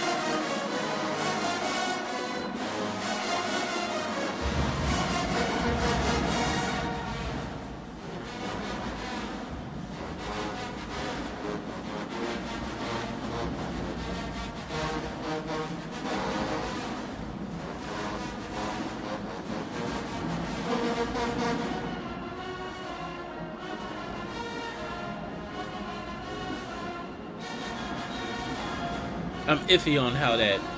Why have it confused me here? I'm iffy on how that tuba part leads into that.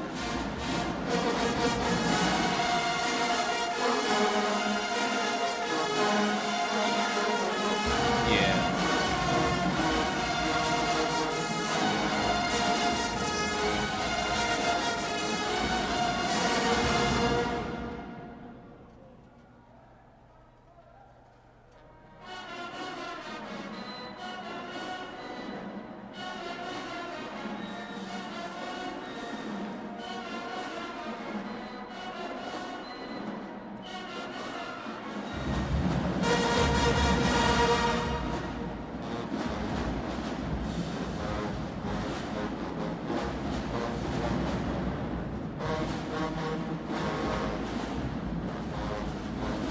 What is this percussion part?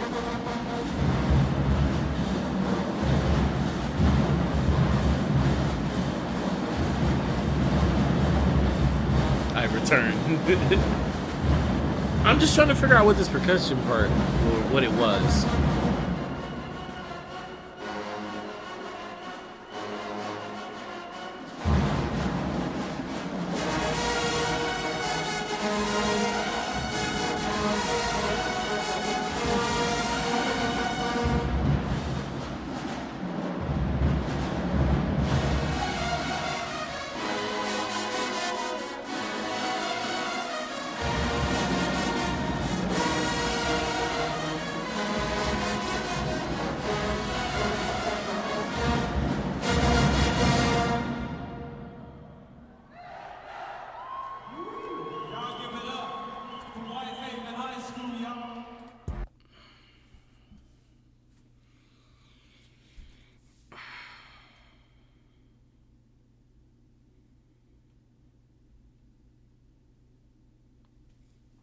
I wanted to give it a 2.5, but like they be having these like slight the actual music is simple.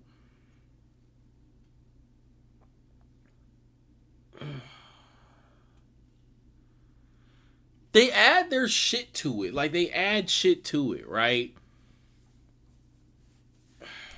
No, it's not. Oh, I mean, this battle's over. This is the last grade. I don't think it affects much. It does. Okay. No. I'm not tired. I'm thinking because that, like Jamal said, that just confused me. Because when it started, I wanted to give it a 1, and I wanted to give it a 2.5. But they have these like slight tempo mishaps between that UFO and mellow passage. I'm iffy on whether I think that tuba hangover. I'm confused. Maybe it's because the mic's too close, but I can't get the full sound of it. And then percussion's just doing shit. 2. Yeah, 2. So with that means that y'all tie. That means that McNair and WhiteHaven tie for second, both with a 5.5. For WhiteHaven,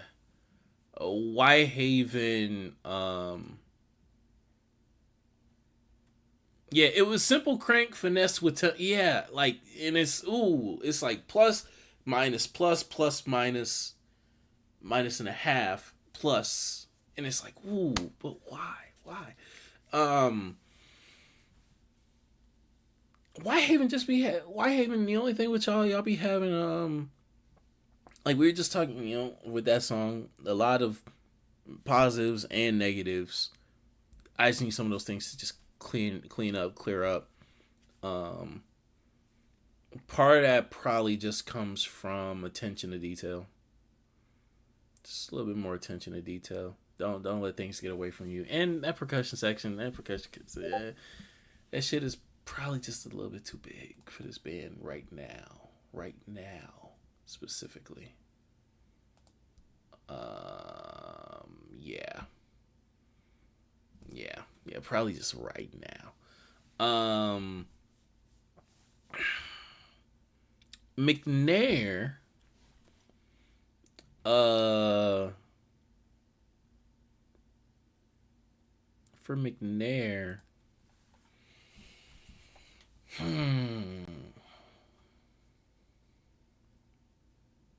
I don't know. And that's not me being PC. I think for all y'all, all three of y'all's songs, I just had like different takeaways. I don't think that there was a consistent theme for me to say like that things need to improve.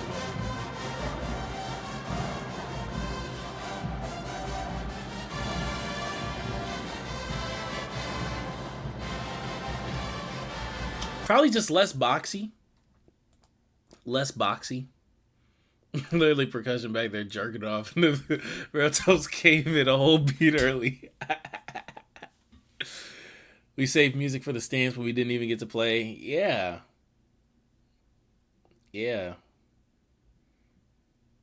Balanced and lush tone, like the first comment said. I'm not finna just steal it. But like you mentioned earlier, definitely not simpler music at all, but still producing a very boxy sound.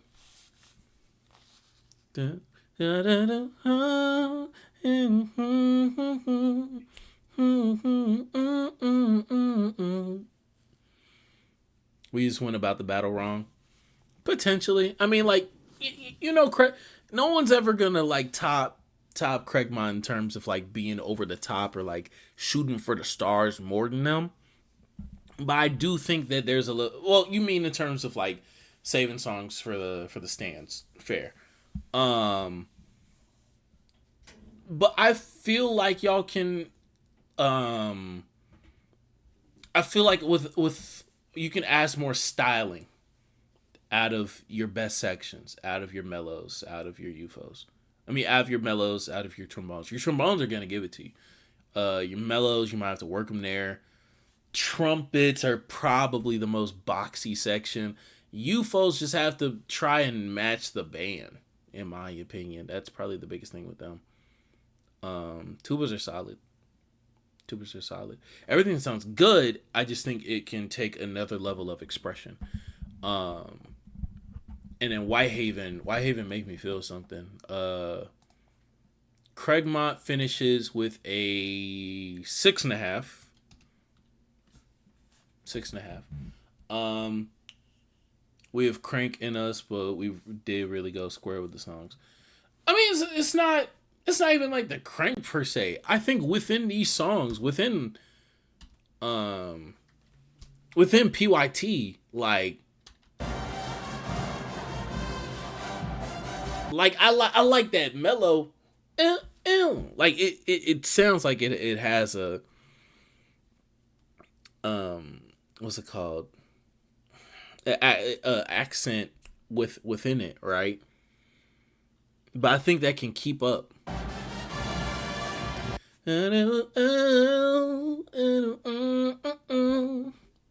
Just some embodiment, right, of the song. And that more so goes to just developing each person as a maestro within themselves, or being capable of mimicking that, if that makes sense.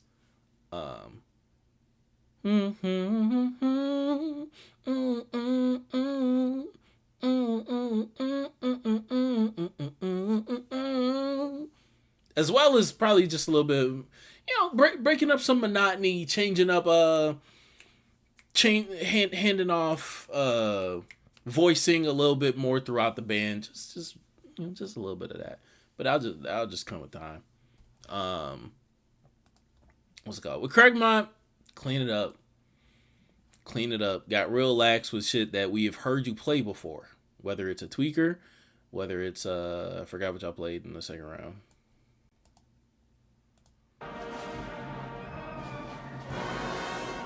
Yeah, it is. Just clean it up. Clean it up in terms of tonguing. Do not let that tonguing get lax. Have you heard Jackson play it? PYT? Have I?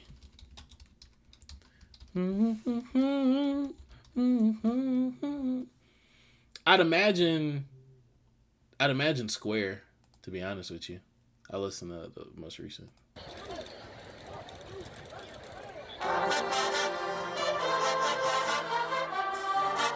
I'm gonna head to sleep. But you have to put, oh, for sure.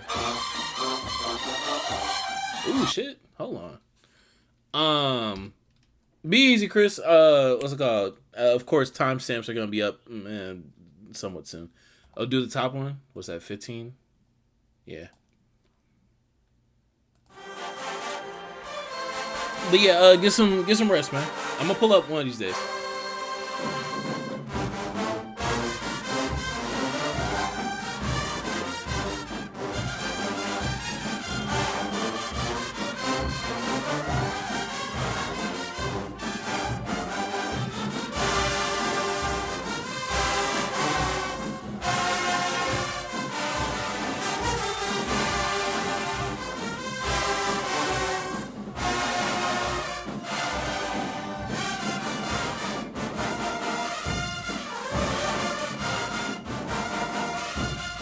But do you hear how they still break it up? How it's just like random counter melody, random response, random voice switch. This recent one was unrealistic because of the Trump. Oh, okay, fair.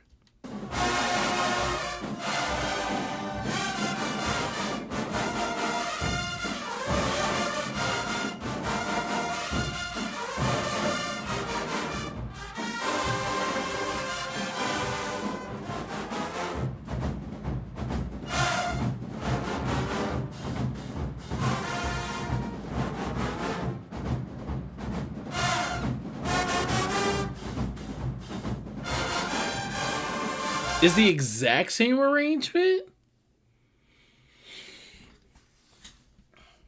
Well, the niggas just gotta step up. I don't know what to say. If it's the exact same, like not even like high schoolified. Hey, I guess they was just doing some extra shit. Like, it's just the power. I steal all my mellow and baritone stuff from JSU and Johnson. For good reason.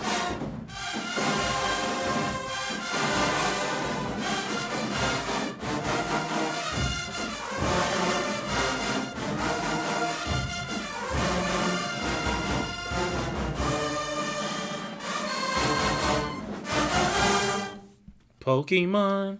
Yeah. Oh, no, that's not what I was trying to do at all.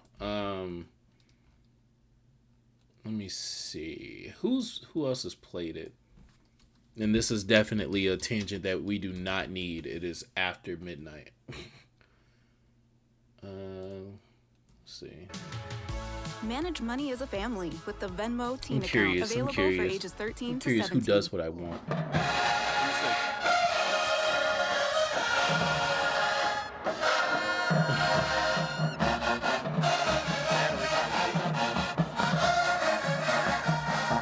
Literally printed from the Jacksonville. Damn. Yeah. That's just the difference.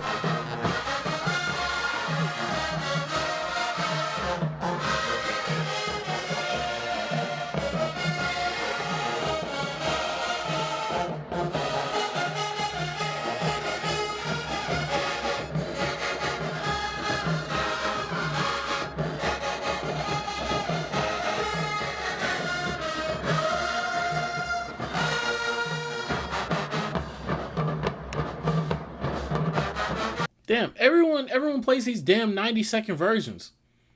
I want to hear a full song. Oh, Fort Valley.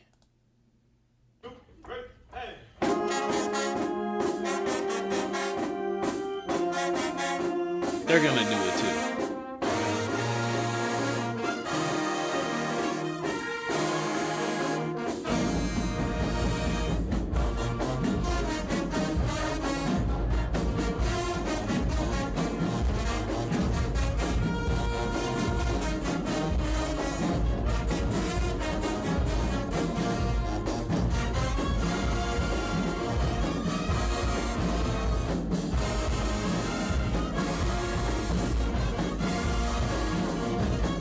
Like, in my head, I don't know. Like, niggas, like, there's no reason why the same voice should be playing that shit twice.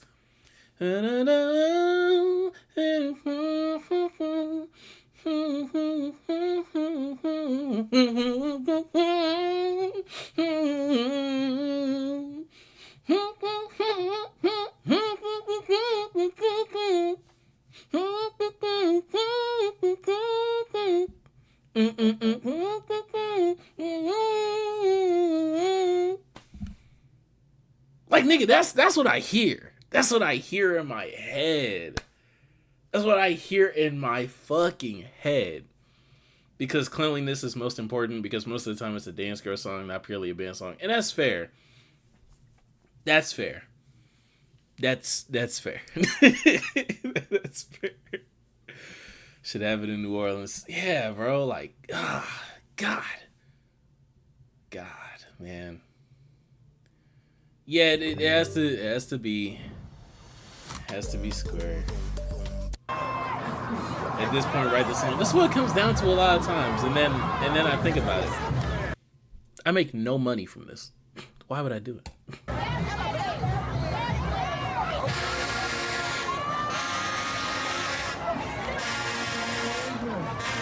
Or just write it like a New Orleans nigga. Like, write it like, what's that Charlie Puth song? Da da da da da. You think that you could be better off with somebody else. Like, at that point, I'm just writing it like a fuck a dance tune. I'm writing it like a marching tune. Like, I don't care. But, anywho, let's get to, St. Aug 03. Hold on. And Shaw. Oh, I might go down a rabbit hole after. For the culture, Brother Bear. The culture will get me mass disliked. Anywho, but yeah, that's that battle, right? We have one more interjection, I think. Let me see. We're all over the place. We're so all over the place. I'm so all over the place. Oh yeah. Before we get to the final battle, we'll get to Gym Aftermath another day. We'll get to Craigmont versus Columbia, which was its own bullshit outside. The Aftermath, and then Jonesboro versus WhiteHaven the night before. We'll get to that another day. We'll get to Tipatina'S another day. The only two things I want to do for the rest of this. This is fucking crazy. This is fucking crazy. These niggas built a Megazord on each other.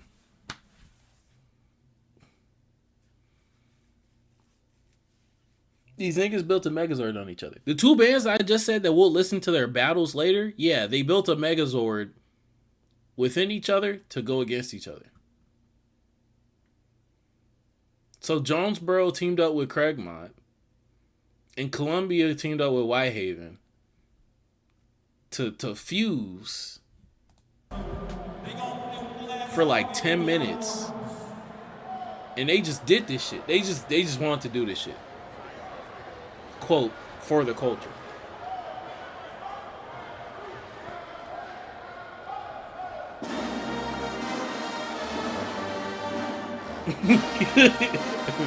Mr. Neely's like, you hear this shit?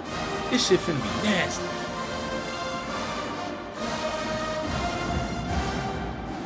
He's not wrong.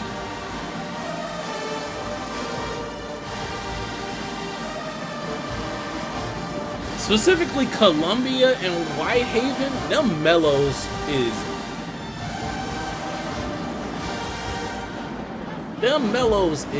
eating everybody.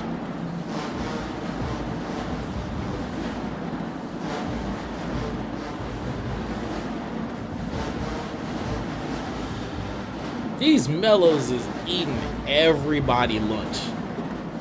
Everybody lunch. Like,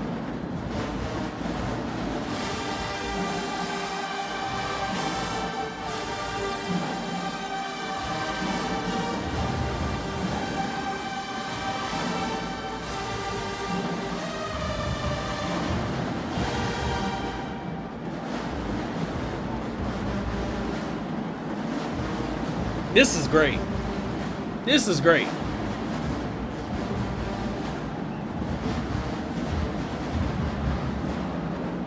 This is great, and it only furthers the rivalries. It only furthers it. This shit is great. This shit is fucking fantastic.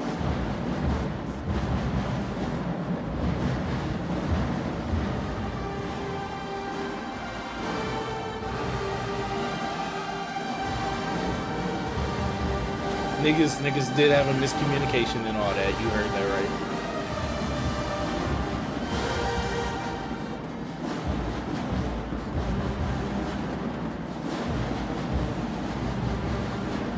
Oh look, we're about to see one of the shots I took for the thumbnail.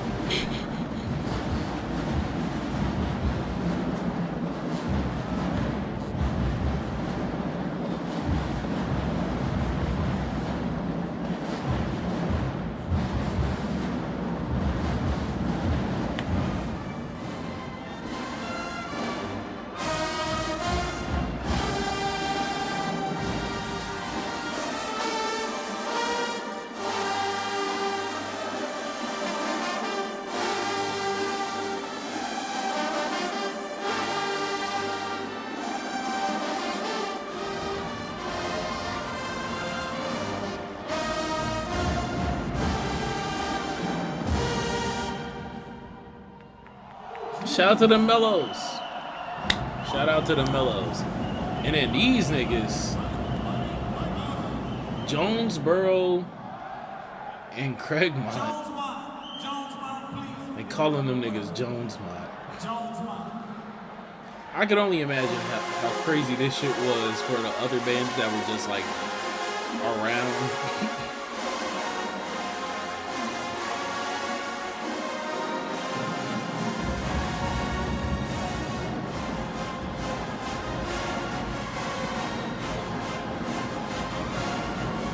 Like mid-battle, by the way,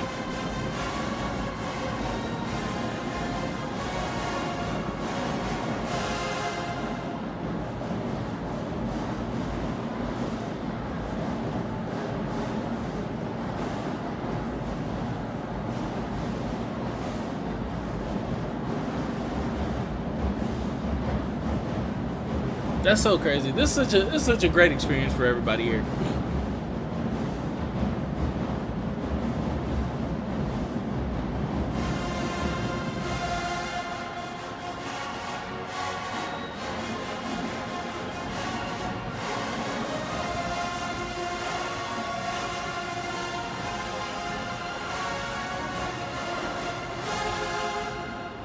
Now this band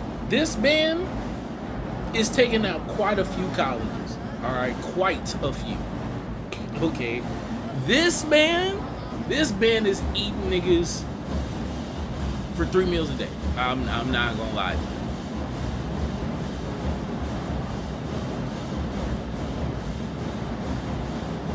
This band is dogging niggas.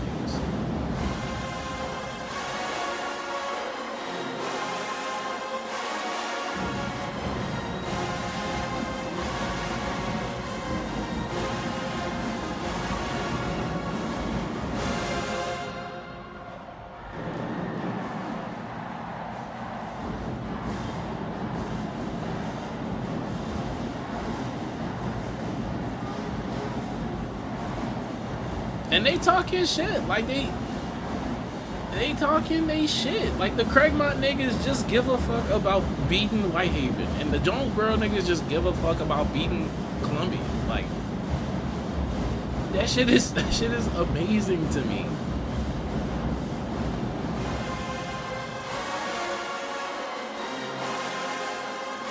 Partially because nothing like that exists in Texas currently.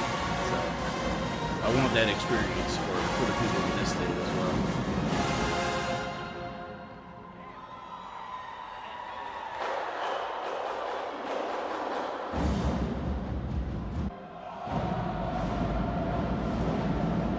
And then they have more.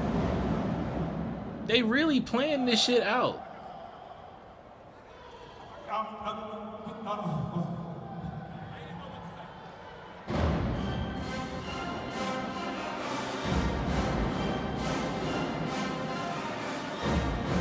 They just bullied everyone out the gym. Like I don't understand.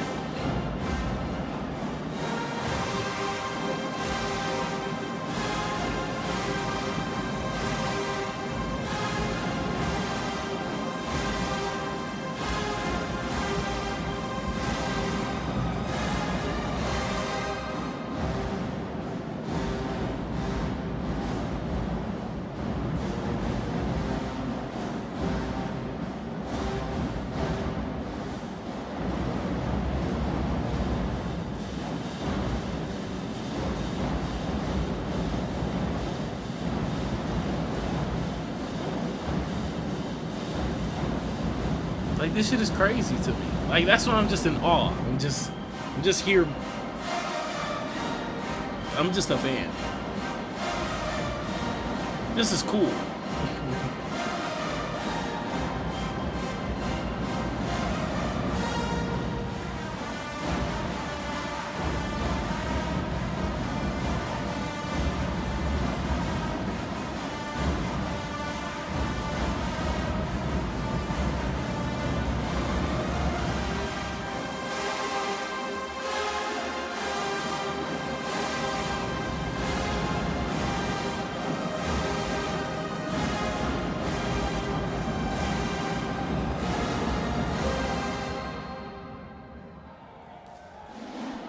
Yeah.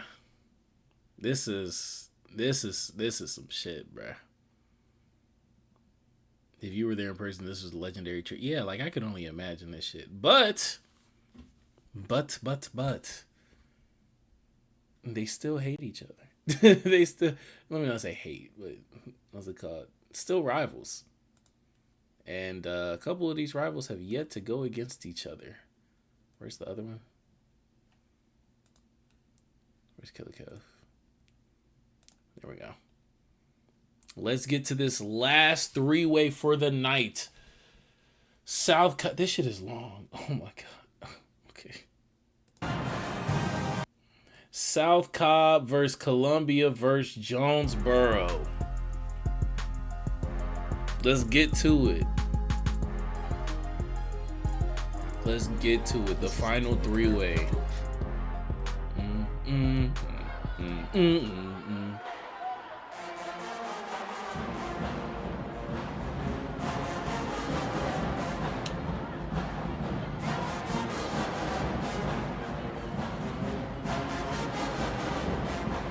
they played it on the floor too?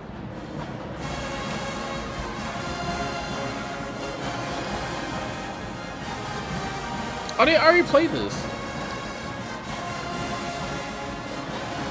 We're getting lucky. And trumpets, yeah, trumpets king. Keep going. Up all night to get lucky. Up all night to get lucky. It's the most entertaining one, trust. Oh, I believe it, cause look, I know just from watching in the stands, this nigga from Cobb County, he finna go crazy. He finna go crazy for literally the worst reasons, the least reasons, but he don't need a reason. He just needs time. He just needs time. We're here to give it to him. And in Jonesboro versus Columbia, that's always gonna be some shit. That's always gonna be some shit. Up all night to get lucky.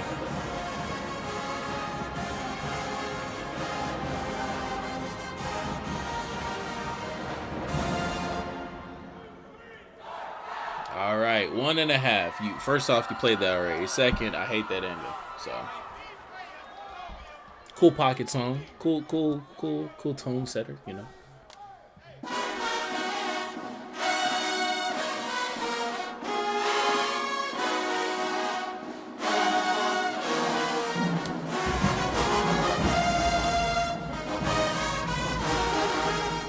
Niggas is resting their laurels already. Appreciate that shit, CB. Hope you're doing good, Marcos. For real, for real. You see us out here grinding. We in hour 5. Almost.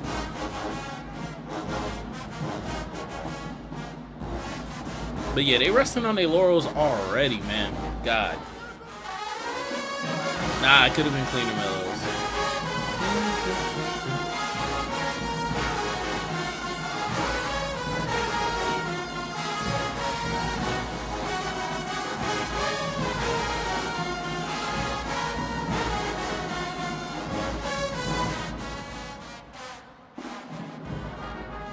Them mellows put in work for Columbia.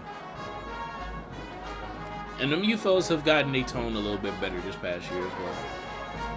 Tubas, good chords.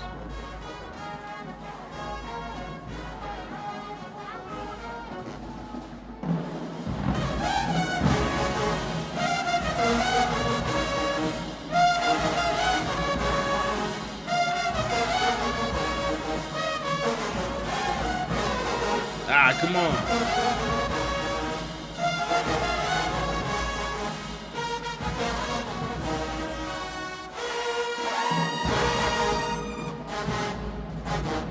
Probably asking a little bit too much for Mellows to stay on that passage 4 straight.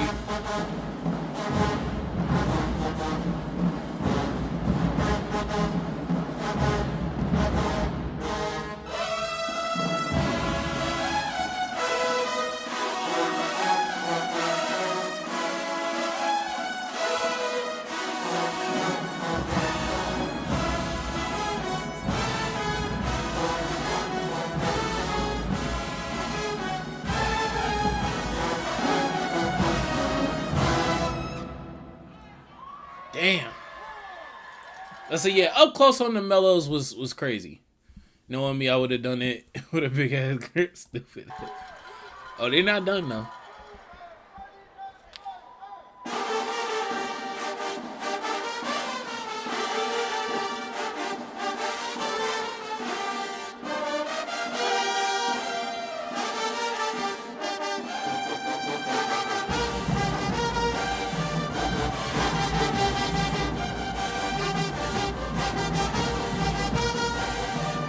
UFOs, I need you to.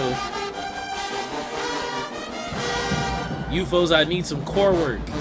I need some core work. I know that chest breathing and not getting a deep enough breath, that's I know, but you gotta fill up that damn horn.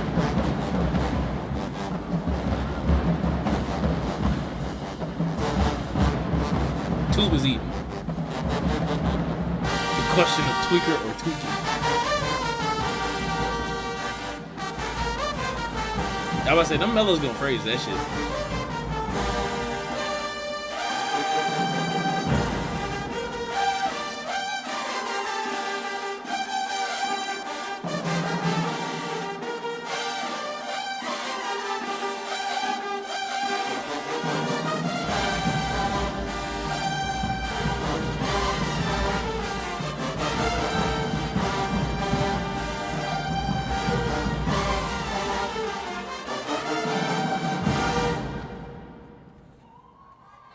Also 1.5. Also 1.5. Also 1.5. I like some of the ideas, but some of the execution shaky. So some of the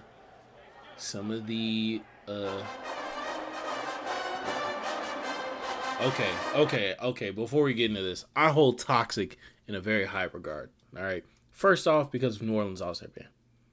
All right. That's first and foremost. Mellow Army spoiled me, all right? But even beyond that, I think Britney Spears is the face of pop, right? I think she defined what the fucking pop genre was. I think Michael Jackson defined what pop music is and can be. I think Britney Spears defined what pop sounds like in a modern sense. This song is the quintessential pop song while also being a pop song that no one can recreate. Niggas nailed this. Niggas bare nailed this. What the fuck? Oh, I was on the wrong tab. I think that was the least tweaking tweaker thus far.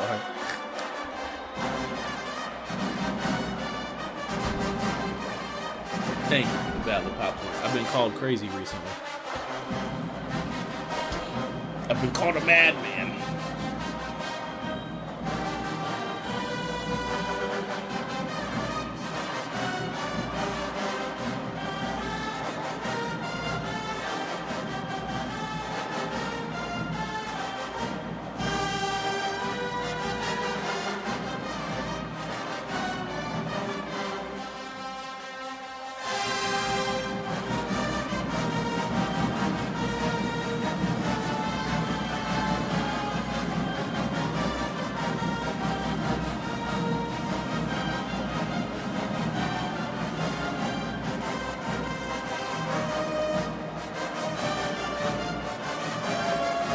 Ooh, good triad mellows.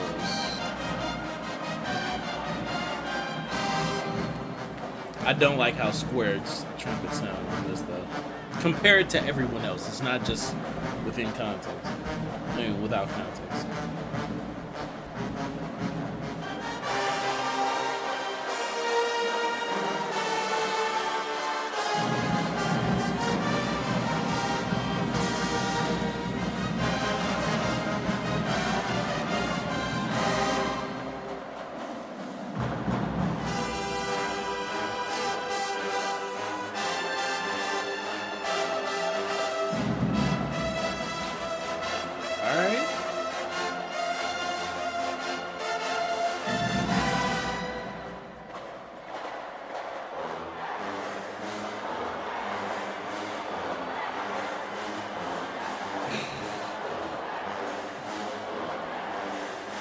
These niggas is gonna set it off in their own way, bro.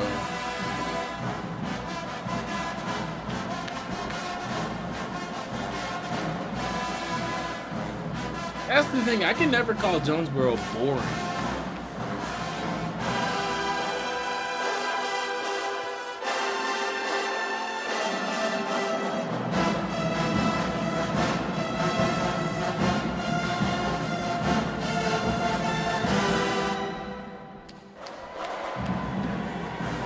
I would love to be in their bedroom for a day, man. God.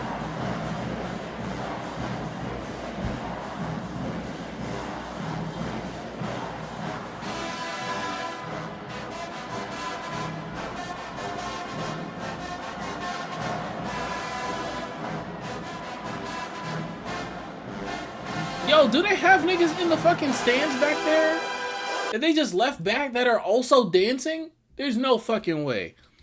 There's no way. Yo, that's crazy. Wait, they just didn't bring their whole band down? That's wild.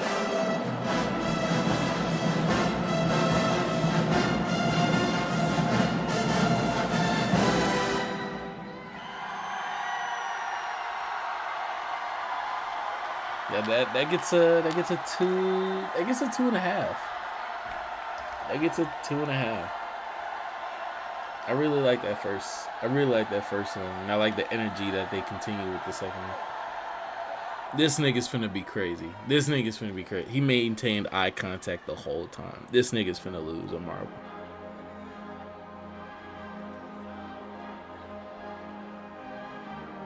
He's about to make a clip. Oh my god. I've never seen a more eager nigga.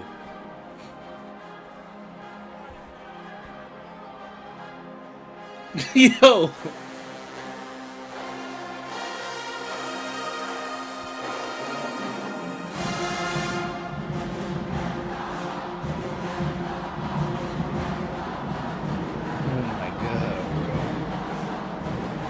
I feel like Jonesboro's sounds arrangements portray a, like, sort of ignorance. I mean, arrogance and like unhinged energy. To me, they give me the same feeling of as like a carnival music. I don't know, but that's actually pretty spot on, pretty valid.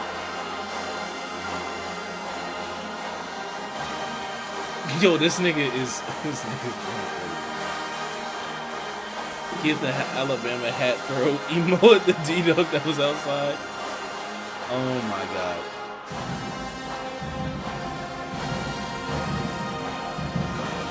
You know, that's spot on for Jonesboro's type energy. It's like a caged animal, if that makes sense.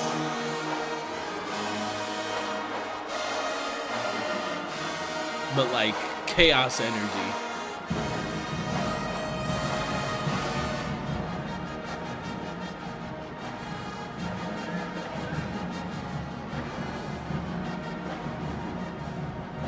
Why is this nigga pulling the pants up so high?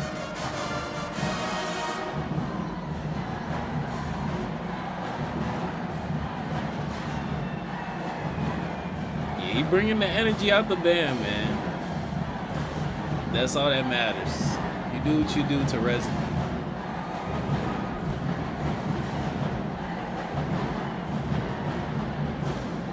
Wash is just on the side. He's looking at this. It's like, man, y'all are something. But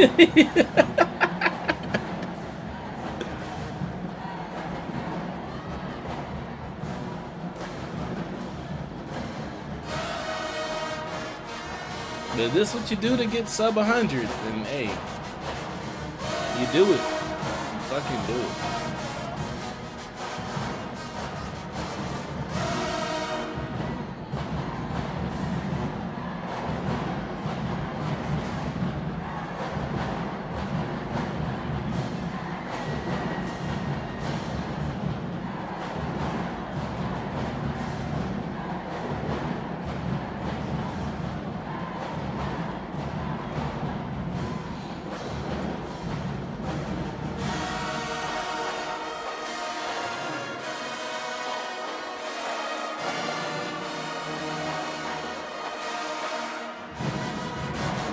Then you gotta think they went to college to do this.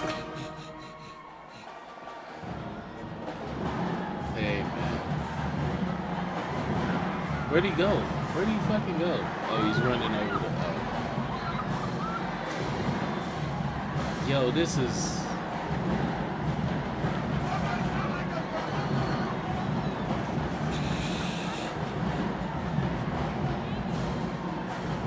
Bro. How is Cobb County near Jonesboro? Ooh, nice chord mellows. Niggas did go to college for this. Where the fuck is Cobb County? Oh, Cobb County is Marietta. That is nowhere near Jonesboro. Why is he acting like this?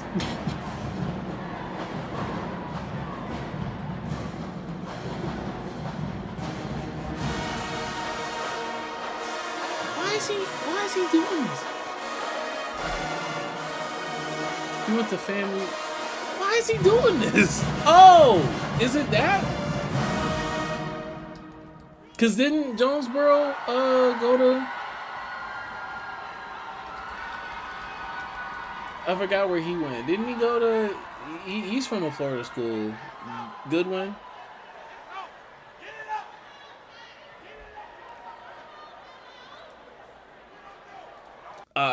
Man, I was so taken away.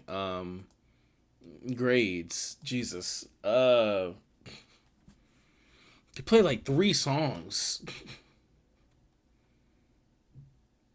You know, that was actually 5 minutes. Okay, that was actually 5 minutes. Shit, 2.5, 2, yeah, 2. To think, in this battle so far, Columbia has done the least. This is crazy. Oh, Jonesboro went to Bethune. Okay.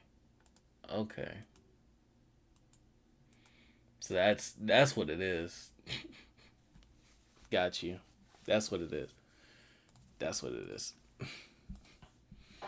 To think that in this battle so far, Mr. Neely and I'm blanking on Gam, Dega, fucking Mr. Cummings, that they've done the least. Nelly took his meds. Oh no, that's crazy. To think that they've done the least so far, granted, it's only round 2, but that's kind of the point. It's only the round 2. It's only round 2. And it's been 15 minutes. Oh my God.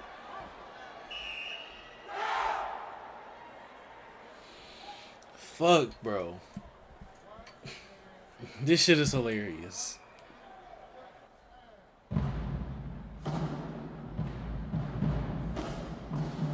Okay, they got their wind up.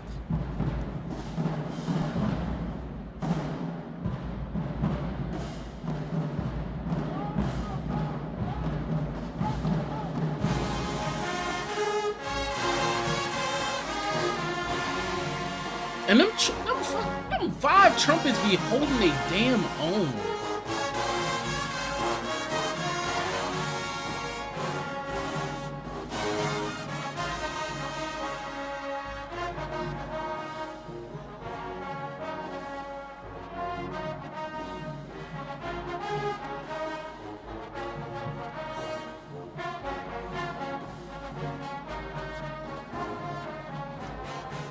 I do wish y'all match style a little bit, UFOs and Mellows.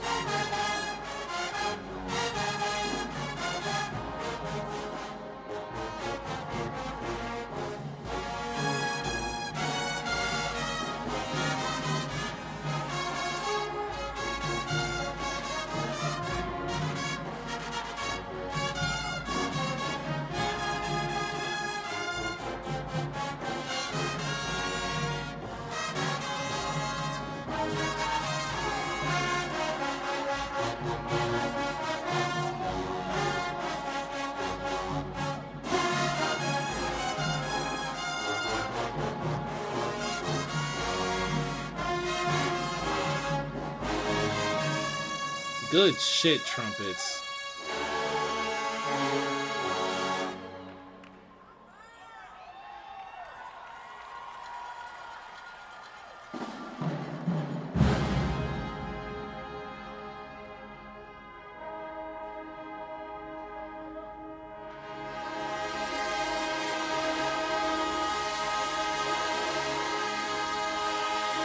Sustain, sustain. Hold it out, re-enter, and then build. There we go. There we go. 2.5. You see the baritone with his shoes off? Yes, I do see the baritone with her shoe off. I don't know why. I don't know what's going on. Okay. If I'm ignoring something, it's for my health. Okay. It is Yo, why are they doing this? Why is so much happening? Oh fuck, bro. Oh my god. Yo, Texas needs this. Texas needs this bad, bro. Like, this shit is stupid. Oh fuck. Oh my god. Oh my god.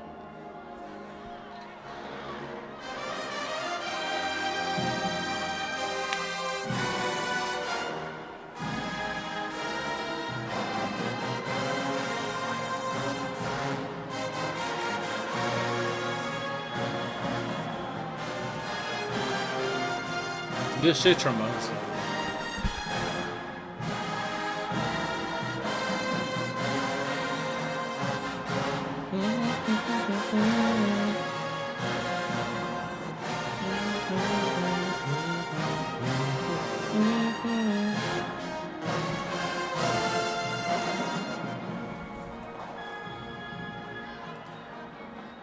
Try not to get overstimulated challenge, bro. I would have shut down after this battle, bro. I swear to God, bro. Like, there's so much going on, like, in here.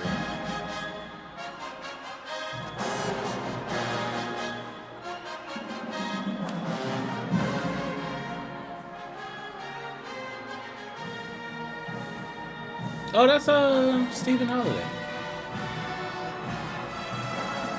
Drum majors doing a damn thing. They doing a damn thing, man. Ah.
Sustain.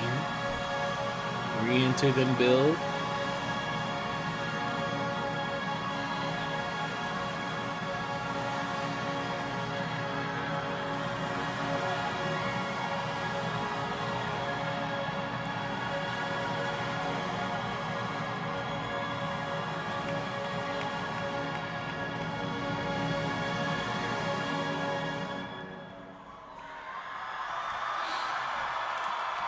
The showmanship. The showmanship.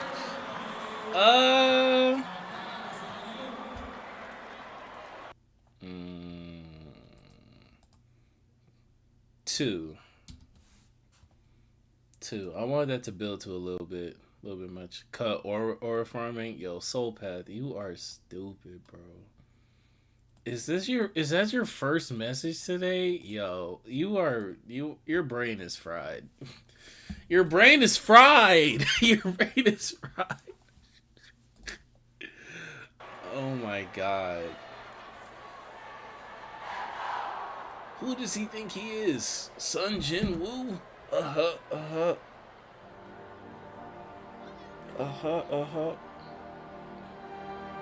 I do give it a 2 though. I wanted it to build to a little bit more. And then Mellows slipped that shit. I didn't remember. I mean, I didn't forget.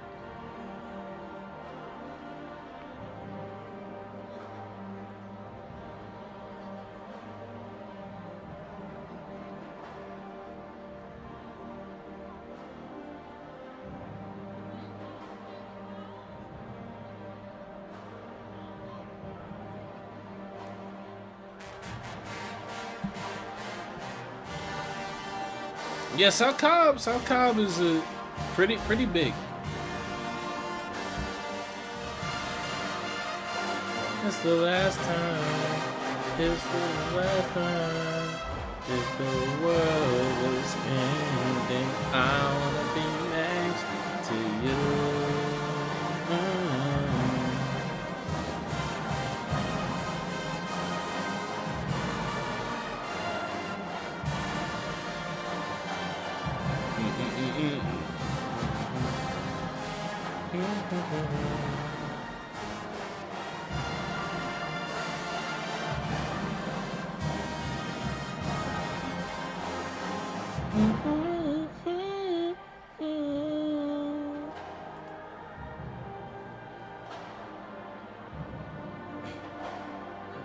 Triple B, I'm just not going to comment on that. Yeah, no, I ain't hear me. I'm hearing the Jackson again.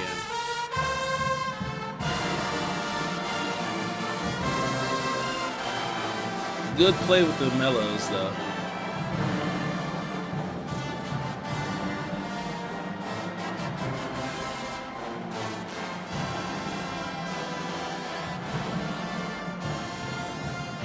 But trumpets, come on, man.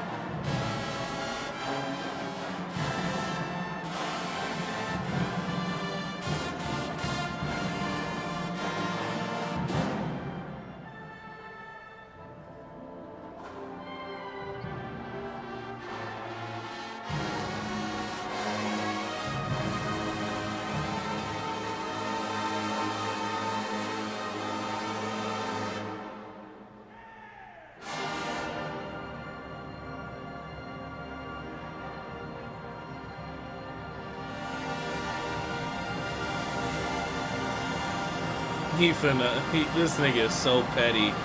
This nigga is so petty. Oh my god.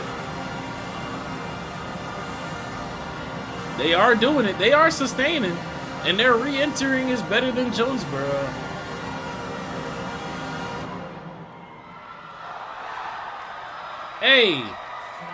Hey, they did that shit. They did that shit. I'm not gonna lie to you. Upper brass tweaked the fuck out. Allow me to elaborate. The use of the clarinets in the lower register prompted my ears for such satisfaction.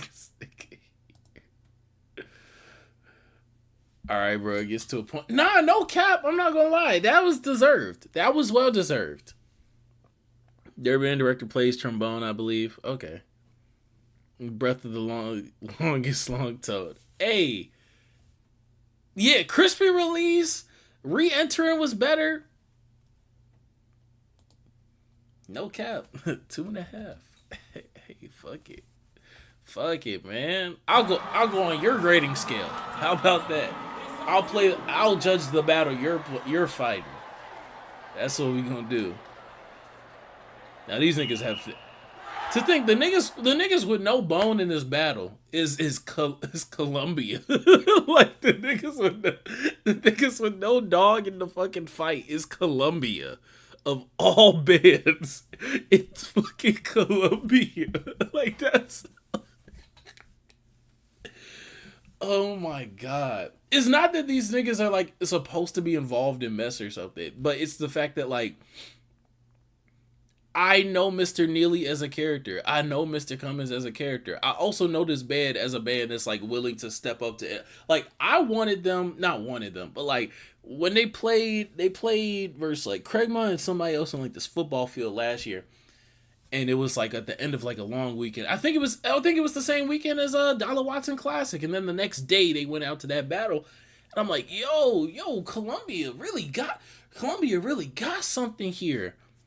Now, it couldn't go against the monster that was Craigmont last year. But like, you know, I was really rooting for them and shit. And like there, like me as someone who has been getting into the Georgia band scene over the past like 2 years, that was like my, oh shit, Columbia's here.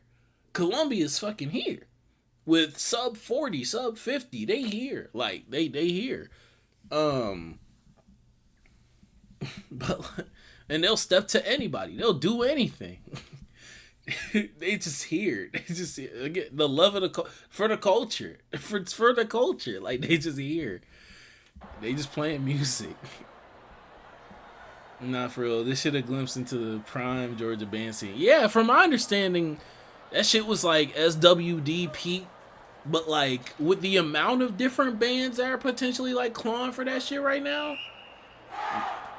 I hope this is doing for Georgia what it's doing for me outside of Georgia.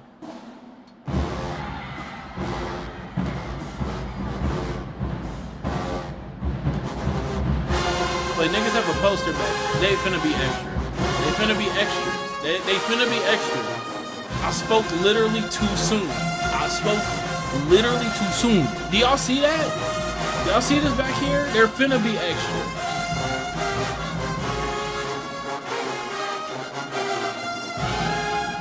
That's a good thing, by the way. But like, I just spoke too soon.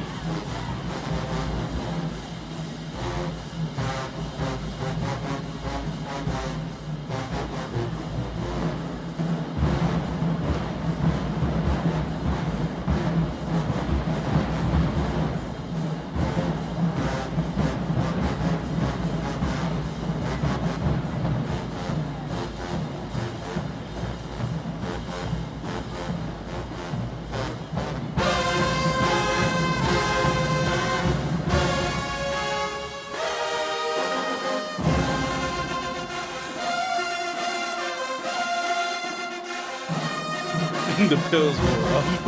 Yo, niggas.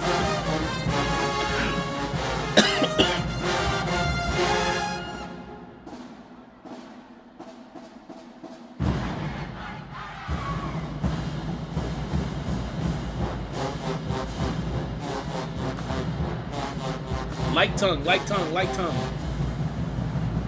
Neely got him on 6 inches and core exercises, no doubt. Them UFOs need to get there. Them UFOs need to get there. UFOs need more core work. Trombones got it. Mellows and trumpets do. Tubas do. UFOs got to get there. But I am seeing some faces that I did not see last year, so maybe that's it as well.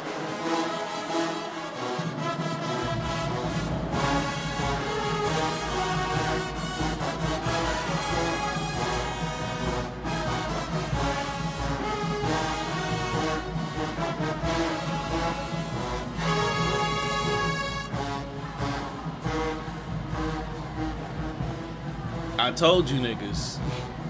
I told you niggas. I told y'all. I told y'all we spoke too soon. We spoke too soon. Who is this nigga? Oh, Lucky Charms.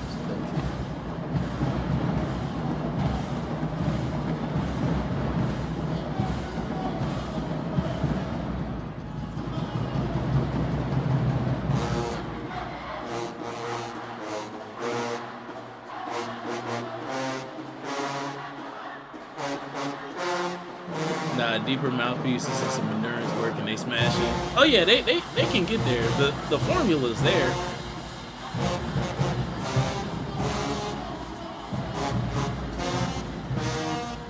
Yo, them fucking tubas. Hold on. Them fucking tubas. Do y'all hear this shit? They sticking that.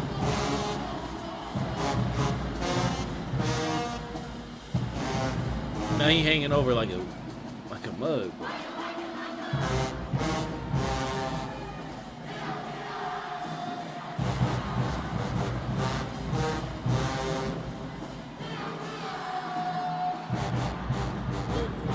Where did Neely graduate from?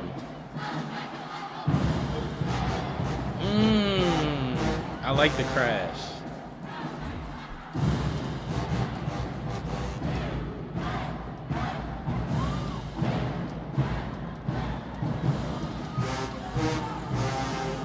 You said Jonesboro scared.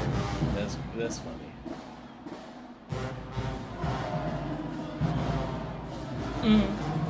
Oh, fam. Oh, so he is in this.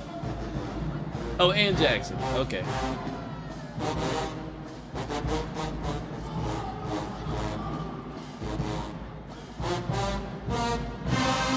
Oh, but he did undergrad at FAM. Oh, and Albany State.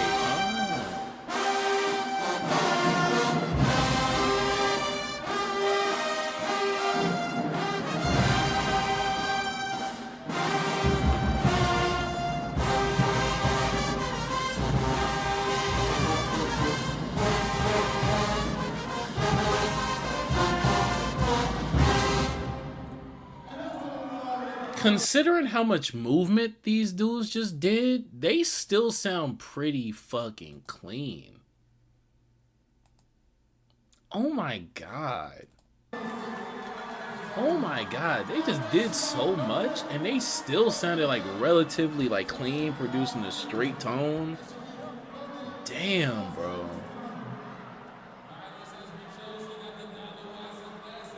Yo, 2.5, 2.5, 2.5, by the way.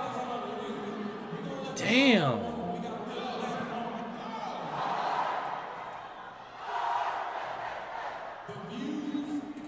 That's what I'm like.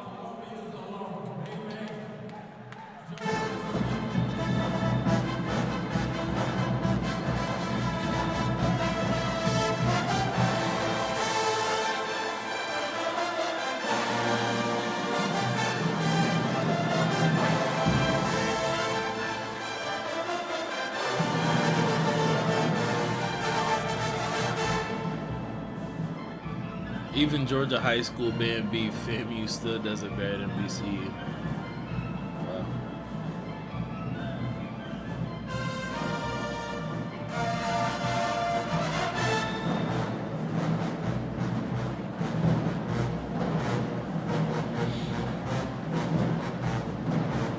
I would just say that they just do the beef better than FAMU and Jackson.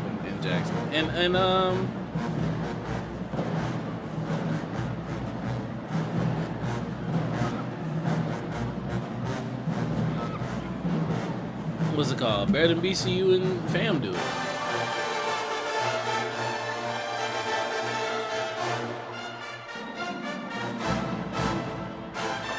Ooh, good transition.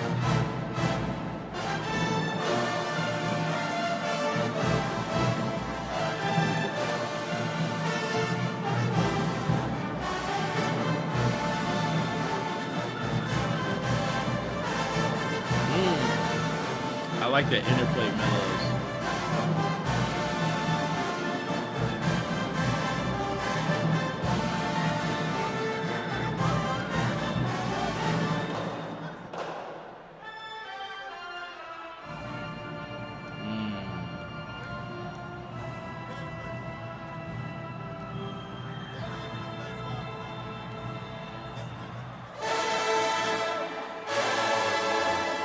Good chord. I love that chord.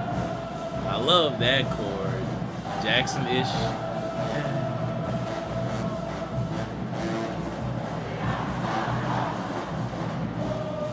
Okay, they saying it.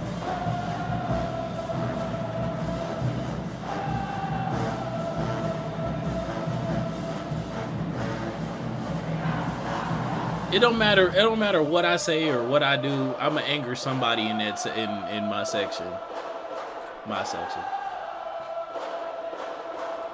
Cause we got crabs. We got crabs from both Jonesboro and Columbia.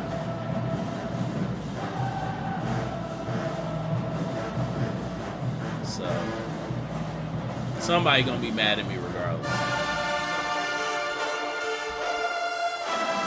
Is this Miles' arrangement? I think this is Miles' arrangement.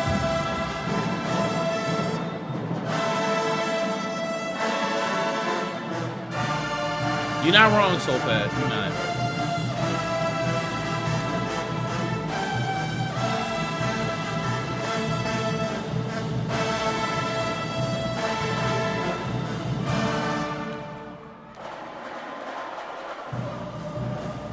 Yeah, I was like, yeah, that's straight Miles.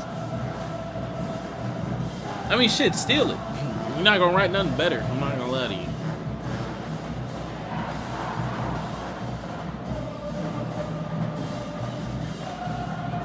COVID Miles was a beast. All right. COVID Miles was a beast. Oh shit! I literally seen them talking about someone hitting the D flat in the band group chat earlier. They then proceeded to get shit talked for being dead.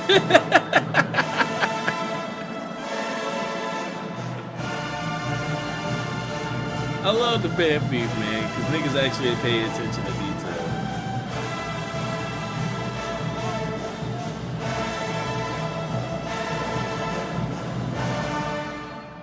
Get 4 weeks free when you sign up for Uber One for students. The dude who hit the D flat smacked it and everything else was thin.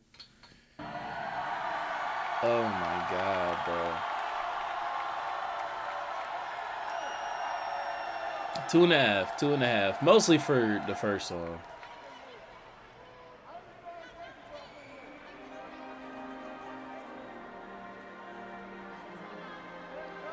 I thought this was finna be something else. I thought niggas was finna whip out that dun dun dun dun dun dun dun dun dun dun.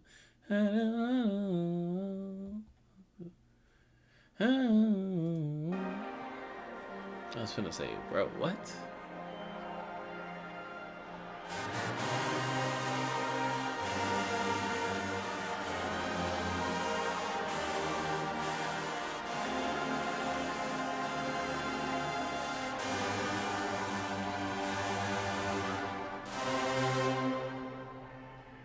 Yeah, Law and Order.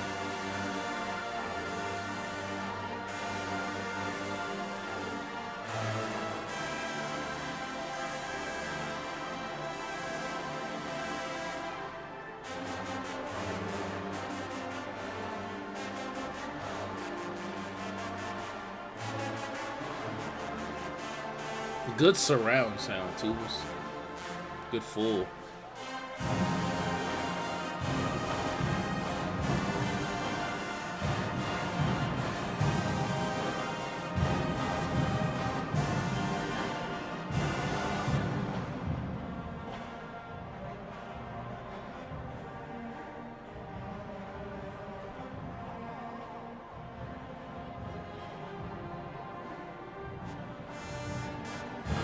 I don't like that crescendo. I don't like that crescendo. I like the place. I don't like that crescendo.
It's like they made that transition with like zero energy.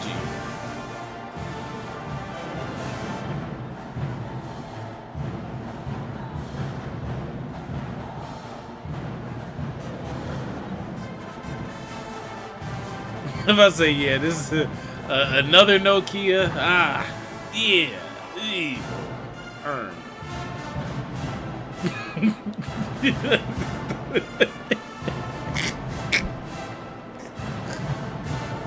Yo, Soul Path, if you pay attention to all of it, it will make sense, bro. You just have to choose. You have to choose, bro. What is this issue?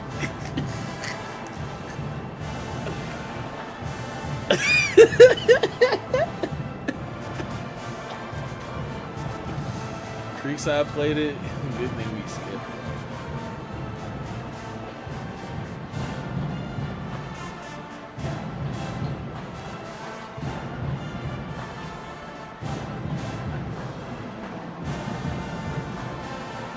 They tired, by the way. They're insanely tired. And they bringing their score down too.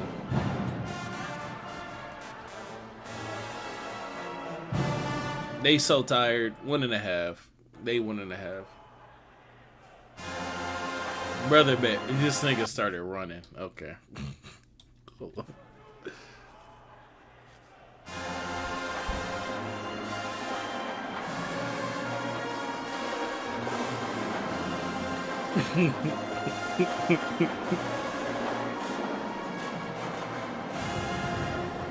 I don't think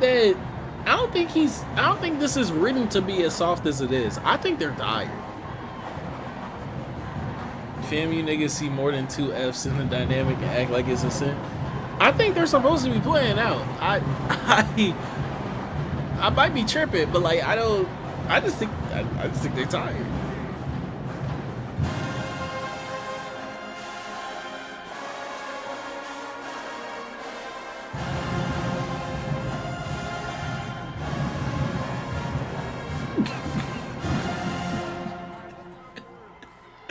If I see him run that fast at me, I'm screaming. Oh shit.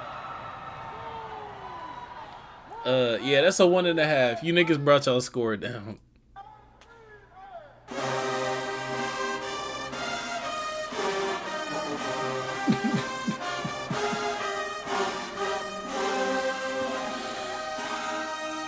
This shit tripping.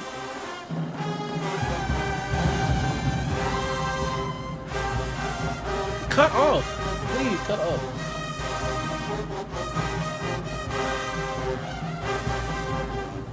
Come on, Mellows.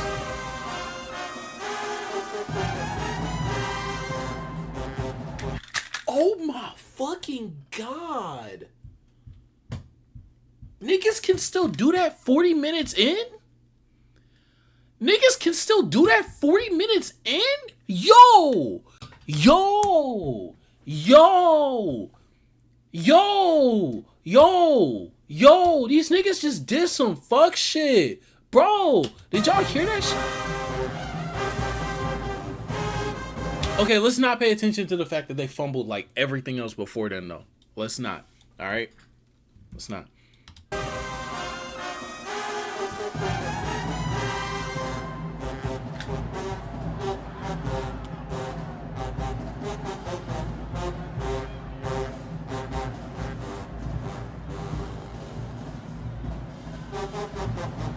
Yo, Gam gonna be on top forever. Oh my God.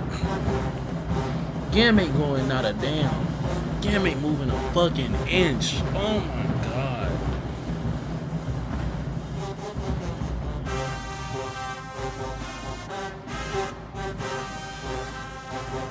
Oh my mama, whole phrase drop. Yeah, no, they hit this shit.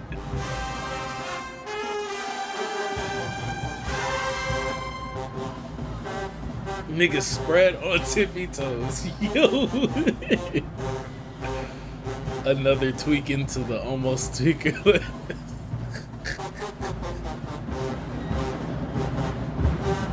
Is this not Let's Go? I thought this was Let's Go.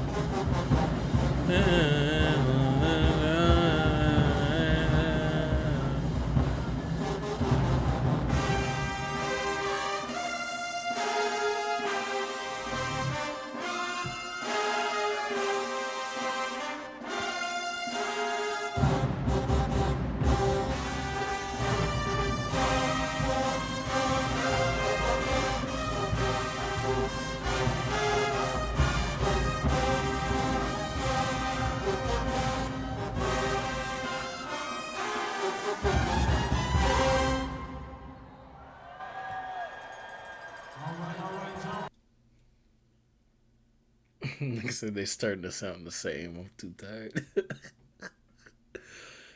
Yo, these niggas is special.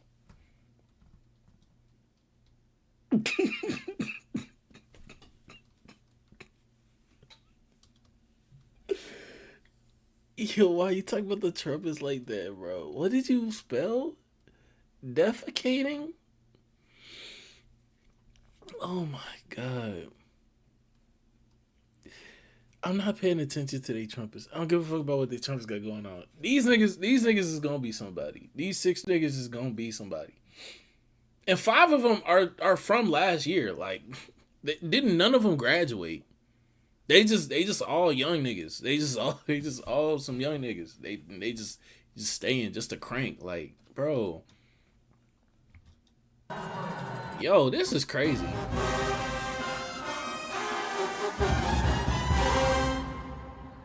Dude on the end didn't finish it though. I did catch that.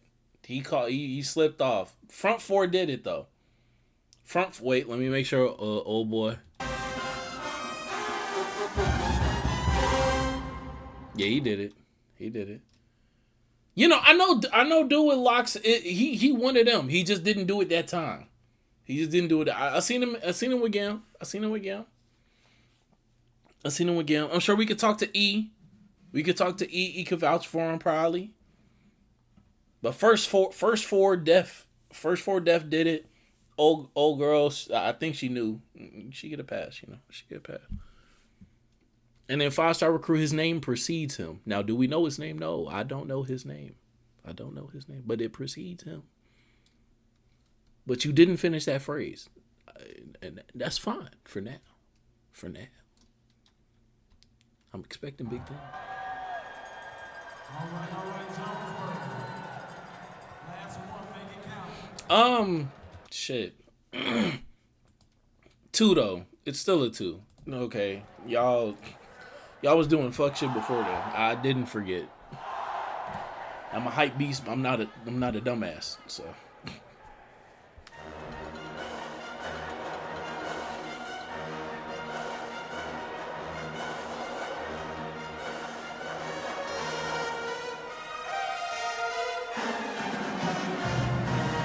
What? Wait, stop. Hold on.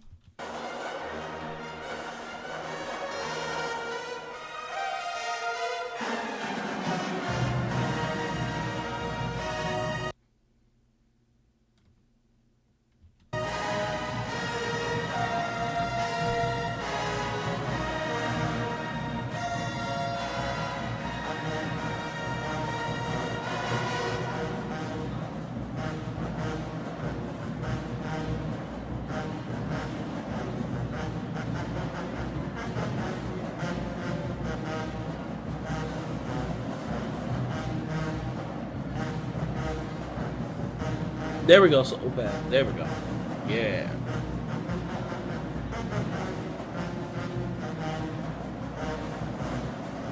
His name Elijah.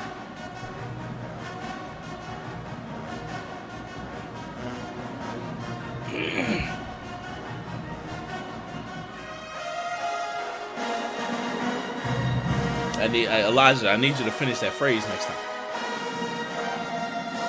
Squigglies.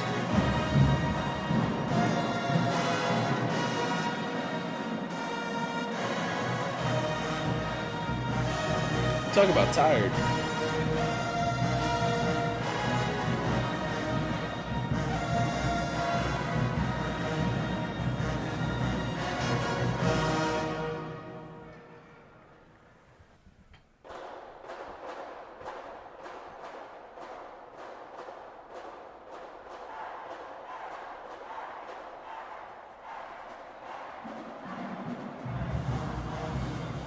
Oh, they're running it back. I thought they was going to play something else.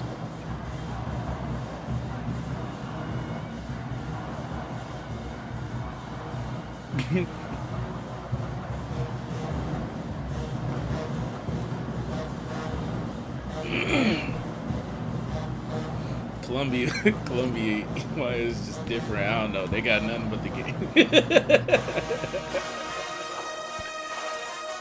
Yeah, they doing it. They doing it with sub 50.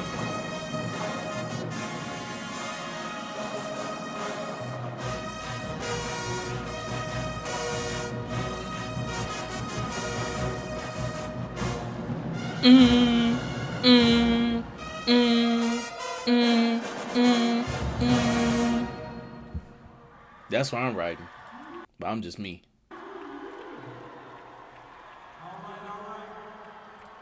Well, That's the battle. That's the battle. We made it. We got through. 1:30 a.m. Central. Yes. Yes, we are here. All right. They were also awarded another round, so account for that. And not far behind, funny enough. Actually, yes, far behind. Yes, far behind. I forgot, yeah. Well, actually, not far behind. Not far behind. Yeah, no. Because that's... Yeah, I kind of wrong. Yeah. Okay, so... Drum may just look like they lagging. Yeah, they look lost running up there. I'm not gonna lie to you. For final scores, right? I'm boring. I have a tie. I have a tie between Jonesboro and Columbia for 8.5, 8.5 through 4 rounds. 4-round battle, 45 minutes, only in Georgia. Only in Georgia, man. Only in fucking Georgia. And South Cobb behind with a 7.5. Not too far behind, only a point back.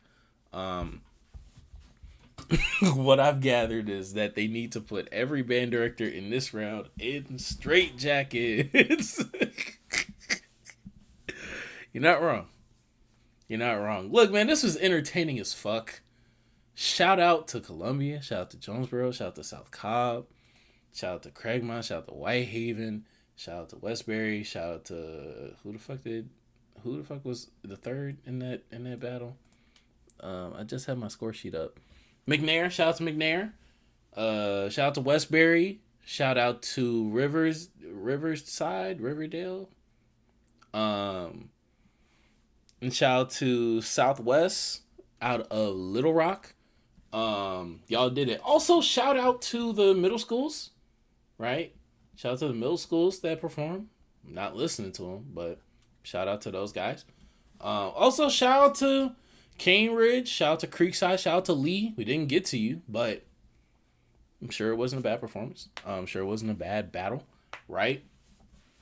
The band scene in those like mid-south states is so fucking interesting to me. It's so interesting, from like Tennessee to Georgia to, I want to get into Mississippi. I don't really know where to start. I'm not starting tonight. Well, first I'm going to piss. Okay. That's what I'm going to do. But shout out to them. Like, this is all entertaining. Shout out to Dolla fucking Watson.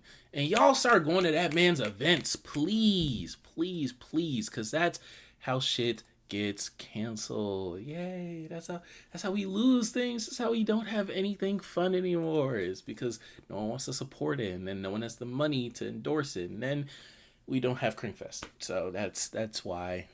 That's what happens. That's eventually what happens. Fuck it. I'll take the... Actually, no. There's no point in getting clapped. There's no point in getting clapped. We'll play In Those Jeans. We'll play a good... Actually, no. We were singing Law and Order earlier. We'll play Law and Order. Thank everybody for watching this. First stream, I believe, with Super Chats, with memberships activated. We'll work our way towards those. I gotta earn them. I know. Appreciate everyone for watching, man. Shout out to Soul Path and Triple B for sticking around to the very fucking end, as well as apparently 3 other people. They're just not active in chat. Thank y'all. Thank you to the arrangers. Oh my god. Thank you to Jamal. Thank you to Yao. And we'll be back next week, finishing out a lot of these battles that we did not get to. Right? Having combos that we did not get to. And doing some fuck shit that we ain't got no business doing. Thank y'all for everything. And have a good night.